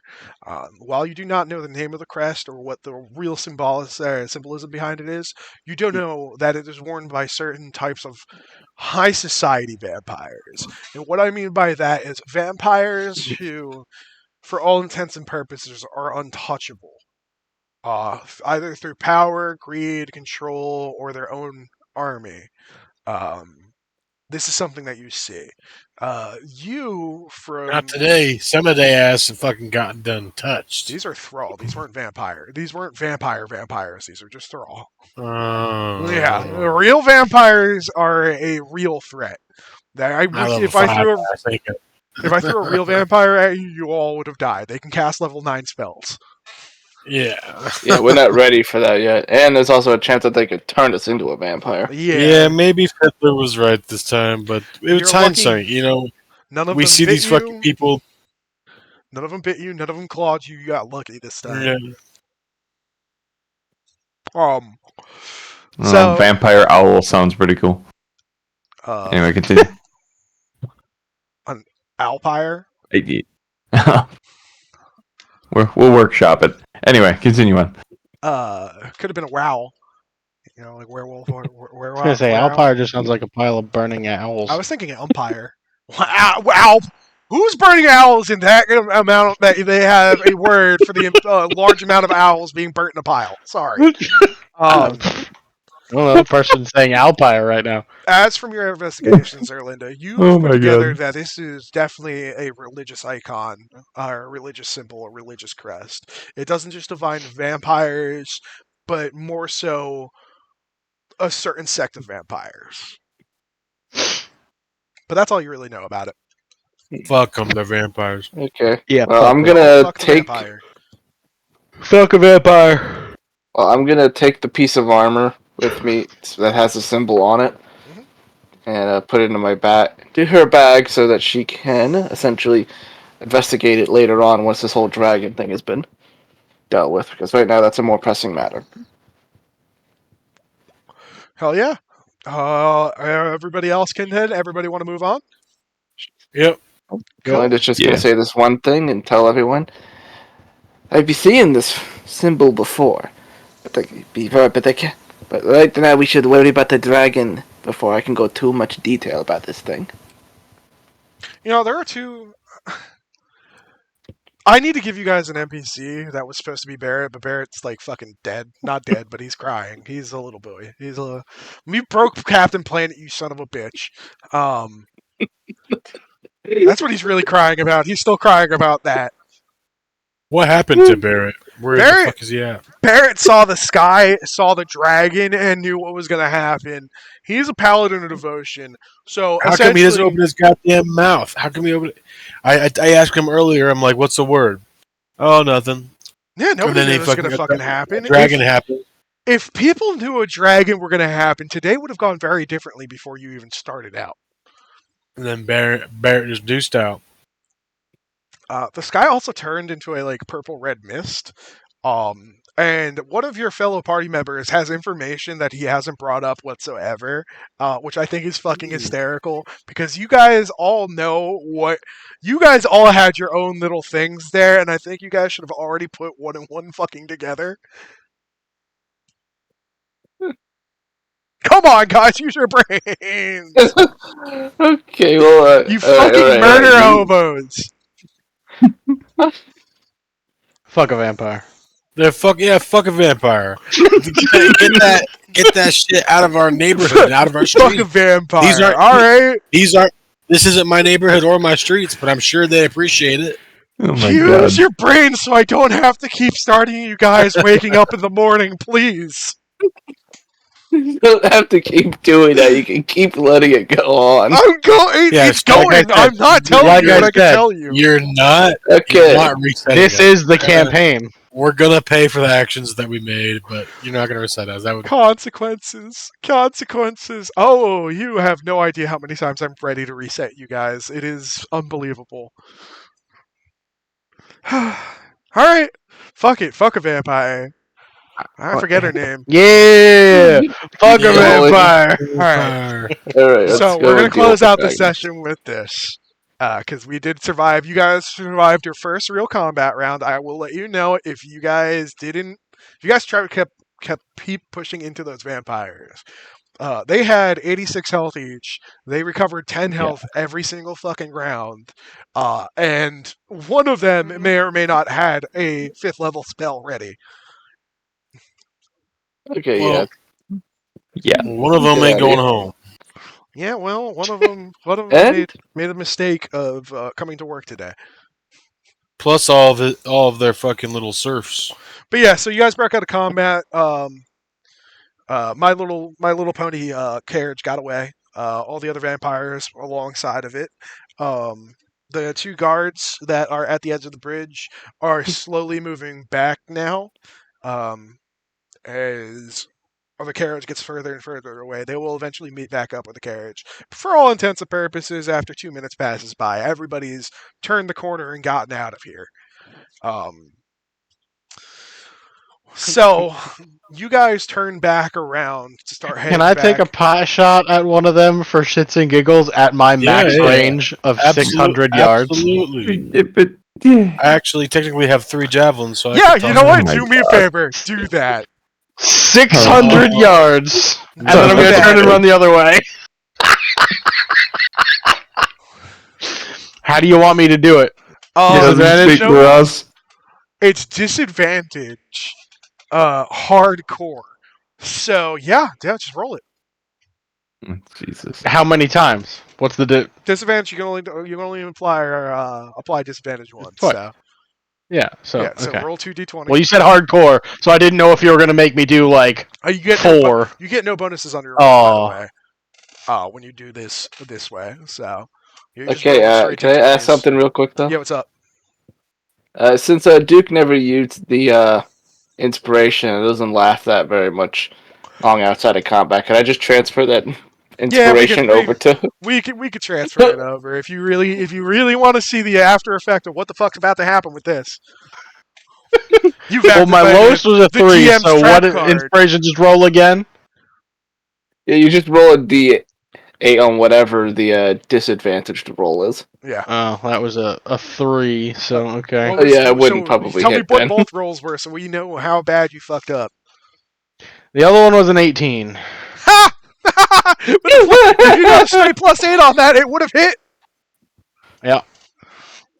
Yeah. Yep. We saved the city, guys. I'm not gonna use the inspiration on that. It doesn't really matter because it doesn't last that. Oh, Long all outside of right. Well, combat fuck only it. lasts- D8. Let's go. That's a full 8. You would have fucking hit so I get hard. 12. I had a Wilhelm scream prepared for this too. Well, technically I get 2 attacks, right? Jesus. I'm limiting the stupidity here as we roll this out. However, I God will damn it. say, you let that arrow go. That arrow went. We are in a residential district. While things may be really bad, just know that somewhere out there, you probably did hit somebody who was trying to get the fuck away from the situation. Cool. I saved them from melting. No, you didn't kill them. No. Yeah, I You saved didn't them kill from No, them. now they're melting. just wounded. Yeah, they're just wounded. And they're gonna bleed out. Possibly, No, like, it's actually just a pegged to a wound. door. Yeah, you could have pinned somebody, and now, like, they're just... Shh, they're gonna bleed out. I saved them from melting. It's fine. All right. So as we wind down here, as our party of adventurers turns around, you see thick, long tendrils reaching from the center of the sky, about to touch down in the middle of Neverwinter City. The dragon is still rampaging throughout the city. However, he is no longer in the middle. He is still in the slums. From where you see the dragon started his rampage into the distance into the slums, anyone who lives in the slums, so our non-human folk,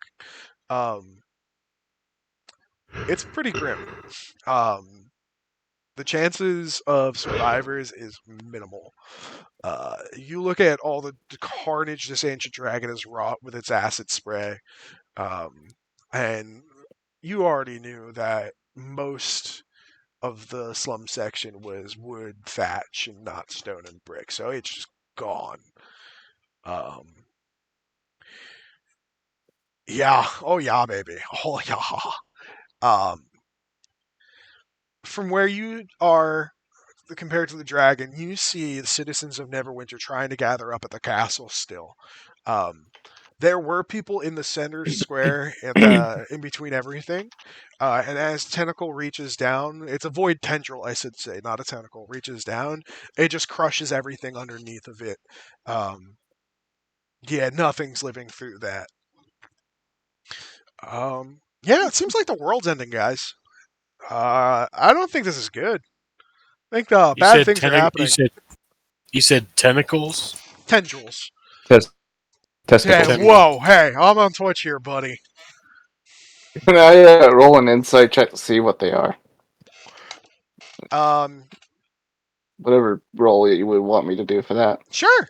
You can do, well, that would be perception or investigation. Alright, well, investigation is my best one at +7, so...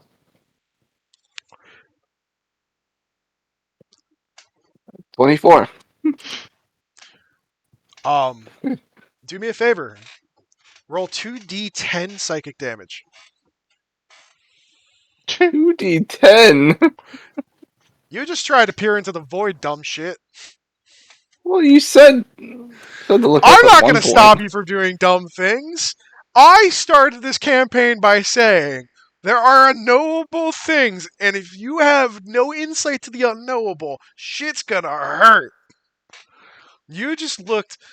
I'm not going to describe what is actually touching down, but you just stared straight into the unknown. You are going to learn some things, though, so that's the fun part. 2d10, oh, this is gonna hurt. Dude, max damage would be fucking hysterical. 2 damage. 17. 17 I got hit damage. with Oh. You feel 17. like your head just split in half. Simultaneously, it feels like your skull just split into a million pieces, and the pieces are trying to drive themselves out of your head. Yeah, boy, you fall to your knees. You can't even reach your head fast enough. You feel like you're paralyzed right now just from sheer pain. Oh, God. And in that pain, you feel something. You feel the embrace of the void itself, and it saps the heat right out of your body. There wasn't much heat to begin there, baby, but now you feel like absolute zero, at which nothing moves. And while you feel this, you hear an unknowable language spoken into your brain itself. It drives you a little fucking insane. Um, while you do not understand what this language is, your brain repeats the phrase, bow, bow, bow, as if that's what was said to you. Oh, And I you, think I know what this is. unable to resist, start with your arms outstretched above your head, full on bowing to the tendril. Up and down, up and down. Your brain is not your own anymore. You just make a Futurama episode of D&D campaign. No. I can tell what this is. You're out of I have a control of bit your of a. character now. Erlinda now belongs to me.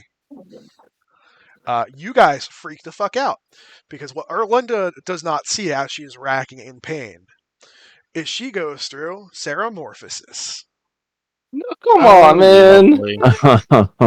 And in the Just blink wanted of an to- eye, where once Erlinda stood, is now a mind flare.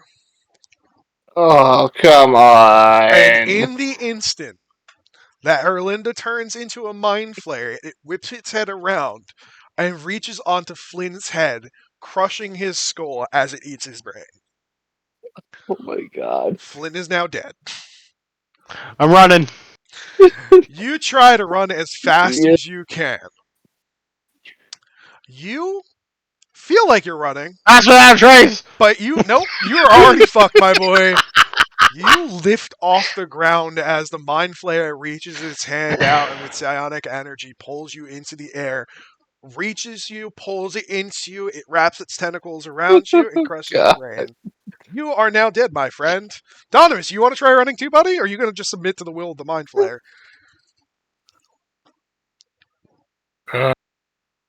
Is there any way that I can intimidate the mind flare? No fucking way. This is Let me a check god my- being. For all intents Let me and check my- purposes, treat this thing as if it's a Let me check level my- 20. Because it It is. ain't shit. That thing ain't shit. I switched to my two-handed axe and I fucking charge at it. He's dying with honor. In your head, you hear the words, brave but stupid. As the javelin in your hand flies across the grass in front of you, and as you're pulled straight into the mind flayer's grasp as its tentacles wrap around you, you feel one of the tentacles pierce into your eye. You feel another one reach into your ear socket. Another one reaches into your mouth, and it rips your head apart. Donimus, you are now dead. Oh, Fiddler! You fuck. What do you want to do here, buddy? Oh god. He's gonna reset us, I know it. Yeah, And as this you would be the watch one that all he your party doesn't members reset. around you, I just want you. You're just gonna accept. Are you? What? I've got no idea what the. Yeah. Are you there's- gonna I mean, bow there's timing. before the mind flare? Or are you just gonna let him eat you? It's your choice, buddy. You might actually have some mental resistance because Lich. Oh, Flynn's dead. Flynn was the first one to die. He was standing right next to Oh. Erlinda when Erlinda turned into the mind flare and got fucked. Oh, I keep getting them mixed up. I apologize. Yeah. I mean, that's literally not how mind flayers work, but okay. In my world, they work how I make them work. We're gonna get reset again, aren't we? Maybe. No, I told you the campaign starts Alright, today. everybody This roll was a the new last character. reset. No, your character's... Just hold on. Let this play out. Stop! I want the people who are going to watch the VOD 10 years from now when we're super ultra famous to hear this last line. Oh yeah. You're going to ruin the surprise. Yeah, at this point, I'm just too shocked to do anything. So Honestly. as you just stand there, you hear the word pathetic ring through your brain. As the Mind Flayer levitates off the ground with his arms wide open and just levitates towards you. As you're the only one who just can accepted it, I'm going to spare you the detail of what happens to Ryu. But it was quick and it was easy and it was painless. Ha! That's a lie. Fucking brain got eaten. Get rocked, nerd. So, as you all die, you guys see a bright light. And then the light starts to fade a little bit as your surroundings come to. Every single one of you is on a wooden table with your arms and legs anchored down to the table itself. You're all facing towards each other in a square room that's walls look to be made of stone. The light is coming from a magical candle itself. You can tell because the candle is levitating in the middle of the fucking room. Is this just for the survivors or everybody? This is There for were no everybody. survivors. There were no survivors. Oh, gotcha. Yeah, you guys. So you we just guys- did the wrong thing. No. This is different. You guys haven't experienced this before. You guys are all waking up in a room tied down with metal shackles to wooden tables in a stone room with a magical candle that's lighting the room right now. In this room, there aren't 5, but 6 tables. On one of the tables, you all see an Aarakocra who's passed out still. And this is where we're going to end the session. This is where you guys end off. You guys are awake in Okay. a weird room that you guys have never been in before. I like that ending. That was good. Guys, these weren't resets. You guys were fucking dreaming. Come on. We killed a vampire, y'all. Yeah, I'm curious to know how much of this dream that we'll remember. That's a red herring. It's not a dream. You guys will figure it out. Then you see a flash of white light, and everything that happened in All the I past know is 4 hours didn't happen, and you forget it. These actually, memes hold and on. Let me gifs describe this room a little bit like more. the whole story. I'm gonna give this. Eeny, meeny, miny, mo. Catch a tiger by its toe. If it hollers, let him go. Eeny, meeny, miny, mo. All right. Well, Erlinda, you're up. If you want to do any investigations, you're the first you were the first person to wake up from this, as you were the Okay. first one to die and turn into a mind flayer. Makes So sense. when Yeah. you awake, everyone around you is starting to also come to, but you're the first one to actively become aware of your surroundings. Do you want to make any checks on what's going on? Yeah, okay. Even though this investigation check literally just technically killed me in a sense, I might as well just roll.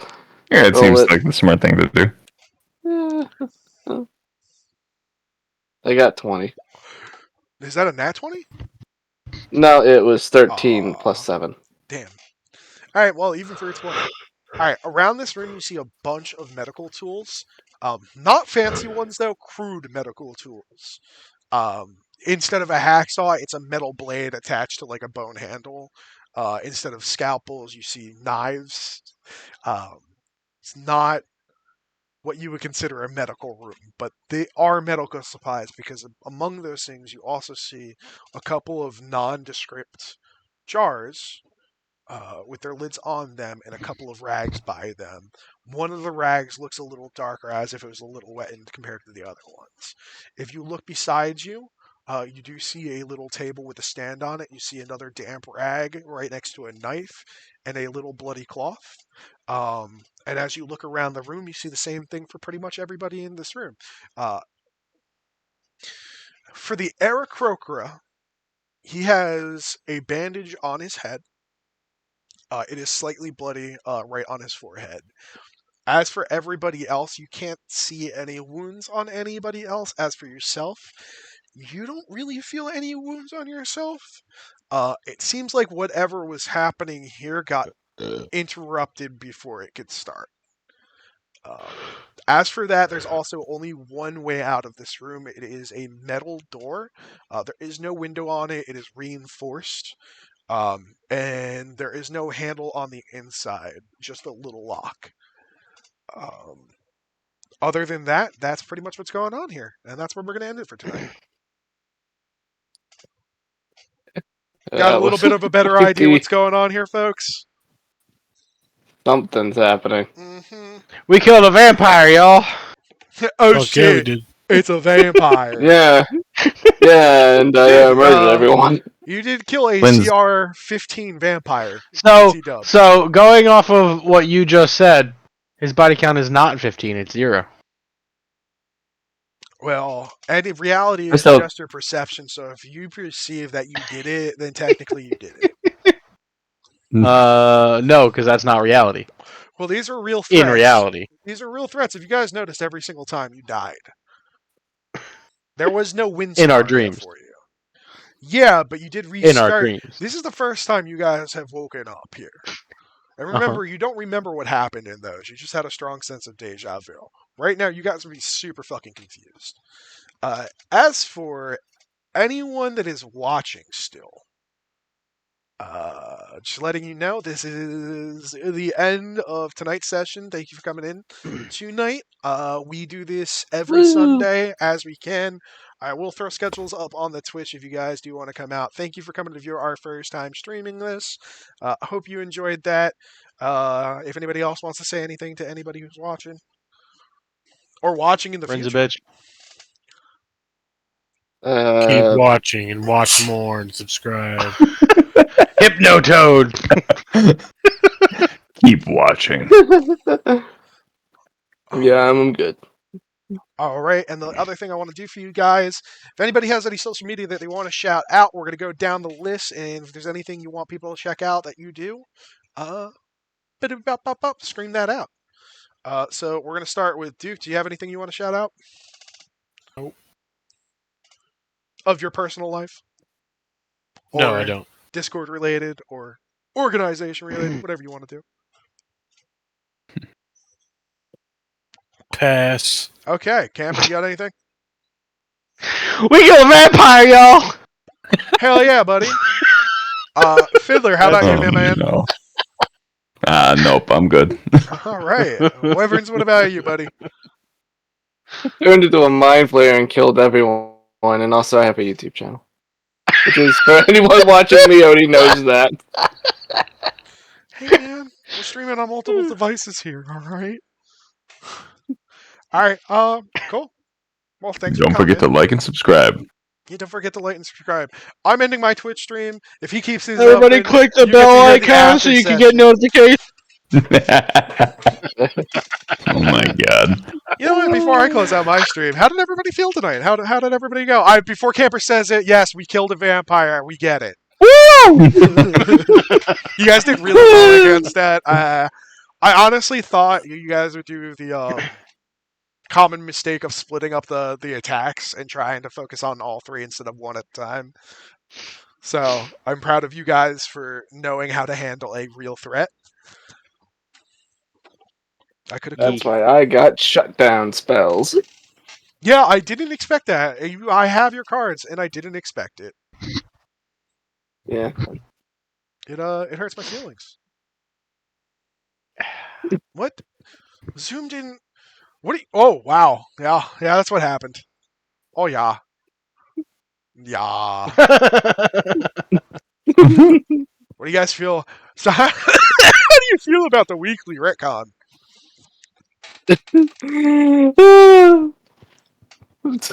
Send more Make me do a vampire. lot of laughs. How about Guillaume turning Italian out of nowhere? I mean, it's just another retcon. Yeah. I have a feeling we'll never see Guillaume Guillaume is again. whatever he wants to be. See, this is the fun part. Is we'll get 10 sessions in, and then none of this will have ever mattered because everybody's going to forget. Yep. I just want everybody This to is get why we're comfortable recording. before we launch into the fun.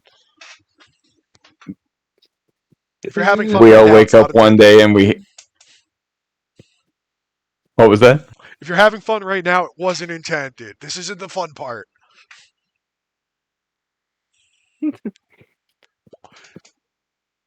See, you were going to say something cooler than what I said, so you should probably finish that, and I'll just shut the fuck up. No, I was just gonna say we're all gonna wake up one day and just hear.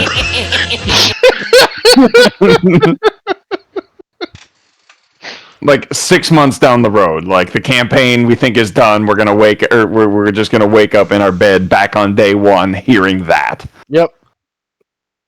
Just calling it out now. Promise We're all gonna hear it, and promise we're you- all gonna be very confused. I promise you right now, we're not doing another reset after this one. Because that was the last of the resets. So now we just get to play through the Baldur's Gate campaign. Yay! No, well, again, you guys will find out. But no, you're nowhere near the Baldur's Gate campaign. That was the reference though with the Ceramorphosis. Yeah. This is the last time As soon as you started saying the things that you say, I knew immediately what it was in the end. Yeah, that abyss thing, by the way, was just a giant mind flare. It was nothing special.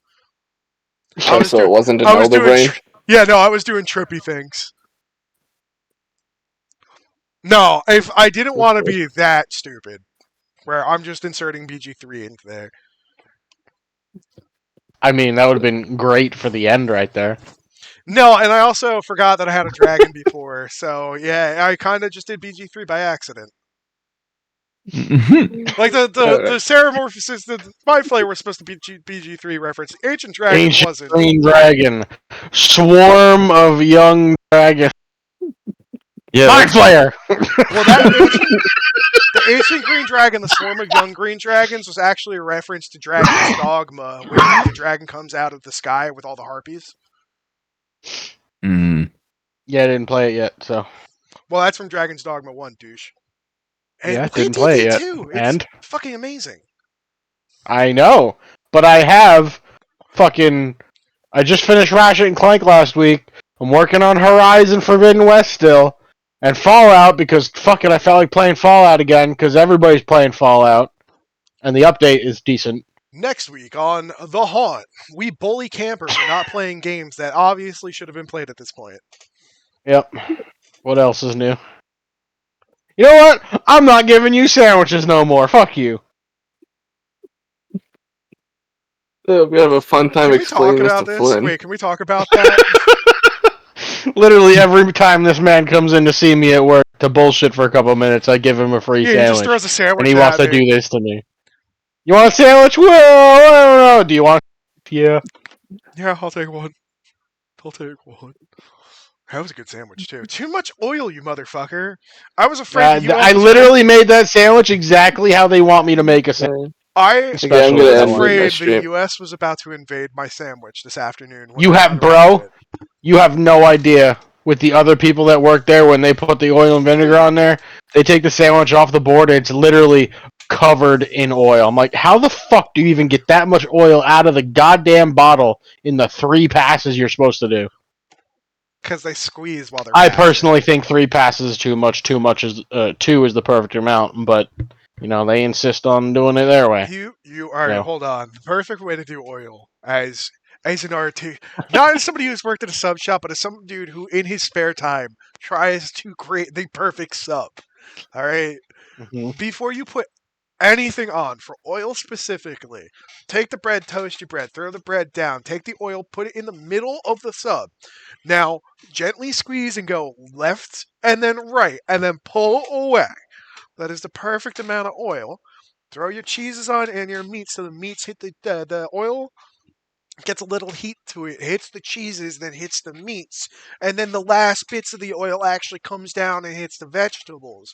And the same thing for the vinegar, just a tiny squeeze. Do not throw in a fucking ton of fucking vinegar. I should stop streaming right now, but this is too interesting to not. I know, dude. My hand's I like hovering a over lot of my vinegar. stop. I like a lot of vinegar. I don't like a whole lot of oil, and I also don't like oil on the bread. And that's where I'm going to cut my stream.